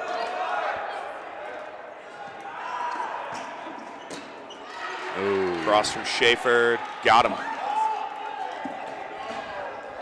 Yeah, it looked like it hit the outside of his ankle. It was a close call, but I think Colby Bryceland, head referee, made the right one.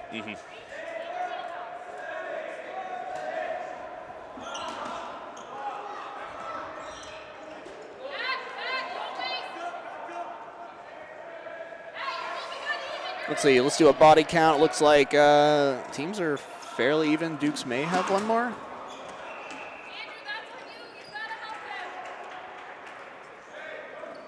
It looked like Crockett got taken out on that cross. He is going to stay in. No call made. That was a close one, though. Michigan State has ball advantage now. They have 6 balls to the Dukes 4. Drew Funk. There's a big kill on Drew Funk in the corner.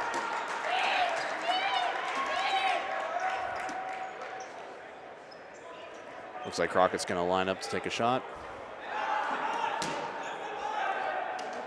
And if you're Michigan State, you've got to execute your team throws here. It's a really good catching JMU team.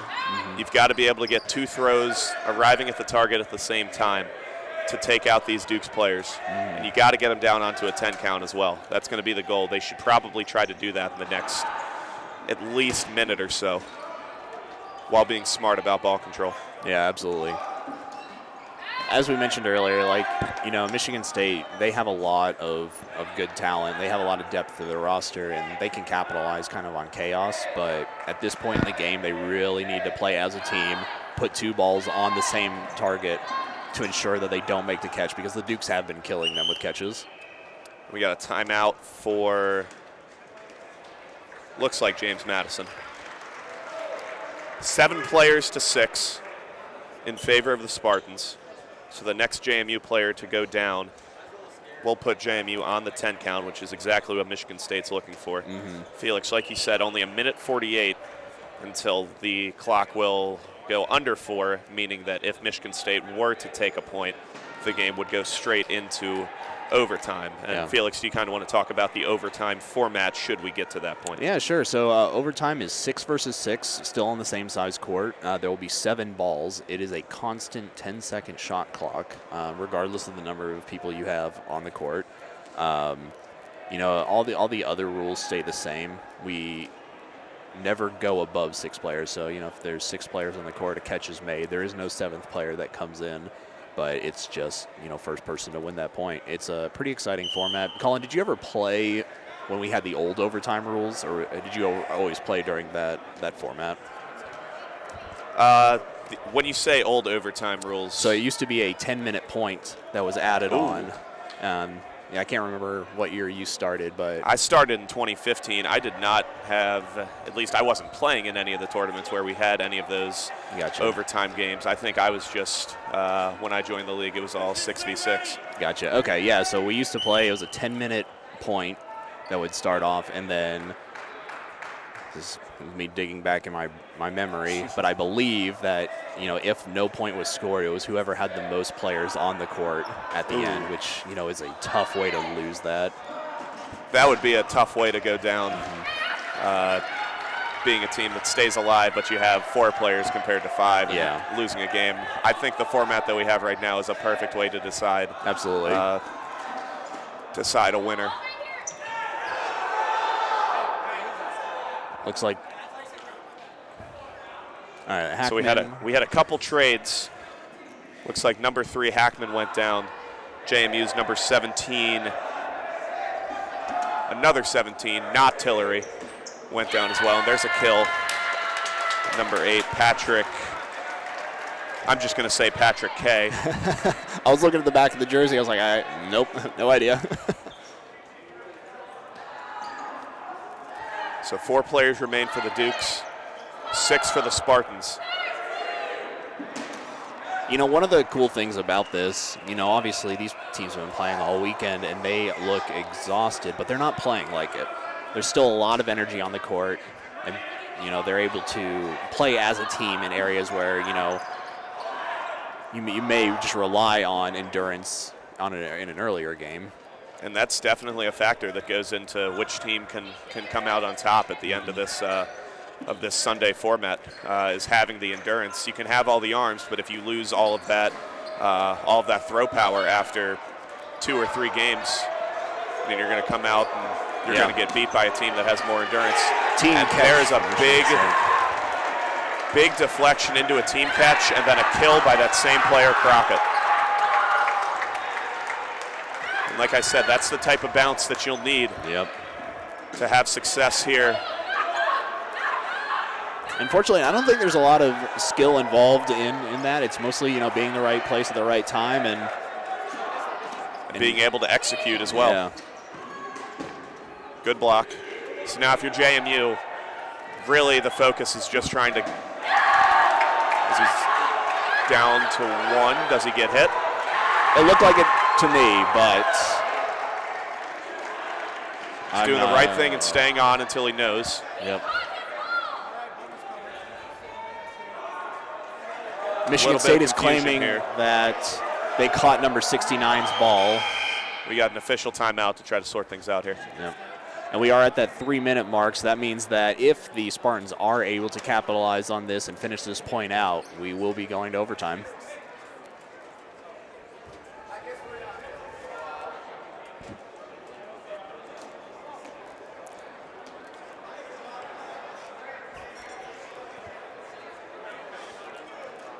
So, Colin, what do you do as a Dukes player, number 1 that's remaining in? What is your strategy? So what I'm trying to do is just make sure I have a ball at all times. Obviously, you're going to have, if you have more than 2, you're going to have that shot clock, so you got to try to reset. You want to try to get up as far as you can without leaving yourself vulnerable in the transition. So you want to try to get as far as you can to make a throw and then get back to your back line and do what you're confident with. If you're confident that you can block a ball down, you do that. If you're confident to make a catch, you look for a drop catch and you look to try to get a catch, bring a player back in and try to chew up some more time off the clock. It looks like if he were to make a catch, it would be number 17, Tillery, to come back in, which would be a huge momentum swing. Definitely. Tillery can make some catches. And a bigger thing, he can make some burn throws and some waste throws as well, which is exactly what this JMU team is looking to do. They're looking to take as much time off the clock as possible. Yep. And there's a big difference between 1 and 2 players in, being able to rotate who's throwing instead of making every single throw on the court. I mean, just simple statistics, you're going to tire out. Yeah, absolutely. And one thing that I always coach is that, you know, if it's a situation where there's one player on the opposite side and then they do get a catch, to hit the person who just came back in, because, you know, they're fresher than the person, and then, you know, capitalize on that person who's, you know, probably exhausted. That's a great point. 3:09 to go.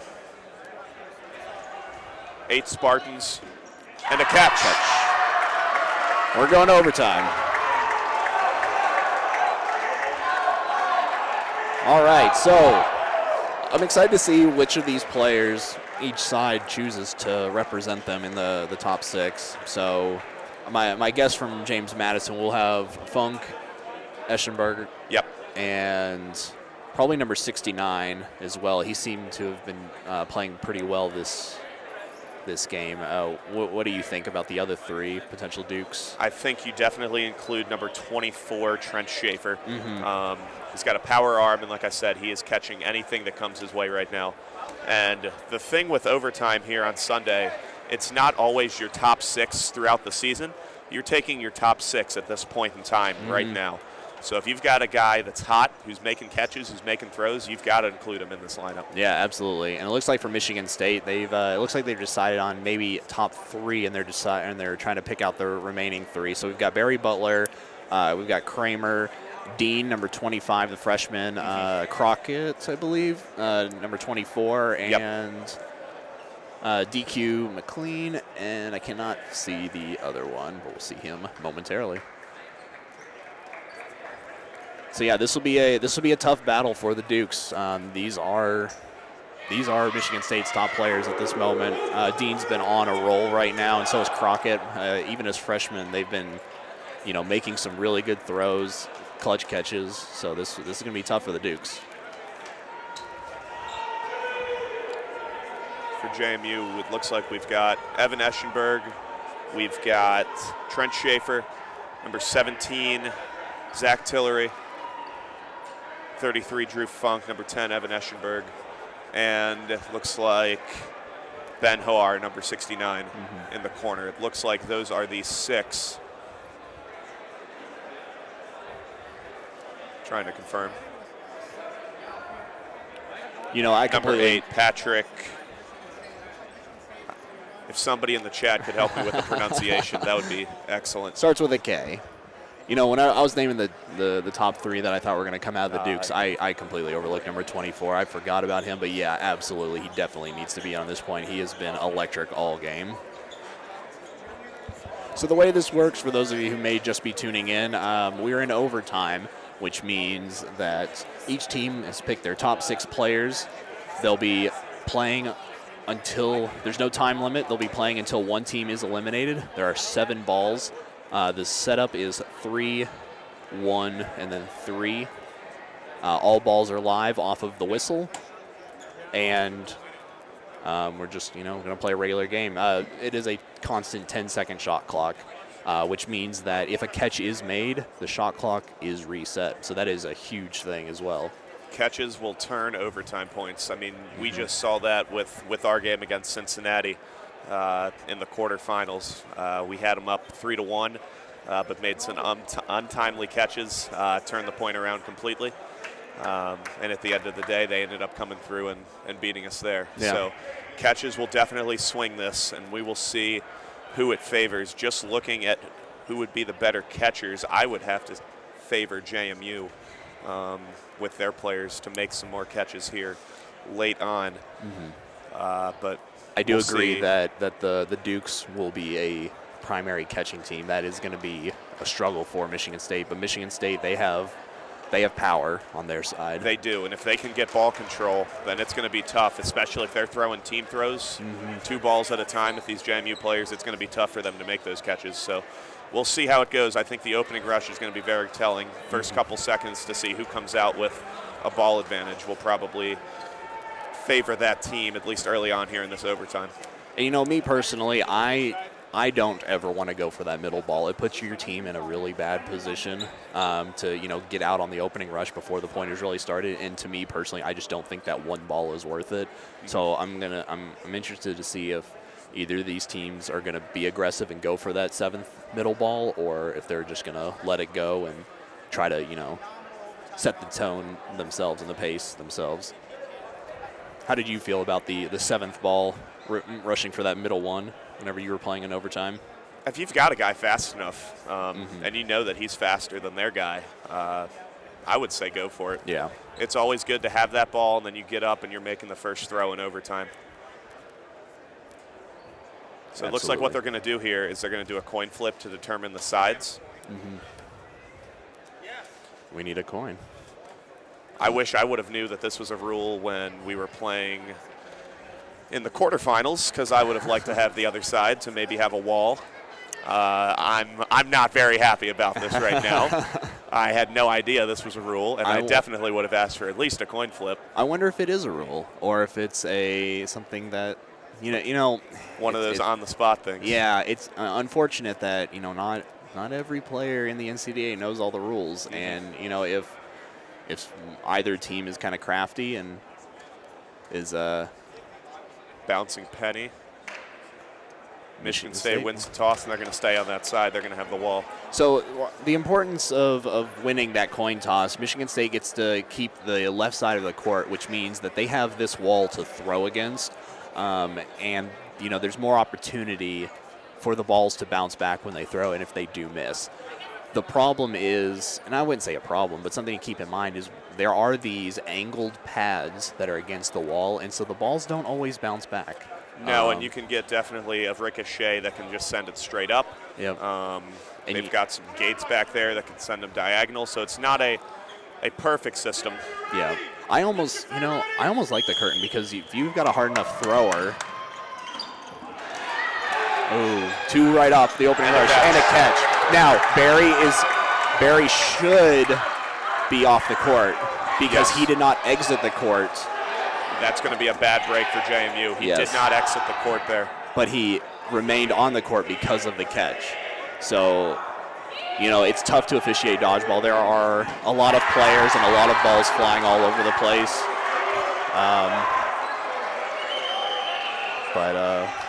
We'll see what happens. It looks like the Dukes have a shot clock violation, so they will be giving up all balls. But the rule is if a player is out, they have to exit the court before they are eligible to be caught back in. Unless that changed recently, which is possible because, I've been out of NCDA administration for 3 years now, and a lot of rules have changed. And it looks like they may be talking to Barry about that right now. Which it would be interesting to see what they do because Barry just got that last kill on Evan. No, this is definitely a big moment here in this overtime. If it were me, I would reset, have Evan come back in. Both teams are down. I guess the Spartans would have 5 and the Dukes would have 4 because Drew Funk got hit off of the opening rush and then the Dukes threw a catch. Yeah.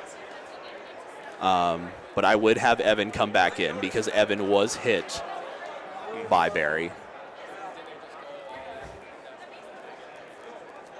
And it looks like I'm trying to wave Barry him down. is out, but now the question comes down to whether Evan is staying in the game. Yep. He doesn't appear to be walking directly towards the sideline, or maybe he is. I think it's only fair that Evan is back in because I would say so as well. And if I'm JMU in this situation and he's not on the court, then I'm livid because he's killed by a player that should not be in and then was ultimately taken out because of that fact. Yep.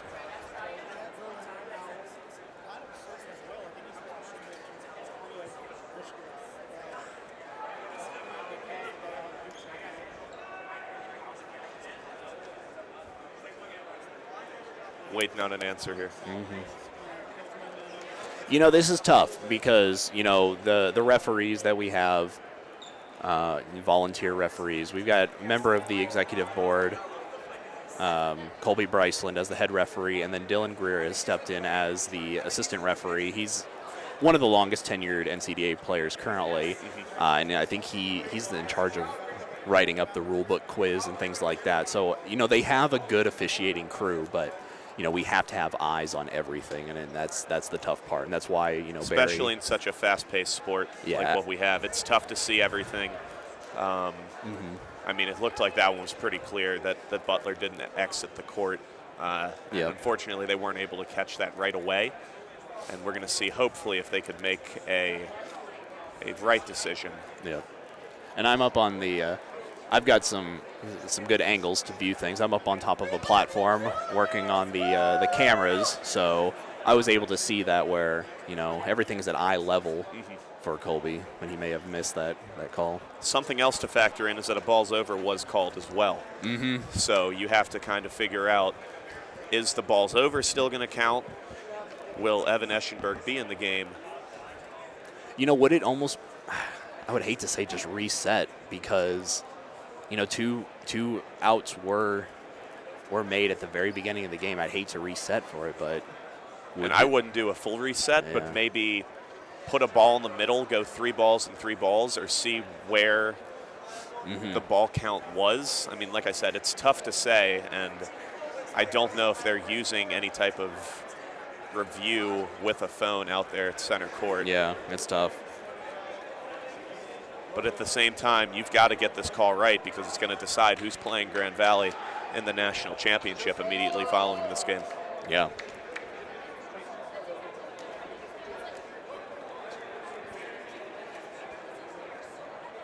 And we'll see if we can get an explanation after things are resolved and play resumes. What needs to happen, there's too much discussion happening right now. The refs just need to make a call, and then that's just how we're going to play, because the more discussions that happen, the more questions are going to come up. Yeah, exactly. The more what-ifs and all of that, and that's not what needs to happen. The refs need to control the game, make a decision, and then that's what's going to happen.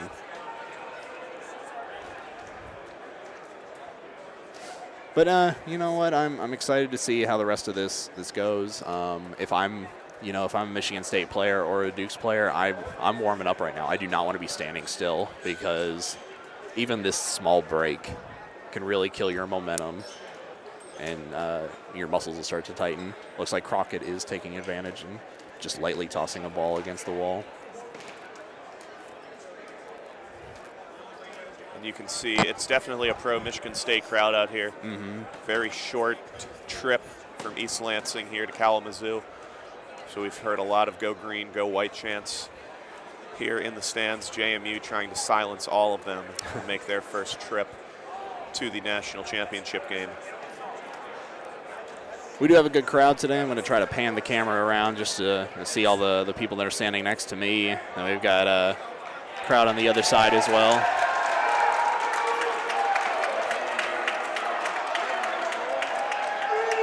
Barry should. Wow. Barry's. I don't know about that one. Yeah, I do not agree with this call, but I am not involved in the decision making. Unless they're doing a full reset. Colby, can you explain what happened? So, Barry never exited the court. It says in the rule book you have to exit and come back into the baseline. He never did that. So play was dead at that moment.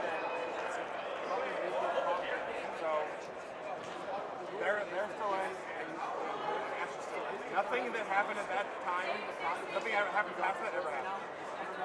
So why is Butler still in? Because we can't punish them for not counting. Okay. So Colin, we heard a little bit of that. We can hear it muffled, but. Yeah. So it looks like what has happened here is, even though the rule states that Butler was supposed to leave the court, the referees were not able to catch it in time. Official timeout occurred while he was still on the court. And that a timeout has occurred before Evan Eschenberg was killed.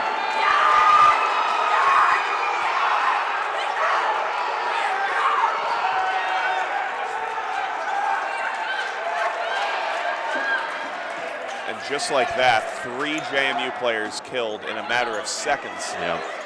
And it's a 6-on-1 in favor of the Spartans.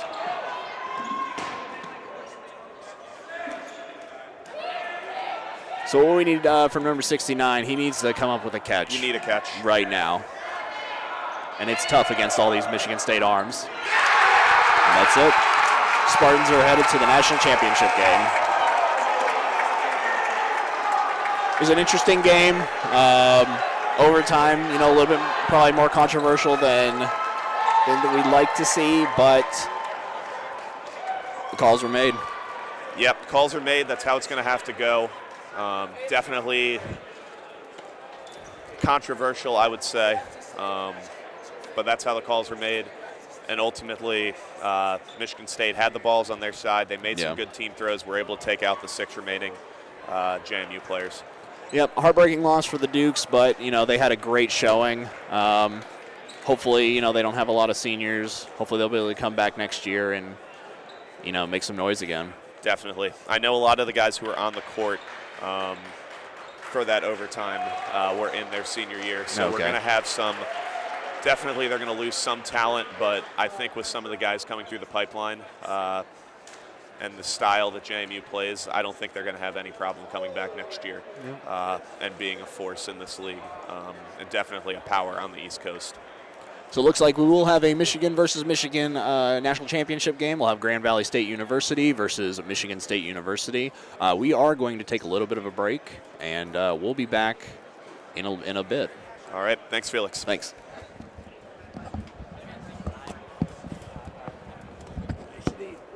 We took our headphones off.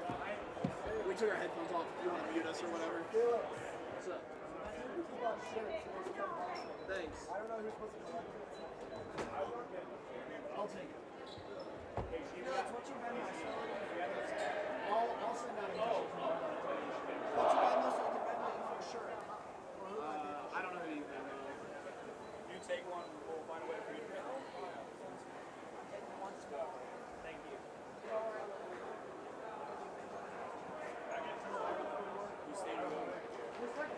You want $10? No, this is pretty good.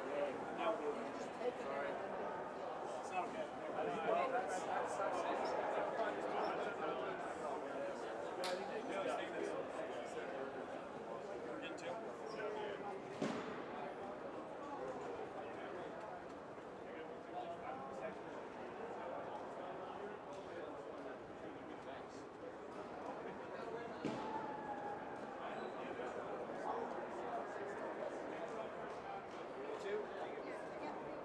Perfect.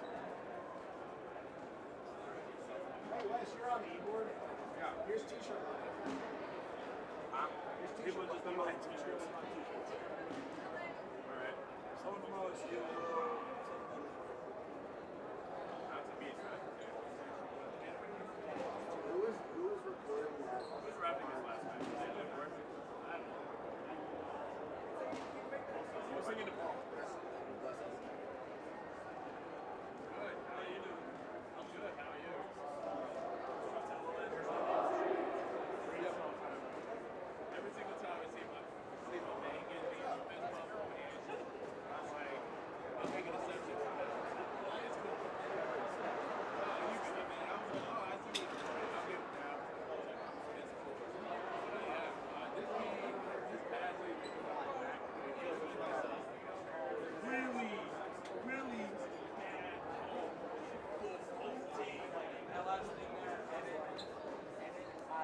Right, I'm like, this is not how you should go out.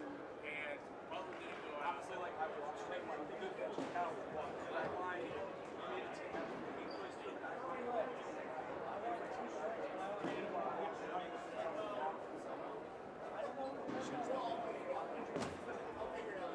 like trying to fight him being their alternate.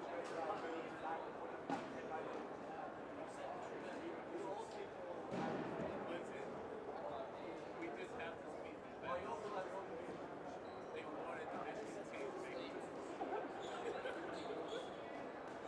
They wanted the Michigan team to make it. They wanted an East Coast team, an Ohio team to make it interesting. But they wanted an all East Coast fun. Probably they wanted an all Michigan fun. They wanted yo, listen, the chat is going up. NCDA, right? JV is beyond a side that's outside. Rick. Without a bonus. Rick. You want to talk about trolling? I was like trying to be like, these are commentators on JV. They were trolling so much. I was like, okay. Hey guys, this is my last broadcast of the year. It's been fun. I stopped at halftime. I gave it the college sport, which is their biggest rival. It's completely anti-JV all the way. I gave them the biggest reversal. And I act like I'm going to Detroit because I guess I'm like, you know what? It's until like 10 o'clock at night.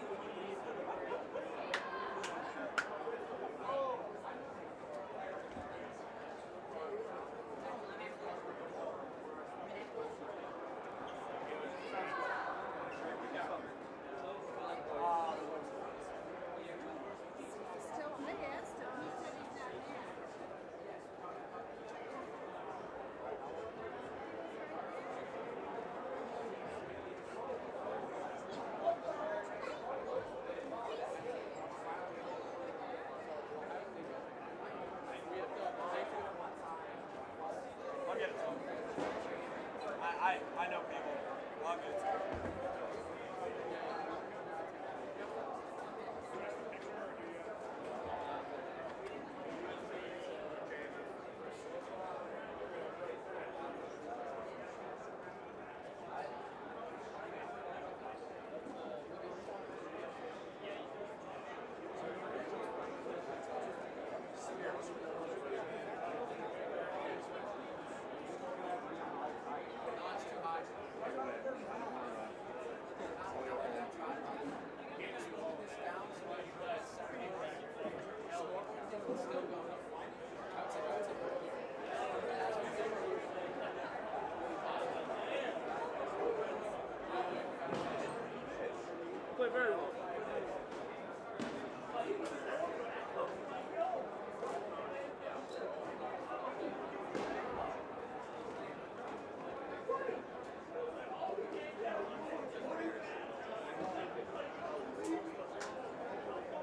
Bailey, you ready? Yeah, 1 second.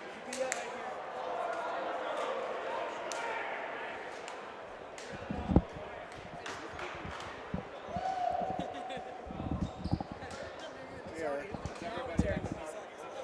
Kevin, tell Shadid to make sure these are both ready.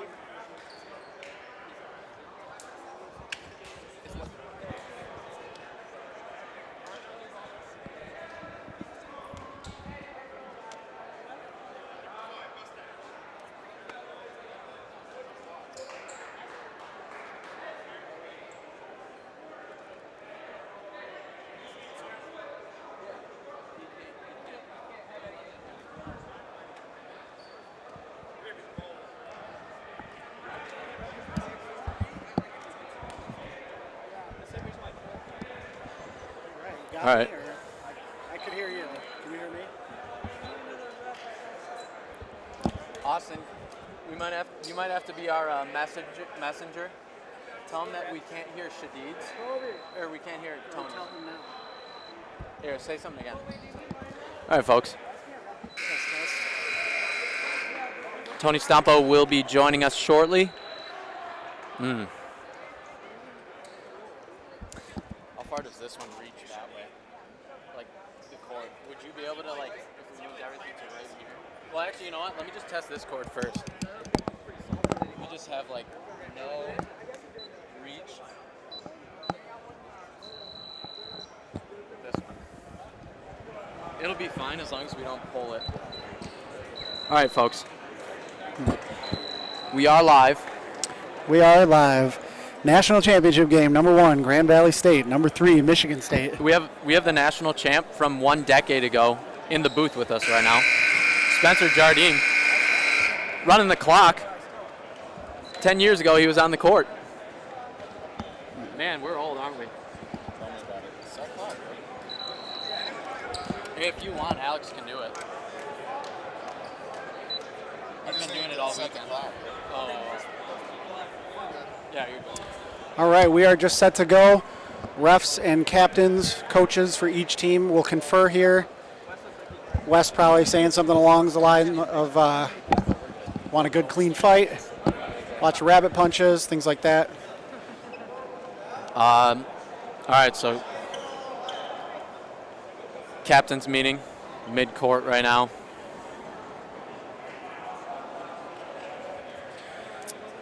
Each team will huddle. Grand Valley's already lined up, actually. They're ready to go, wondering what the delay is, but we just got a quick captain's meeting with the refs, making sure everybody knows who's head ref, assistant ref, line judges,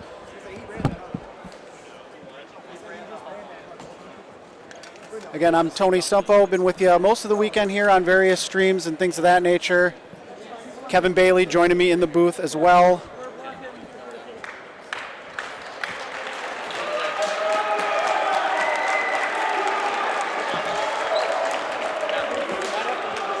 We're excited to bring you multiple streams here, multiple angles. Check it out on YouTube, tell your friends.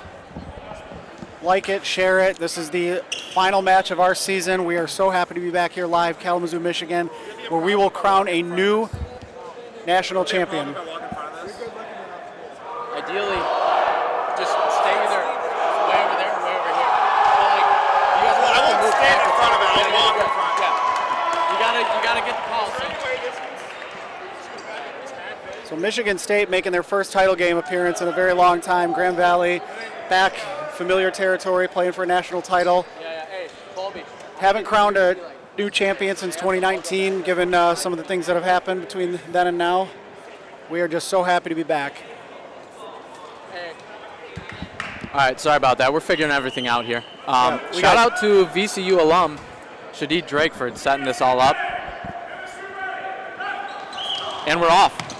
Here we National go. Title game. We are 50 minutes away, plus I guess halftime, potentially overtime, from crowning a new national champion. Hey, I wouldn't mind overtime. Oh, right Ben off the Smart. bat. Wow. We called ground. Nope, they said ground. He said he blocked it down. Josh Kramer didn't even make a motion. He knew it was good. So we got two fantastic teams here. Number 1, Grand Valley State. Number 3, Michigan State. Two very deep teams, too. And already, we're 30 seconds into the game, and guess what took a hit?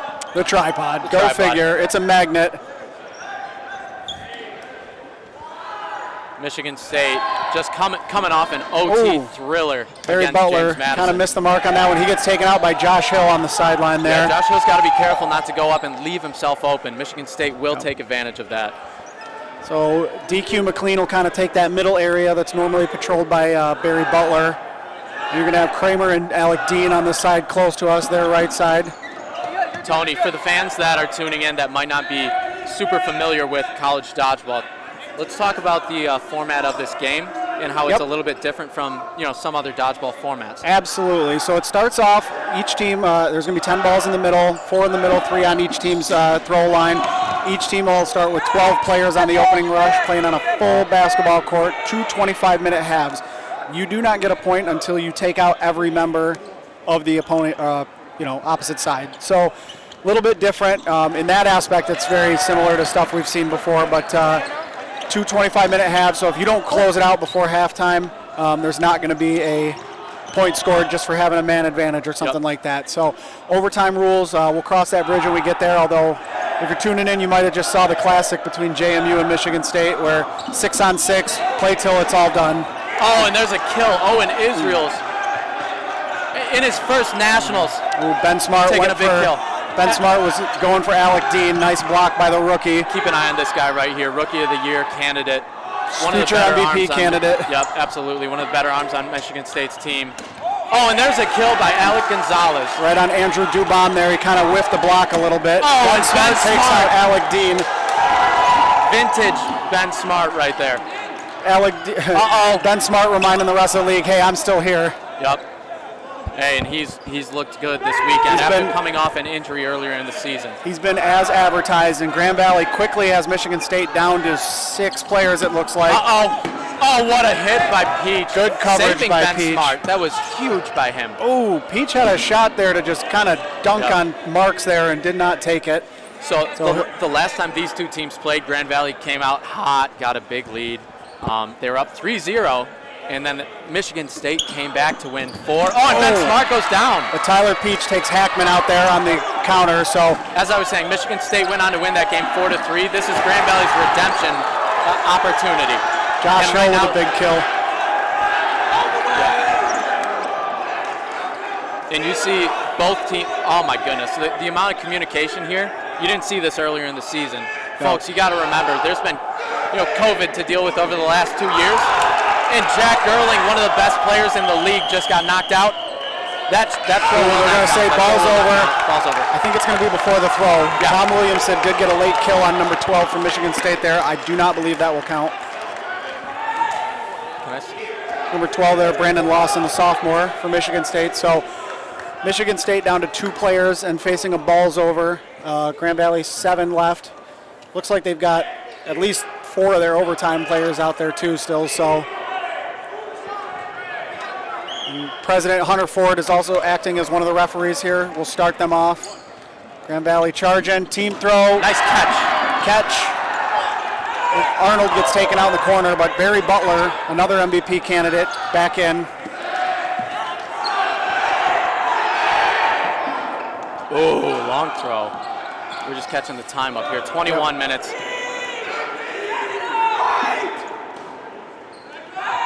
21 minutes to go here. Barry Butler in the game is huge for them. Grand Valley down to 6 players, so they're 1 away from also being on the 10 clock. So the thing about the shot clock is it normally starts at 15 players. When you get down to 5 or fewer, Josh Hill with another kill takes out Butler. When you get down to 5 or fewer players, it's down to a 10-second shot clock. And that is a catch. Wow. Grand Valley with a 4-minute, 20-second first point there. Michigan State coming off that big emotional overtime win against JMU kind of came out a little flat. So we'll see what adjustments they make. Michigan State's been here before. They were behind in the JMU game. They were behind at MVC. They're no stranger to this. Let's talk big picture here for a second. Michigan State making their first title game since 2013. It's been a long time. And in that game, they actually, coincidentally, they went up against Grand Valley State. On the other hand, we got Grand Valley, who has been to, I believe, 8 straight national title games. So, I mean, thinking of like the streaks that are in the balance here, Michigan State looking to win their first ever national title as a program. There's so much on the line right now. Grand Valley looking to get back on top after losing to Towson back in 2019, the last full season we had, the last nationals that was held by the National Collegiate Dodgeball Association. Yeah, you could argue already that Michigan State, this is the greatest season in their team's history. And, you know, exercising those MDC demons, putting together a heck of a record, and now making it to the national title game. But I know they're hungry and they want more. And here we go, point 2. Oh, GV with the early throw, and Ben Smart gets taken out. Big start early. MSU. All right, he's first in the queue, though, if there is a catch. So Michigan State going to push the high line here. Jack Gerling with a kill on Luke Bowman. No, did it bounce? They may say it hit ground first. That's a kill. Ethan Rohrig. Oh. Whoa. Okay. Nope, Kobe Bryson calling him Kobe's out. He had all the better over angle. Yep. Thought he blocked it into his leg as he kind of twisted on the block there. So, all right, Jack Gerling going to control that left side with a couple teammates flanking him. Ooh, Michigan State kind of waited. They got to 14 on the shot clock and had to get rid of 2 of them. And Ray Franklin leaving himself open, and he gets out. Yeah, he drew a couple of throws, but you'd rather have his arm on the court than a couple extra balls. Michigan State's got some veteran leadership. Actually, 3 of the 4 guys that are stepping up here to the front line. Overtime players, veterans. Yep, they were rookies in the COVID year where, you know, they had a great team. Ooh, and Butler goes down, and Kramer goes down. And another big catch. Wow. All right, so that brings Ethan Rohrig back in. Not an overtime player for Michigan State, but he's considered the glue guy for this program. One of the lone seniors. Shouldn't say one of the lone, that implies there's only one, but one of only 2 seniors. Wow. McLean with a huge catch. Wow. On the other side, Grand Valley hasn't gotten a catch this whole point. Otherwise, we'd be looking at Ben Smart. Oh, he dropped it. Good try. My man almost had 3 in a row right there. Great point for him. He'll get a standing ovation as he takes his spot in the queue. We got a big crowd here on both sides of the court. Yeah, this is great. This is what you love to see. Yeah, we're filled in on both sides. We got players, alumni, family, friends. It's just a great atmosphere here. The term is standing room only, and that's what we're at right now. Oh, and Hunter can't say enough good things about Western Michigan. Peter Bro, as tournament director, pulling this off in a short time frame. Oh, what a hit. Tyler Peach going to push the pace. He's going to pull back. Oh. Whoa, and he drops the catch. I thought he had that catch. But he makes a kill in the process. The issue is Ben Smart's still the first one in the queue. Yeah, if Tyler Peach makes that Makes that catch. Oh, Aiden and he Jacobs, down goes freshman. Down goes both of them. Dubon also gets knocked out. Yeah, that was a nice counter by fellow freshman there, Ryan Paddock. Yeah. Called his name quite a few times today in the one game that I commentated for Grand Valley. So. And he drops to his knees looking for a catch. Ooh. All right, low and throw. Grand Valley resets there. Yep. You got 4 left for Grand Valley. They're on the 10 count. 5 left, but 10 clock still. Great long throw. Alec Dean pushing up. Cannon. Misses it, but will get the bounce back. That's a great arm on that kid right there. Bright future in this league. Butler pushing up.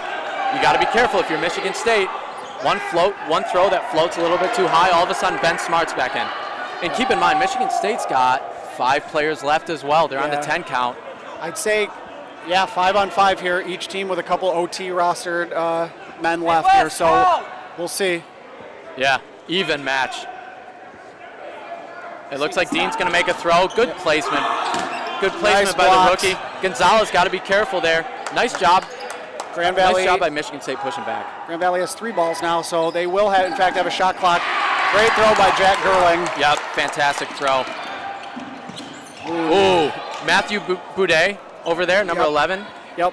He's had a fantastic Nationals. He's a rookie, and Grand Valley has been pounding the table. This guy is Rookie of the Year candidate. 6 and 11. These 2 rookies are the future of that program. Yep. Along with Aiden Jacobs, who we've already heard from this game. Oh, and he takes out Alex Gonzalez. You got to block for your teammate. I think Alex Gonzalez kind of got shielded there. Yep. 3 players left. Look for Williamson to make something happen here. I would take him out if I could. Oh, catch. Tom Williamson did get taken out, but then Barry Butler gets caught by the star freshman. Such an unlucky Matthew play. Budai, and guess who's back in? So now look at this. You've got Gerling and Ben Smart going toe-to-toe. Oh, and Ben Smart goes down. Uh-oh, he's grabbing his hand a little bit there. He got disarmed on that one as he went down. Wow, good dodge. Ryan Patton, you got 2 rookies in for Grand Valley. 2 rookies in. Who's going to be the hero here? Michigan State with 4. Gerling and Dean have been leading the way with their throws. Oh, catch! And that brings in Big Ray Franklin. Oh, boy. Look out. This 79-mile-per-hour thrower here. You may not find a more emotional player. The highs and the lows. There he goes. Oh, and Ray gets taken out immediately, Yeah, he does. Oh, hit him right in the chest. Takes out Ryan Paddock. Team throw coming up. And he goes down. Michigan State gets a point back in 5 minutes. So we are knotted at 1-1, 10 minutes in. Our apologies, we didn't have the score updated there. Fireworks early on in the national championship game here. This is a good one. You knew it wasn't going to be easy.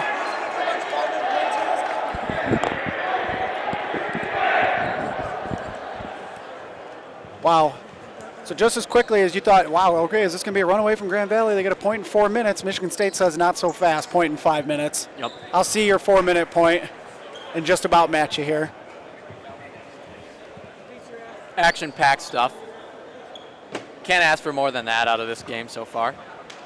I'm telling you, this is one of the best weekends I've ever been a part of as a player, an administrator, a fan, watching Nationals. We've had so many overtime classics, just great matches, a lot of parity in the league. Why should the national championship game be any different, am I right? Right. 18 teams total traveled here to Western Michigan University for College Dodgeball Nationals this season. Generally, we're at about 20 to 24 is what we had before COVID. A few less teams this year, some teams still in the rebuilding phase, but the league continues to grow and the league continues to improve, and we've got some talent on both sides in this game. And here we go, point 3. Hunter Ford starts him off. Oh! Couple quick kills. A team catch by Grand Valley. All right, so that kept Aiden Jacobs in, and Daquan McLean still gets taken out. McLean goes down. That's a big early kill for Grand Valley. He turned that last point on his head with multiple catches there.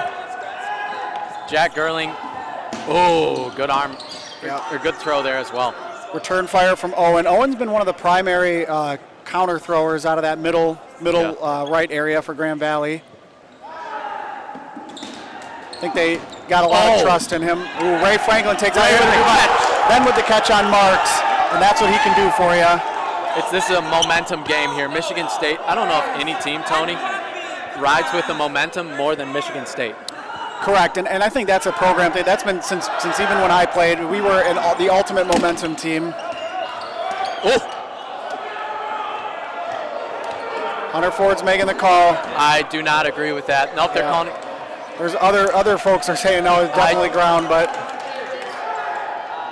they're calling Hunter Ford called out. And Luke Bowman gets taken out by Jack Gerling. He's just been relentless. If this guy isn't a top 3 MVP, then we just need to get rid of the award. Yeah, he's up there. No doubt. All right, Gerling fires again near Josh Hill. Josh Hill returns the favor. Trading. There's a kill. Oh, that's smart with the catch on Alec Dean. Are you serious? Wow. Great catch. Honestly, a great throw by Dean. The timing, everything. And then Ben Smart with it. Hits Ethan Rohrig on the side of the foot. Shiner, and Ray Franklin's back in, by the way. Yep. He's up by himself. Ooh, he gets a kill. He cannot do that. Down he goes again. He does get a kill in the process, but then he got taken out, so. Yep, and you see 21, one of the rookies over there talking to him. Hey, listen, controlled energy, controlled aggression. It's always been one of the things with Ray. Like, he has some of the highest of the highs with that energy, but sometimes he has trouble reining it in. And a catch thrown. Nope, they're stopping it. There was a timeout before the throw it won't catch.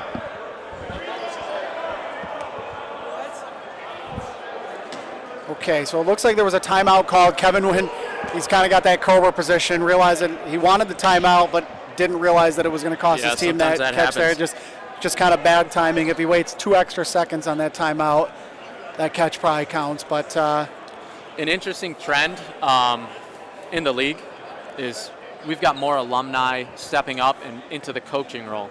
Yes. For a lot of teams. One of those teams is Michigan State, with a few NCDA alumni stepping in as coaches and really helping this team transition through COVID. Recruitment was key, and they've built up, and they have a young team, but they have so much talent, and it just came down to the experience of those coaches. I think has been a massive part of why Michigan State's back in their first national title game since 2013. Well, you look at 3 of the top 4 teams in the league this year, and what do they have in common? Alumni coaches. You know, Grand Valley doesn't have like Dylan Fettig as their full-time coach anymore, but they're always getting alumni help and alumni they do have one coaching alumni there. over there helping out.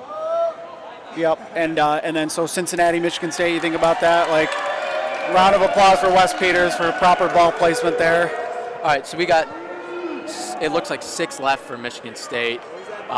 Grand Valley looking 10. like 9 or 10. 10. Ball advantage, Michigan State, but not by much, and they'll go. He slid, he shouldn't have slid there. He slid, so he's out already. I don't know why you hit him twice. Yeah. Ben Smart's got to be smart here, no pun intended, and he gets the ball. And he makes a cross throw. Almost got Gerling in the back heel there. Back of his heel, I should say. To no avail, and so Gerling will lead the charge up here with Arnold flanking him. Gerling just, he's developed into such an unstoppable force on the left side of the court for Michigan State. And it doesn't matter if he's throwing straight at you, if he's throwing cross throws, if he's... Another stoppage.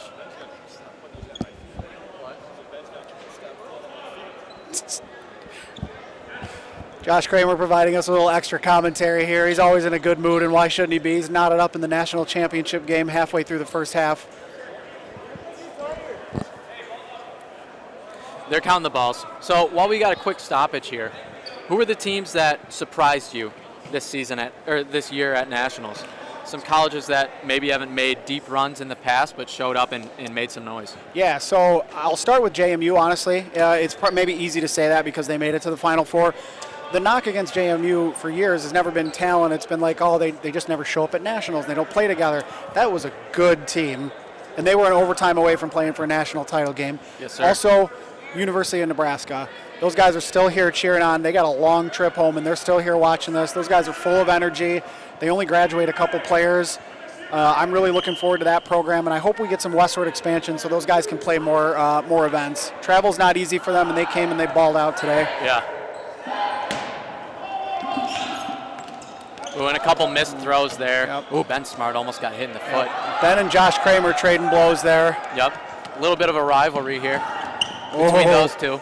Number 27 Nice from Michigan State there just gets his foot out of the way. That's Jack Salisbury. He's a junior.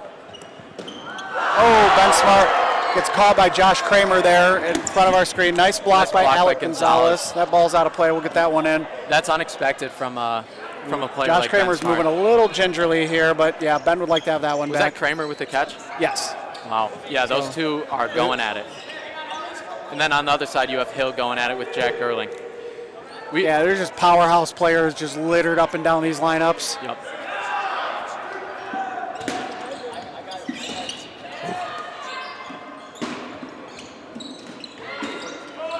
Just one throw after the other, just bang, bang, bang. They're jockeying for position. It's like Grand Valley knows that they're a better team in transition.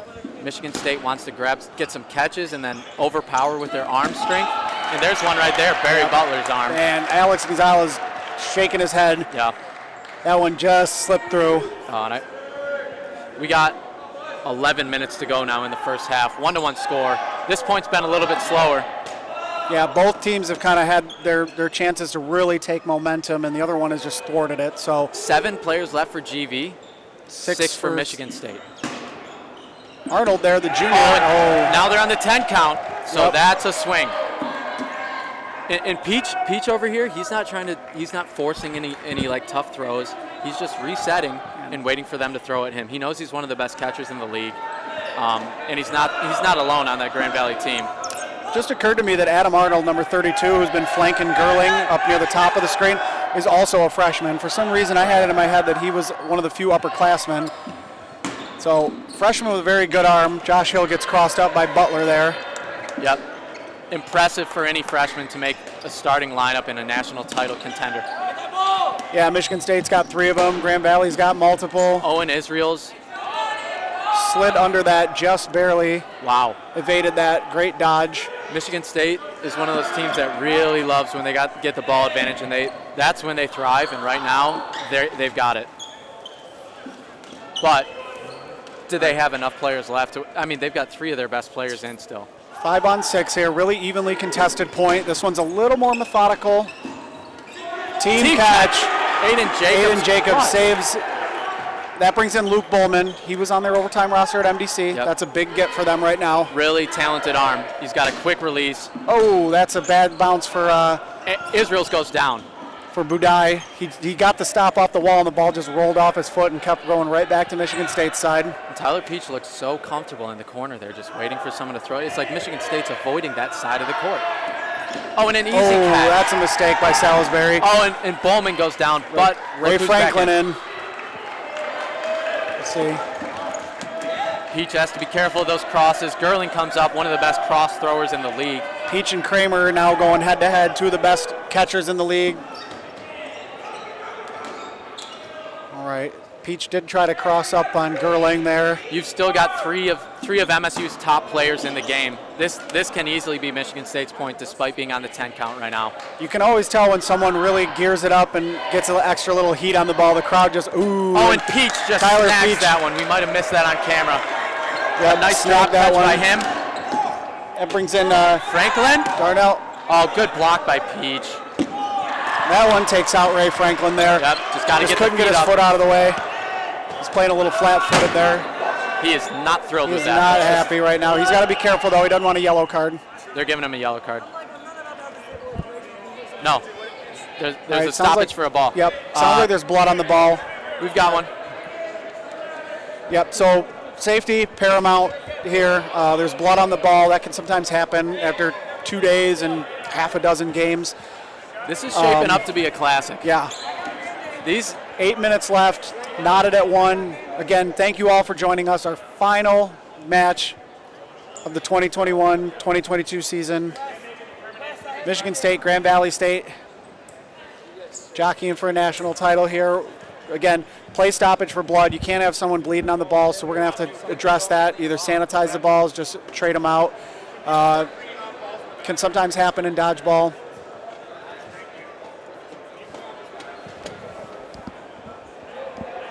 Yeah, man, this game has been so back and forth, this point especially.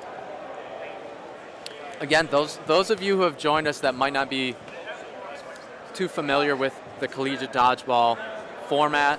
We have two 25-minute halves that we play. Two 25-minute halves, and then overtime if there needs to be overtime. So you get a point every time you eliminate the other team. Right now, Grand Valley did the first time, eliminating all of Michigan State. Michigan State returned the favor, and now here we are in the third point. One thing to keep in mind, you have 8 minutes, 21 seconds left in the half.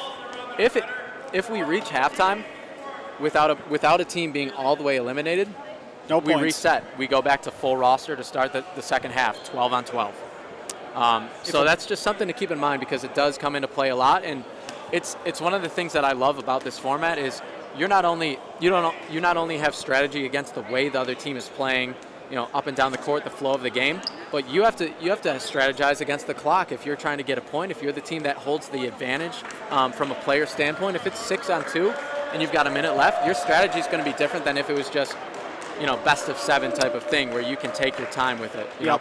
One other thing to consider with the clock and how there could be implications there. If a team takes a point, this has been a pretty methodically paced point. If one of them gets it with under 4 minutes to go in the half, we'll just take that time and we're going to roll it into the second half. So the second half will be 25 minutes plus whatever time is left over. And that's if a point is taken under 4 minutes to go. So we'll be keeping an eye on the clock and what that could mean. Neither one of these teams wants to give an inch. Grand Valley back up to 6 players. Michigan State down to 3 players. They got a rookie in there with 2 MVP candidates. So, this is the national title game that a lot of people wanted. After seeing the Michigan Dodgeball Cup, Michigan State broke a 17-year streak at the Michigan Dodgeball Cup this year, winning the title with a crazy comeback over Grand Valley State. This is the first time the two teams have stepped on the court facing each other since then, and already shaping up to be a good one as far as I'm concerned. You're seeing high-level play from both sides, so much strategy going into each and every moment of the game, jockeying for position. This may be the best weekend of games we've ever seen at Nationals, top to bottom. We had some classics yesterday. The Michigan State JMU one did not disappoint. Cincinnati Towson. Just what an epic way for this league to come back in full force here. It all comes down to this. 8 minutes, 21 seconds left in the first half, knotted at 1. Hunter Ford will start. We got the balls sorted out. Sorry for that lengthy delay, but as we know, safety's paramount. We can't have players bleeding on the balls. And Barry Butler with a throw just wide of Tyler Peach. Oh, that's not going to count. Tom Williamson, that's not going to count. Aiden Jacobs. Oh, and they're going to get the balls over. That's the shot in the arm Michigan State was looking for with them being down players like that. There's 6 players. You have to go to 15. There might have been some confusion. It's sounding like maybe they only used a 10-second clock. They had 3. He only counted to 10. Okay, so they made a mistake. This is an interesting one. Yeah, there was a mistake there. Michigan State is down on the 10 clock. We talked about the shot clock earlier and how that works. Grand Valley had 6 players left. They should not have been down on the 10-second, and the shot clock counter over there only enforced a 10-second clock. It was an errant balls over. Cincinnati's coach, he had to correct the call. That was made from the right side. He was the one that called that the ball was not close enough. Remember, it's got to get within legitimate attempt zone, which is pretty much, it's got to be a legitimate attempt at being thrown at someone. It's got to be within like a step and a dive of a player, something like that. Make sure you don't just throw it at the ceiling, roll a ball over to try to just get rid of the clock. You got to give a chance for a play. So West saw that throw was not close enough. He called balls over, but. All right, 8 minutes left. First half, knotted at 1 here. Gerling, Arnold, Butler left for Michigan State trying to chip away. Oh my! And right on cue, Tom Williamson with just a phenomenal foot tapper. Those two guys were rookie stars back in the 2019-2020 season before COVID happened. This is the first time either of them have had a chance to play in a national title game. Yeah, and they're showcasing. Same with like Tyler Peach, Barry Butler. All these guys, some of these veteran players for these teams. They haven't got to be on the biggest stage. Now that they're upperclassmen, they're finally getting their opportunity. 36 months since we had a national title game, and we're back. Arnold might have to get that higher throw a little bit closer. He went in between 2 Grand Valley players, but we'll see. I believe Arnold was the one that made the huge catch in the JMU game. Oh no, Barry Butler goes down. What a cross by Nick Hale. Good hold by the rookie. That's smart. Yep. I mean, he looks at home out there. Some of the GVSU alumni that were here today, and he makes a catch. Made the catch. That's game. That's point. That's point. 2-1 GVSU, and it was behind someone where the ref couldn't even see it. And yeah, they had no idea. Neither did the thrower. It happens. So 3 points gone in 18 minutes, just about there. Quite good stuff here. Both these teams proving why they belong now. Grand Valley takes the lead 2-1 over Michigan State. Both teams need to adjust. I mean, not just Michigan State. Both teams need to adjust to what they're seeing from the other side. Jack Gerling's a huge factor, and Grand Valley's got to find a way to really, get him earlier. Yeah.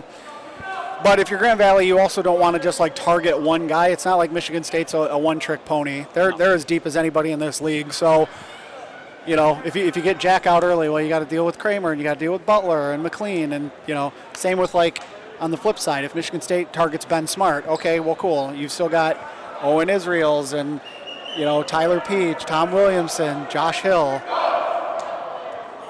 Quick team huddles. Quick stoppage in between points, and we're going to start this one out. 6:52 to go. Yep, it's not a timeout, so it's already about as long as the wait should be. And now the Michigan State crowd trying to get them back into this here, imploring them, let's tie this up before halftime. 6:52 to go in the first half. We'll have 25 minutes in the second half as well, so there's plenty of time to play.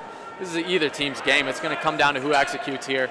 The rest of the way, the last 30 minutes of dodgeball this season. Advantage Grand Valley on the run-up, and then Andrew Dubon gets taken out too. Kill on both sides. Grand Valley. Josh Hill makes a quick throw, says my bad. It looked like they were trying to set up a team throw. He made it too quick. He was used to doing transition ball like Grand Valley does best. It's going to be Michigan State's throw. Grand Valley has ball control, 7-3 here, so that's big. Oh, risky throw from Ray Franklin. Yeah, he's got to be careful. He's got a lot of trust in his arm. And there's Ben Smart. Ben Smart, talk about his throw real quick and the way that he has such ridiculous movement on his ball. He throws kind of this three-quarter arm slot. He can drop down to a sidearm throw if he wants, but he gets so much movement in two directions, over the top and side to side. It's just really hard to track, and he's one of the most accurate throwers you've ever seen in this league. Yeah, and remember, this is 8.5 pinch. They can put some movement on the ball, but these balls sting when they hit you, let me tell you right now. Barry Butler kind of left himself out there. All right, nothing there. He caught it off the tip on the block from Gerling. And yeah, Barry Butler's another one. You notice Gerling's always got two balls in his hands, or kind of has, even though they're down balls, but that might be so he can reset and then get back, protect himself. Interesting point. Oh, Michigan State made two throws there. They didn't need to make both. Woo. All right, Owen Israels with a quick reset throw. Yep, MSU with only 3 balls now. It's impressive the movement that these guys can get on an 8.5 dodgeball. This isn't a small dodgeball. It isn't foam. It's heavy, and the ability to get curve on the ball is not easy. Speaking of that movement, that just over the top, just 12-6 drop. Starts off at Josh Kramer's numbers and ends up bouncing in front of him. Kramer pushing up slowly but calmly. 5 minutes left to go here, first half. Grand Valley out to a 2-1 lead. Ooh, Ray, that's close. Yeah, that was not the best throw. Yep, Ben Smart pushed up, but he didn't have teammates next to him. Smart of him not to make that throw. Both teams being extra cautious here. Michigan State doesn't seem to really have urgency to try to tie this before half. I think they're going to maybe just let it come to them. They're like, look, we're going to play our style, play conservative, and if we get an opportunity, we're going to take it. That's ground. That's a kill. Yep. Good call by the ref. Hit Ray, bounce, and then he caught it on the bounce up. Yep, he kind of landed on the ball. Couldn't tell if he caught it or not at first. Oh, wow. Good kill by Ben Smart. Gets revenge on Josh Kramer for that catch. And watch for a cross here. Oh, he tried to take Butler. Nice block. All right, Gerling still controlling things on Michigan State's left side there, backing off the Grand Valley offense. You're seeing more aggression here from MSU. Ooh. Oh, what a catch by Gonzalez. More aggression from MSU now that they got ball advantage back, it looks like. Oh, and Ben Smart's down from gets across. Taken out. There's a cross throw he never saw coming, and there was no communication. 3:45 to go in the half. Can MSU tie it up before halftime? That's a question here. He is fired up. All right. Alec Dean just misses Tyler Peach. Just low. That was a great throw from him. Yeah, a lot of movement on that ball. Looks like somewhere in that melee, Matthew Budai got taken out. Tyler Peach will reset it. Looked like there were 2 throws from Grand Valley. Neither one hit the mark. Luke Bowman on the other one. Gerling and Arnold. And now Grand Valley's the team that looks completely content with just sitting at team catch. Halftime. Yep, team catch. Ben Smart, next one in. It should be. Ray Franklin is back in. So they've had a few team catches. Yeah, it looks like we might have missed one. Sorry about that. Hopefully it was on camera. 3 minutes to go, first half. Michigan State trying to see if they can't tie this up before halftime here. Oh, MSU looking across so much. It looks like that's one of their adjustments. Josh Hill took out Jack Gerling. That's big. Hill and Josh Hill is imploring his teammate, give me the ball, but it's sitting right on the line. He can't really touch it. Oh, Israels goes down. Nice throw. And McLean's going to go out on that. Ooh, Hunter Ford calling it a trap. He's safe. Oh, my goodness. They might debate that call for a minute, but Hunter Ford right there in front of it calls it a trap. So McLean, that's a big break for Michigan State. Yeah, I mean, he's one of their better players. He's one of their more clutch players, let me say that. Josh Hill then takes out Marks, number 29. 2 minutes to go. Grand Valley, Michigan State, how many players they got left? 7? Yeah. Grand Valley gets them on the 10 clock. They might try to get this point. Oh, and down goes.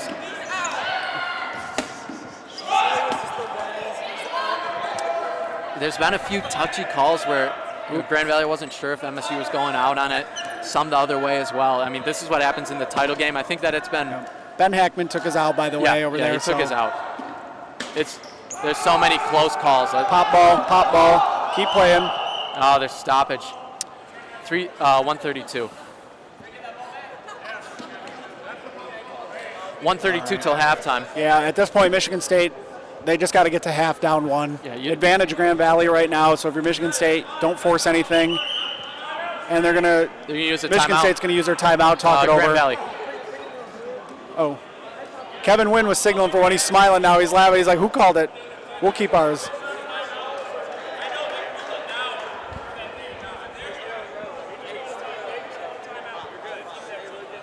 Both teams have one? Both teams have 1 timeout remaining this half. Each team gets 2 per half. Correct, Kevin? That is correct. Oh, and I didn't fix it. There. 1 timeout left for each team. Minute 30 to go. Not quite like basketball when we get to the final minute of a game or a half where it might take a half an hour with the timeouts. True. All right, so Grand Valley still has, looks like 9 players left. Pretty much their OT6 as well. So advantage them. Michigan State still has 6 players, so they're not on the 10 clock. Like I said, I think if Grand Valley maybe gets a lucky kill or a catch and gets Michigan State on the 10 clock, they may try to go for the point. For Michigan State, you got to be careful now.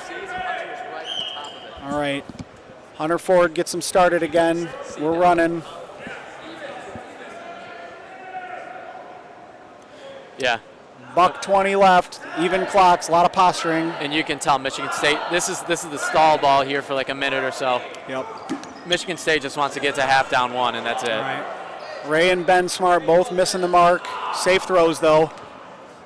They don't want to give up any outs. About to be final minute here. 1 minute! There it is, the announcement. 1 minute. All right, so Ben Smart going to charge. Tyler Peach gets Alec Dean, and then there's some cross throws here, counters. Tyler Peach does get taken out along with Williamson. And suddenly Michigan State's got momentum, and they're... No balls on Grand Valley's side. Yeah, what is happening? That's not going to cut it. Nope, and still no throw necessary for Grand Valley. Only 2 balls on their side. 30 seconds. If you're Michigan State, you can just sell out, make a bunch of throws right now. Try to get it. What do you have to lose? Oh, there's one. They got to go. We're on the 10 count. You only got 22 seconds. 22 seconds. Grand Valley only has to make 2 throws to kill it, though. Too little, too late here, it looks like. 1, 2. Oh, boy. Oh, boy. That's a headshot. I thought Ray grazed his head. Maybe not. No, and Ray does go down. He got knocked out there. Okay. But if you're... Ben goes down. 2. He didn't care. Didn't matter. 120. 120 total. 120 total. 84 on the main one, 40 on this one.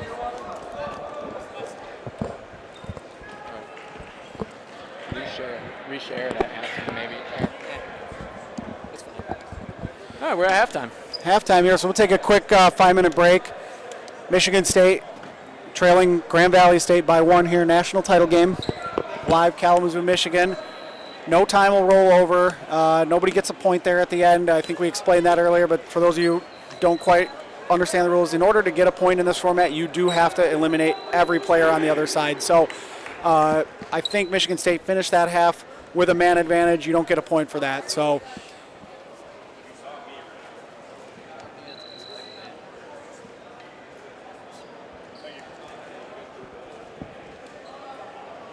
you have to stop the clock in order to set it. Now hit set clock. 25. Enter.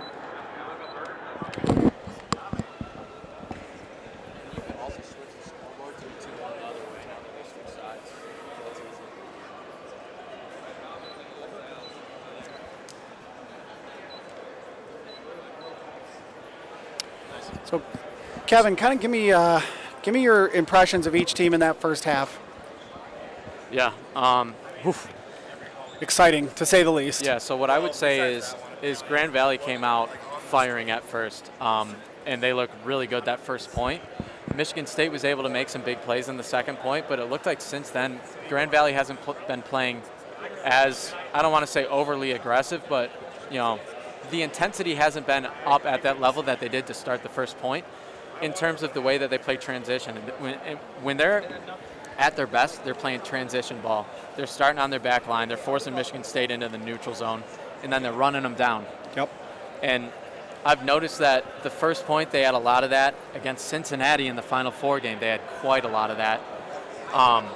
But after that first point, it looked like they slowed down a little bit, and I think that that's also credit. There's a full other one in there. That's also credit to Michigan State and for their adjustments as well. Like we said, they got some experienced players. They got 2 coaches who are NCDA alumni. And these teams are so familiar with each other. They play each other half a dozen times a year. MDC. Yeah. You know, this is a revenge game for Grand Valley, actually. You know, it's so not to bring up sour times, but Grand Valley and Michigan State.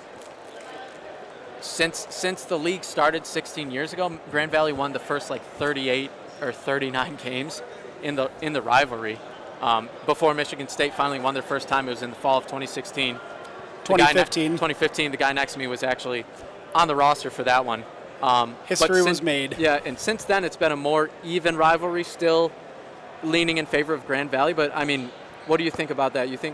Michigan State as a program has really continued to build, and they've just got to get to that next step, and winning the national title is that next step for them.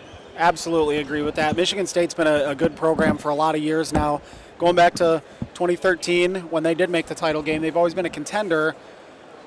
But yeah, every year it seems like, at least since my time, Michigan State has had Rookie of the Year after Rookie of the Year after Rookie of the Year candidate. Not really a whole lot of hardware to show for that great recruiting, but things are starting to turn around for them as a whole, especially this year, breaking through at MDC, getting that trophy, looking to maybe add a second one.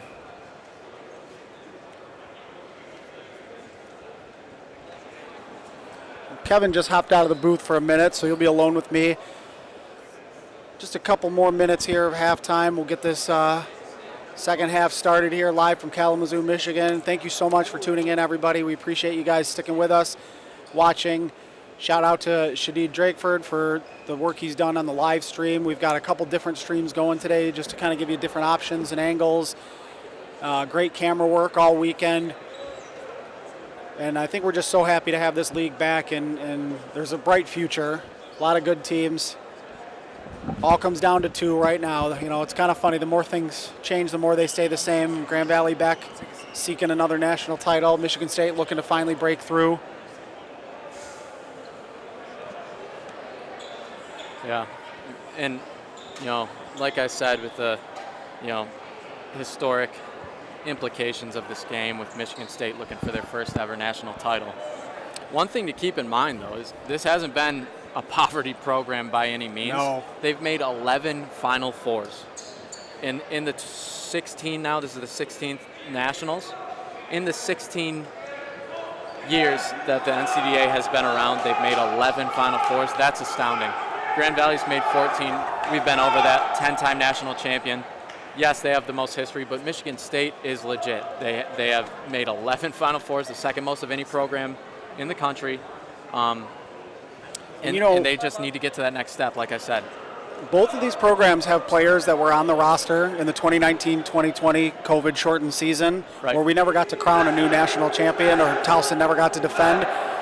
Both of these programs feel like they got cheated out of a national title that year. They were jockeying for top position there, and both were feeling very confident. So here they are, self-fulfilling prophecy a little bit. We kind of thought maybe we'd see Grand Valley, Michigan State in the final that year, and just got delayed a couple years. So, like I said, they both feel like they got robbed of a national title, and they got unfinished business that they're here today for. A couple years later, and now here we are. That year, Grand Valley was 19-0 at the time of COVID. And then on the other side, Michigan State, they had taken Grand Valley to overtime twice already that season. So, I mean, these two teams were legit. They still are legit, as you can tell. And we're set to get started in the second half. What do you need to see from either of these teams? I need Grand Valley, if they're going to hold on and win here, get another point or something, they need to get their transition game going. Good start on the run. Oh, and he drops it. All right, not quite the start Grand Valley was looking for on the run up. They're going to probably try to bleed ball advantage back to their side before going to transition. But for Grand Valley to really take a stranglehold, they've got to play their transition game. And for those of you at home, and for Michigan State, continue to make these. Oh, nice catch! I was just going to say, continue to make these timely catches. Yep. Because they won that. The first point that Michigan State took, point number 2 of the day, was mostly on the back of a bunch of catches. So. Yeah. I mean, both teams are opportunistic catching teams. McLean misses low on Owen Israels, who returns fire near Butler. Keep an eye on these two people closest to you on screen. Getting out of the way. Jack Erling here. Watch Lefty. this throw. Probably going at Ballman or somebody that way. He loves that cross. Yes, he clipped Williamson. Williamson got caught sleeping. He's upset. You got to be watching for that. Michigan State with a little bit of an advantage to start this point. Yeah, they got ball control early. Grand Valley's on arguably the better side. I'm not going to say the wall has really mattered a ton. Yeah. Oh, Dean goes down by Ben Smart. Oh, long cross throw. And Bowman gets hit. Okay, Bowman just making sure he's out.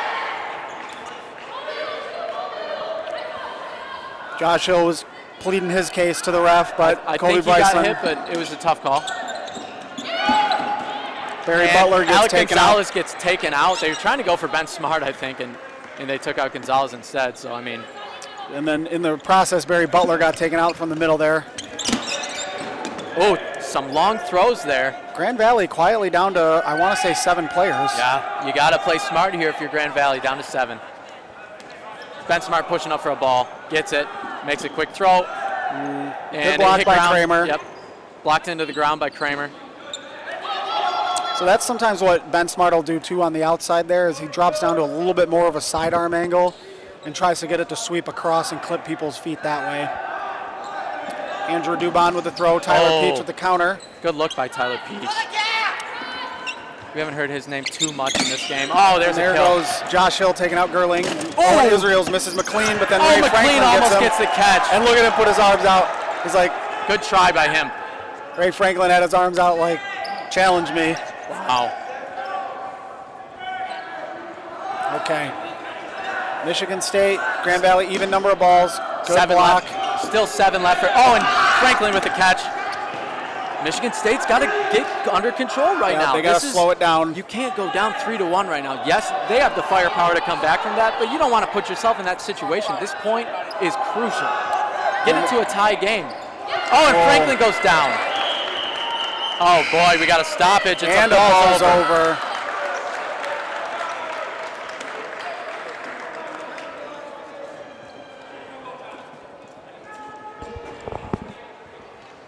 Yeah, so ball's over. We got exactly 22 minutes here. I think these teams are both proven right now why they are the two best teams in the league. Ball's over. So this is probably the shot in the arm Michigan State needed to kind of get momentum back. Who are you targeting? They're trailing by one person here, 6-7, but they've got balls on their side. I mean, I'm going Ben Smart. It looks like that might be what they're doing, unless it's Kramer that's throwing from the middle, which, okay, they took out Owen Israel's. Ball's crossed around him. I really like that choice, though. I think that Ben Smart's too dangerous of a catcher. Yeah, they might just want to bury him. Take out an arm from Grand Valley that isn't as, known for his catching, and that's Owen Israel's. He's been one of the main throwers for them today. Yep, he's making a lot of their long cross throws and resets because he's been very accurate with it today. So. Yep. All right, no shot clock. Oh, Grand Valley does have 3 balls. Josh Hill in the corner there. We can't quite see him on camera. And a nice kill. And Andrew we got the Dubon. ref calls out on that. Next throw, Michigan State goes down to the 10 clock. So you've got Josh Kramer, the only overtime player out there right now for Michigan State.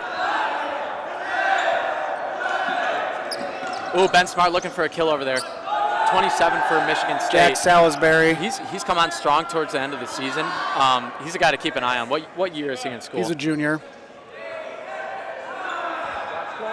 This might be his first full season of NCDA because, like we talked about, the COVID-shortened seasons. Yep. And Marks with the throw near Josh Hill, misses low. Marks with no fear going at one of the veterans for Grand Valley State. He's got a lot of energy for Michigan State, too. He plays the game at a very fast pace.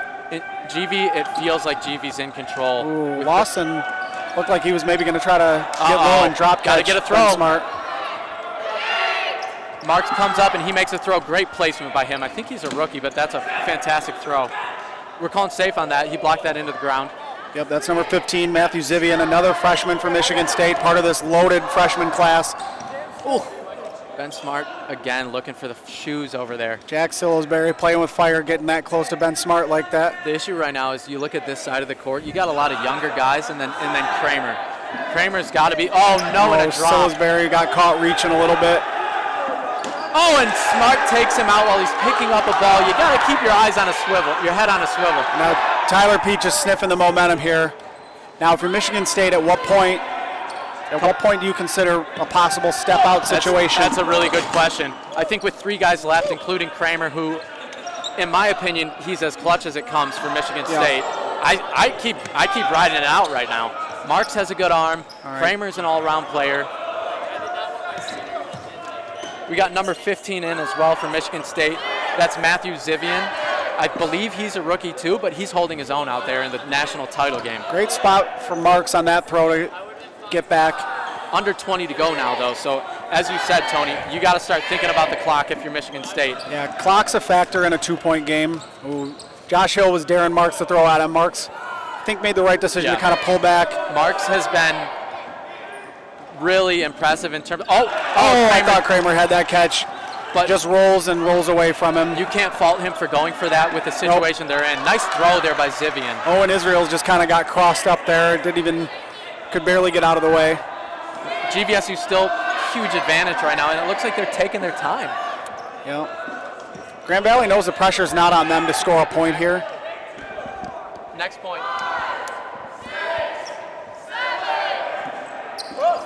Long throw. Grand Valley looks content with taking their time. They were in a similar situation to this against Cincinnati last game.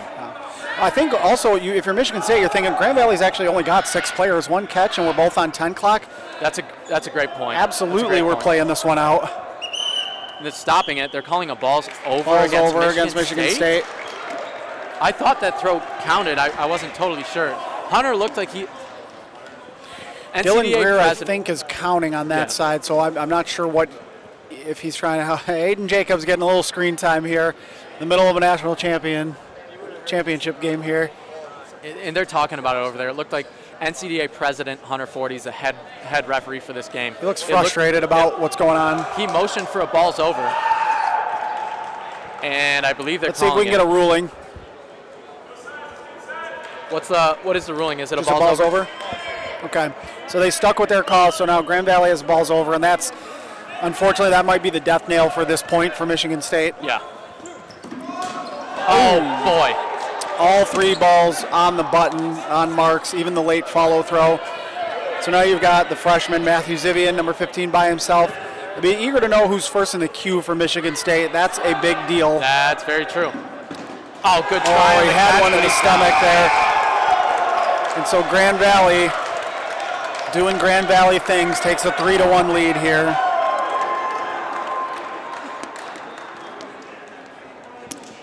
And they'll go into the huddle feeling really good about that. Now that point took a little bit longer, 8 minutes. But if you're Grand Valley, now you've got a 2-point lead, 18 minutes to go.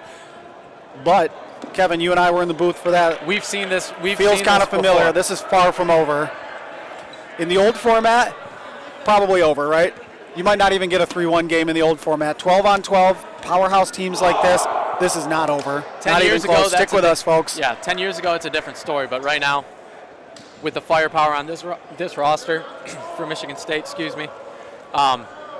in the format that we play now in the NCDA, it lends itself to some high-scoring games and a lot of action. What were we just talking about, Michigan State? Momentum team. Now, right now, obviously, all the momentum is on the other side, the guys in the blue jerseys. Yeah. But if they start to, if Michigan State's creeping up and they're close to getting a point and they see that momentum, like, they thrive in that. Yeah, I mean, they do. They could score 3 points before the end of this game. They could win this game 4-3 in regulation. Michigan State Grand Valley fans, listen to this crowd. They're getting hyped over there. We love it. You love to see it. Here we go. They can taste the national title. You're up 2 points in the second half of the title game. Keep the energy up right now. Yeah, Michigan State's fans just imploring them to close this thing, close the gap here, get a point, give yourself a chance. And MSU, they've got all their top guys in. We're at the start of a point.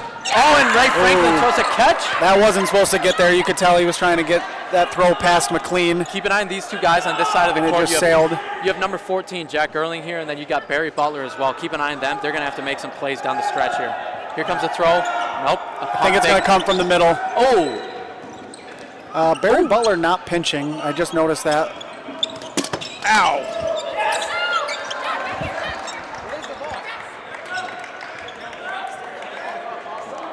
Oh, easy fix, easy fix. Sorry, Yeah, we're trying to fix the tripod here. This is about the 3rd or 4th time this thing's been messed up on us here today with the errant throw coming in. But thanks, stick with us, folks. Sorry about that, but we are good. Oh, DQ. Team catch! McLean was already out first. Oh, They're saying no team catch. Hunter Ford saying he was already out, so. The call was made. It was the right call. We're moving on. No stoppage of play here. Grand Valley's just got to play smart, though. I mean, you can't be throwing catches. Big hard throw there and Jack Gerling with the catch. And that's going to bring in Hackman. Catch was called. Yeah, he kept his foot dragging there. Was he out on it? Did he end up going out after the catch? Not sure what happened there, but. Who's out? Oh, they called an out. Andrew Dubon drawing tons of throws in the middle. All right, so a questionable call. He was called out, but we believe that he kept his foot in. I thought he kept his heel in bounds. We'll want to review the tape on that one if we've got view of that. That was a great play by Gerling, and that could have really shifted momentum even more so for Michigan State right now. Under 16 to go. Michigan State, Grand Valley State national title game. And look at the outline. Yeah, it's peppered. I mean, you've got McLean and Gerling over there. You got 3 vets in the outline for Michigan State. That's not ideal. Owen Israels cannot be hit. Wow. They put 3 or 4 balls on him. He went up, he went down, he went side to side. Ben Smart doing what Ben Smart does best right there. I would take a team to. Oh, nope. There's a kill on Alec Gonzalez by Alec Dean, a rookie sensation for Michigan State. As far as I'm concerned, I mean, we'll have to look at the rosters for other teams like Nebraska, Ohio, some of those teams that we aren't as familiar with. But you got Matthew Bidet for Grand Valley State, and then you have Alec Dean, and you have Crockett for Michigan State. Crockett, I haven't seen him play too much. I think that his arm might be hurting him right now. But those are 3 of the best rookies in the nation. Has he even played in the championship game, Crockett? No, that's what I'm saying. I think that he's got a little He played issue. overtime against Towson. That's a huge loss. Aiden Jacobs. Aiden Jacobs.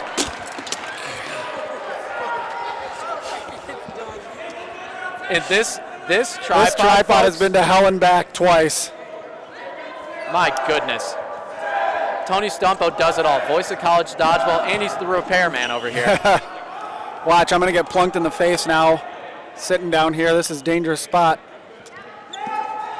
Oh, that's a great cross there by Dubon. 6 goes down, that's Ryan Paddock.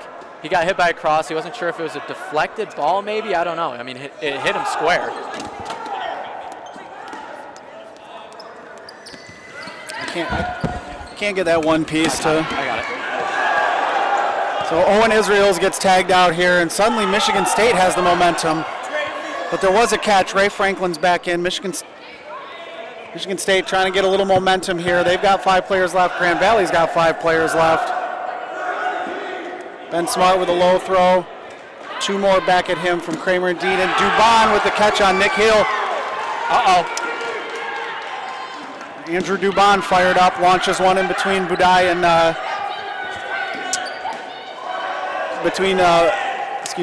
Budai and Peach. This could be Michigan State's point. Now, if you're looking at Grand Valley, you've got some talent left. Ooh, Kramer had a little bit of a look at Ben Smart over there that he could have taken, but he chose not to. I mean, listen, Michigan State, you got 12 minutes left. There's plenty of time. It's not desperation mode yet. Oh, that's going to be a hit. Yep. Headshot by Ben Smart. Yeah, got through the block there. Yep. Salisbury, 27 here. Solid arm for Michigan State. I think he's got to make some throws because he's got a good windup. Grand Valley's calling a timeout. 12:36. Halfway through this second half. Sorry, Kevin, kind of just steamrolled you there. Yeah, I mean, halfway through the second half, what are you thinking right now if you're Michigan State? This is a great opportunity for you. Haven't had Grand Valley back on the 10 clock in a while. Yeah, and it looks like, do we have a yellow card? Oh, a timeout was called. So the timeout was called by Grand Valley State. They have 1 left. Yes. Michigan State, I believe, has both their timeouts left. We'll check with the head ref real quick. Yeah, 2 timeouts for MSU. 2 for MSU confirmed. 1 for Grand Valley. They just used theirs. Grand Valley knows they're not out of this point yet. You know, they've still got 4 extremely talented guys left on the court. Advantage Michigan State right now by player count. They do still have Kramer and Alec Dean, 2 big arms. You've got Dubon out there. He's made some plays this point. Yeah, he's a senior.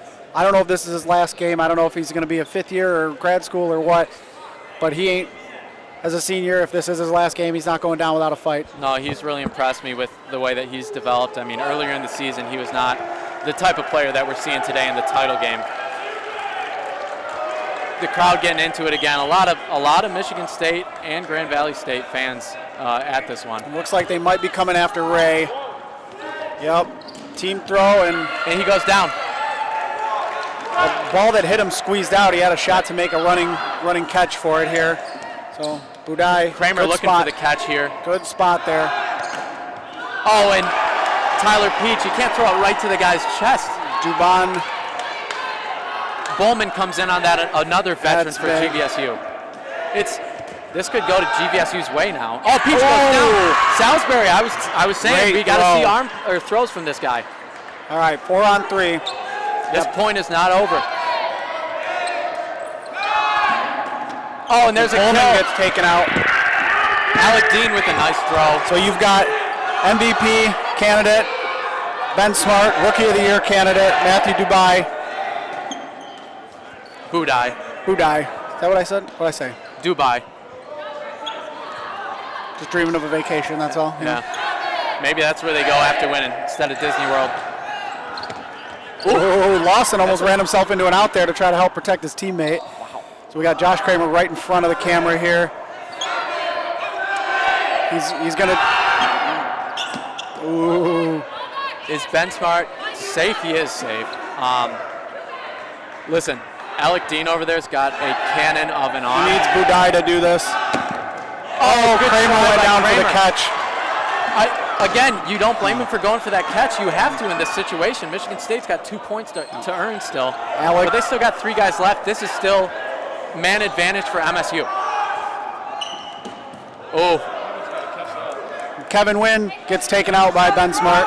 But, yeah, I'm not sure if that should be a throw. Yeah, I'm not sure I don't either. know. It went out of bounds, I think, too early. Oh, Budai ends up reaching for the I'm not catch. sure why he would do that, but hey, we've seen this guy in the title game before. He's not the easiest guy to get out.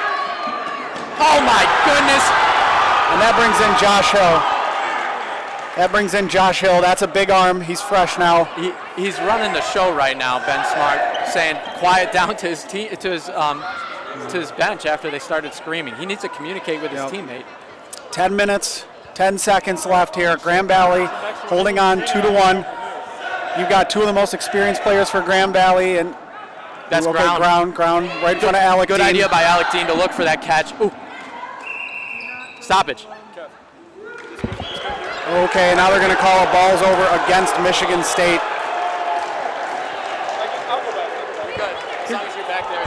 You're more important than us right now.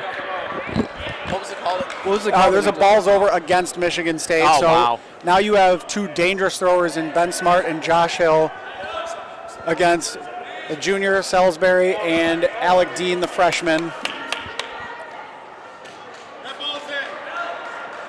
Alec Dean, one of these extremely talented freshmen from Michigan State.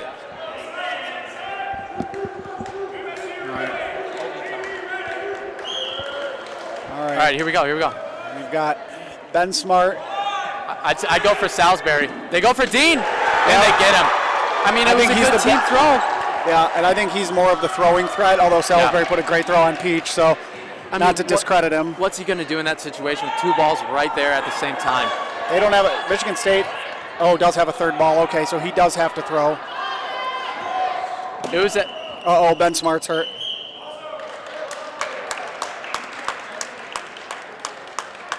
Ben Smart's arm is not feeling good right now. I can tell you that. Yeah, I don't know if it's his grip or if it's his elbow. But the thing is, Josh Hill.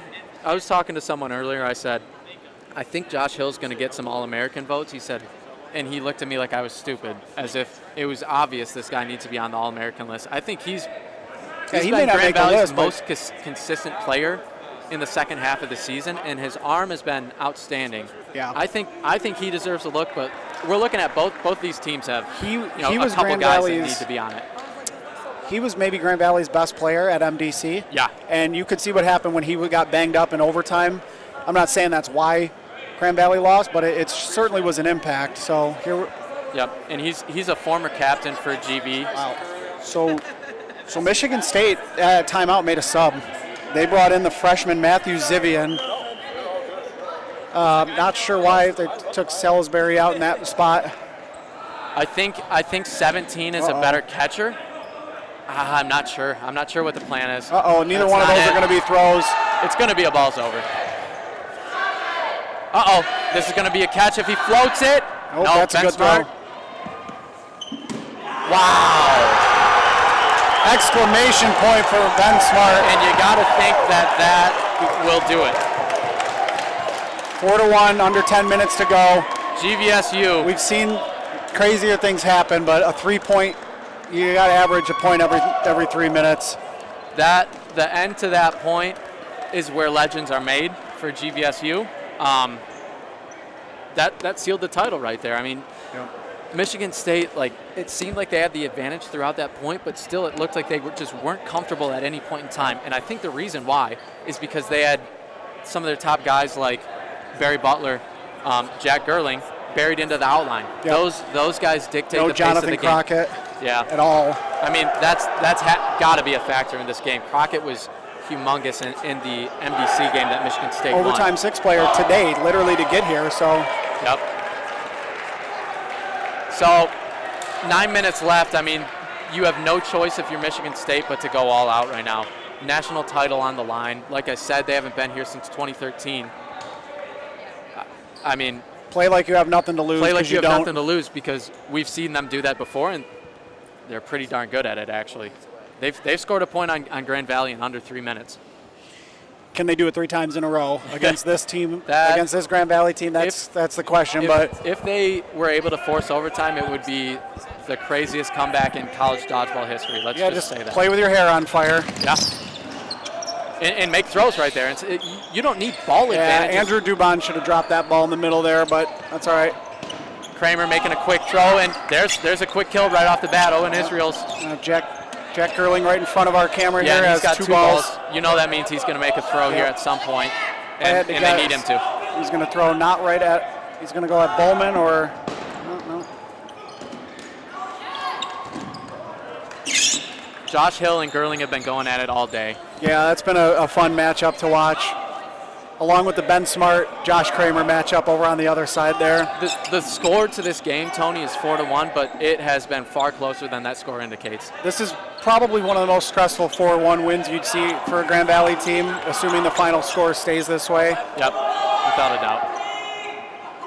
And my clock is slightly off. We're going to turn that. Jack Gerling with a nice dodge. Watch that Jumps water over bottle both. there. All right.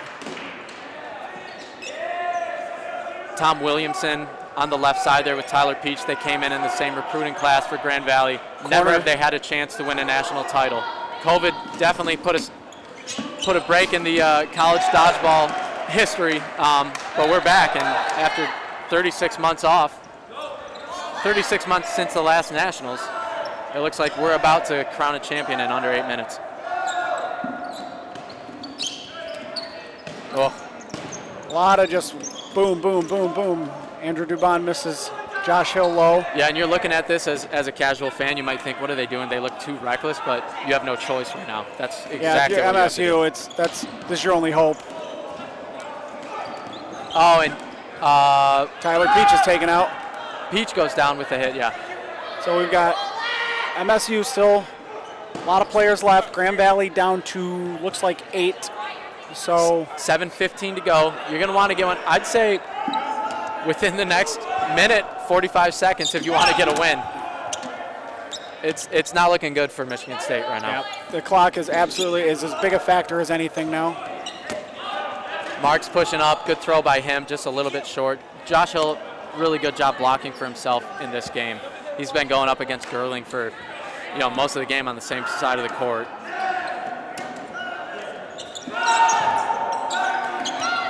Oh, nice little Almost cross caught there. the right side of MSU's lineup, sleeping a little bit there. Tony, so we've talked big picture a little bit. This Nationals as a whole, you said it might have been one of the best weekends that you've ever seen, as a spectator or as a administrator for a dodgeball tournament. Let's talk about how many great teams there are, and let's talk about how many good teams that are going to be coming back next year, just based on how many rookies there are on a lot of the top teams. I'm telling you, Ohio has a good rookie class. UNL has good young. Nebraska. Yeah, Nebraska has really good young players. Grand Valley is going to be returning a lot. Michigan State's going to be returning a lot. Cincinnati, yep. They're going to lose a few of the guys that formed the club in the first place, as Barry Butler gets a kill on Ben Smart, and he's going to head to the outline. There's a lot of teams that are going to be in that title conversation 12 months from now, just as there were today. Yep. Even Western Michigan, I'm excited for that. They hosted nationals. There's Nick a catch. Hale with a catch. He's been around for a while. He was actually on the team back in 2019 when Grand Valley lost to Towson in the title game. And you see Kevin Wynn over there consoling one of his players, Barry Butler. They've been together since the 2019-2020 season. Saginaw Valley is going to be right back in the mix, in my opinion, as well. They're not losing as much. They brought in a really talented freshman class, guy whose name I didn't really get to call at all this weekend because I didn't get to see him. But one of their, Cole Michela, freshman, and he's an assistant captain. Josh Kramer gets hit, and emotionally you can tell he knows he's out. I don't think he wants to walk off the court. I mean, he knows that's probably it for his season at this point. Yep. Oof. They're juniors. They'll be back. But you can see Kevin's got his arm around Barry and his arm around Josh. Yeah. Thanking them for giving them everything they had this year. I mean, this is arguably the best team, the best season in program history for Michigan State. You brought home the MDC title, exercised that demon. You're playing. You gave it everything you had and had a chance to win a national title. So Yep. It stinks to get that close and lose, but don't hang your head. You'll be back. When we're talking legacies for Michigan State, I mean, those guys are going to be at the top of the list. Catch by Luke Bowman. It just Grand Valley putting an exclamation point on this one. And they're going to probably earn this point. We got 4 minutes left. Tom Williamson with a point-blank shot on Lawson, and you're down to Marks and Gerling. But like we were saying, when it comes to the legacy that these players are going to leave, I'm not sure which ones are graduating of those top couple veterans for them that have been around. But the fact that they were able to win MDC, like you said, the type of season they had, 2 wins over Grand Valley State, getting to the national title game only for the second time in program history. These guys are going to be remembered for as long as Michigan State's got a dodgeball team. Good block by Gerling there. He's still hanging tough. He's like, no. I'm not going to let you put this exclamation point on this game while I'm here. Yeah. I mean, like you said. 3.5 minutes ago, Grand Valley 3.5 minutes away from reclaiming their national title. As Josh Hill walks back, I think he had a couple playful words for. Oh, that's a catch! That's a catch for Jack Gerling over there. That's going to bring in Alec Dean. Nice dodge by Gerling. Alec Dean. Alec Dean. Dean. He's their top arm. One of their top arms. And there he goes. And he kills him. And the freshman on freshman violence right there. But I mean, that's 2 of the top 3 rookies in the country right there. I'd say so. They're right up there with each of them has a classmate that could be jockeying for that position too. And we got a balls over call. We got a balls over. And we got 2:51. Kevin Wynn is saying we're done. He may have them step out just so he can get those. He's like, I'm not doing it. Look at that's a gamer right there. Props. He's not stepping out. He said, I'm not. Listen, I'm not done. I mean, National Player of the Year ballot. I mean, mine's going to have this guy in the top 3 100%. Like you said, you wanted him in the top 3. Yep. I mean, Ben Smart's up there. I think Evan Eschenberg from JMU is going to be up there as well. And that's it. He goes down. And that's probably going to be it, folks. GVSU. 36 months since the last time they stepped on the court for a title game. For Nationals is going back to Allendale. Who's doing are we doing a trophy presentation? I believe we will be. Okay. I think hard-fought game, but Grand Valley ultimately outlasts Michigan State 5-1 to reclaim the national title. First tournament we've had since 2019. Grand Valley, the more things change, the more they stay the same. Yep, I mean, they've got to be happy to get it back to Allendale, Michigan. Trophy ceremony, I think, should go right here where Hunter presents it in front of us so we can form it. Yep. Here, hey, just move this table. And we're gonna have the national championship trophy, which is right here, next to NCDA President Hunter Ford. We're gonna have that handed over to Grand Valley State. It's been a while since they've had it in their possession, but it's coming back home, where it's been for 11 of the 16 seasons that the NCDA's been around. Tony, what are your final thoughts about Michigan State before we talk GVSU again? We got Tyler Peach getting carried off. First season as captain. 1 for 1. Ben Smart. Ben Smart getting embraced by his team, the comeback kid.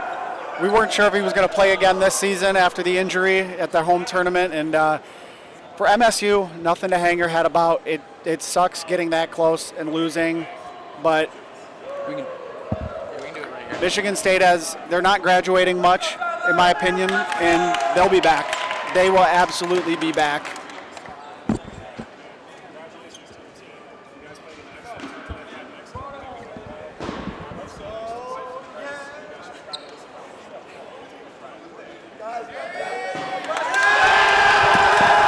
There it is. Grand Valley State Lakers back on top. Crown them.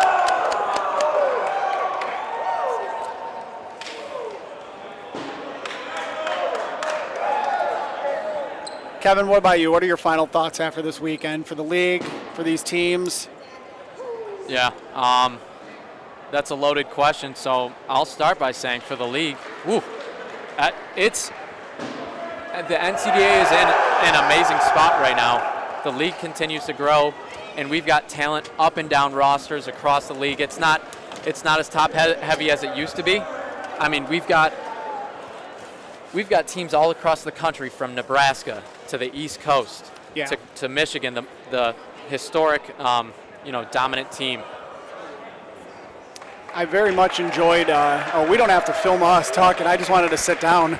Yeah, I mean, we'll have one of Grand Valley's players jump in here, but for a second we can just chat about, like you said, the league as a whole is in a great spot. I loved that I came into today and I didn't know who was going to win. I think in past years it's been a foregone conclusion, or you at least knew these two teams have a shot and that's it. Yep. This year, I mean, there were like 5 teams that had a shot, honestly. Yeah, and let's see if we can get one of Grand Valley's players, potentially your teammate in the USA Dodgeball format, Ben Smart over here. Yeah, either him, Tyler Peach, whoever it happens to be. I mean, these guys have to be feeling good right now. Yep. And I'll hand over my my You want to do it headset. on the headset, or I can just hold it out? We can both ask questions, whatever you want to do.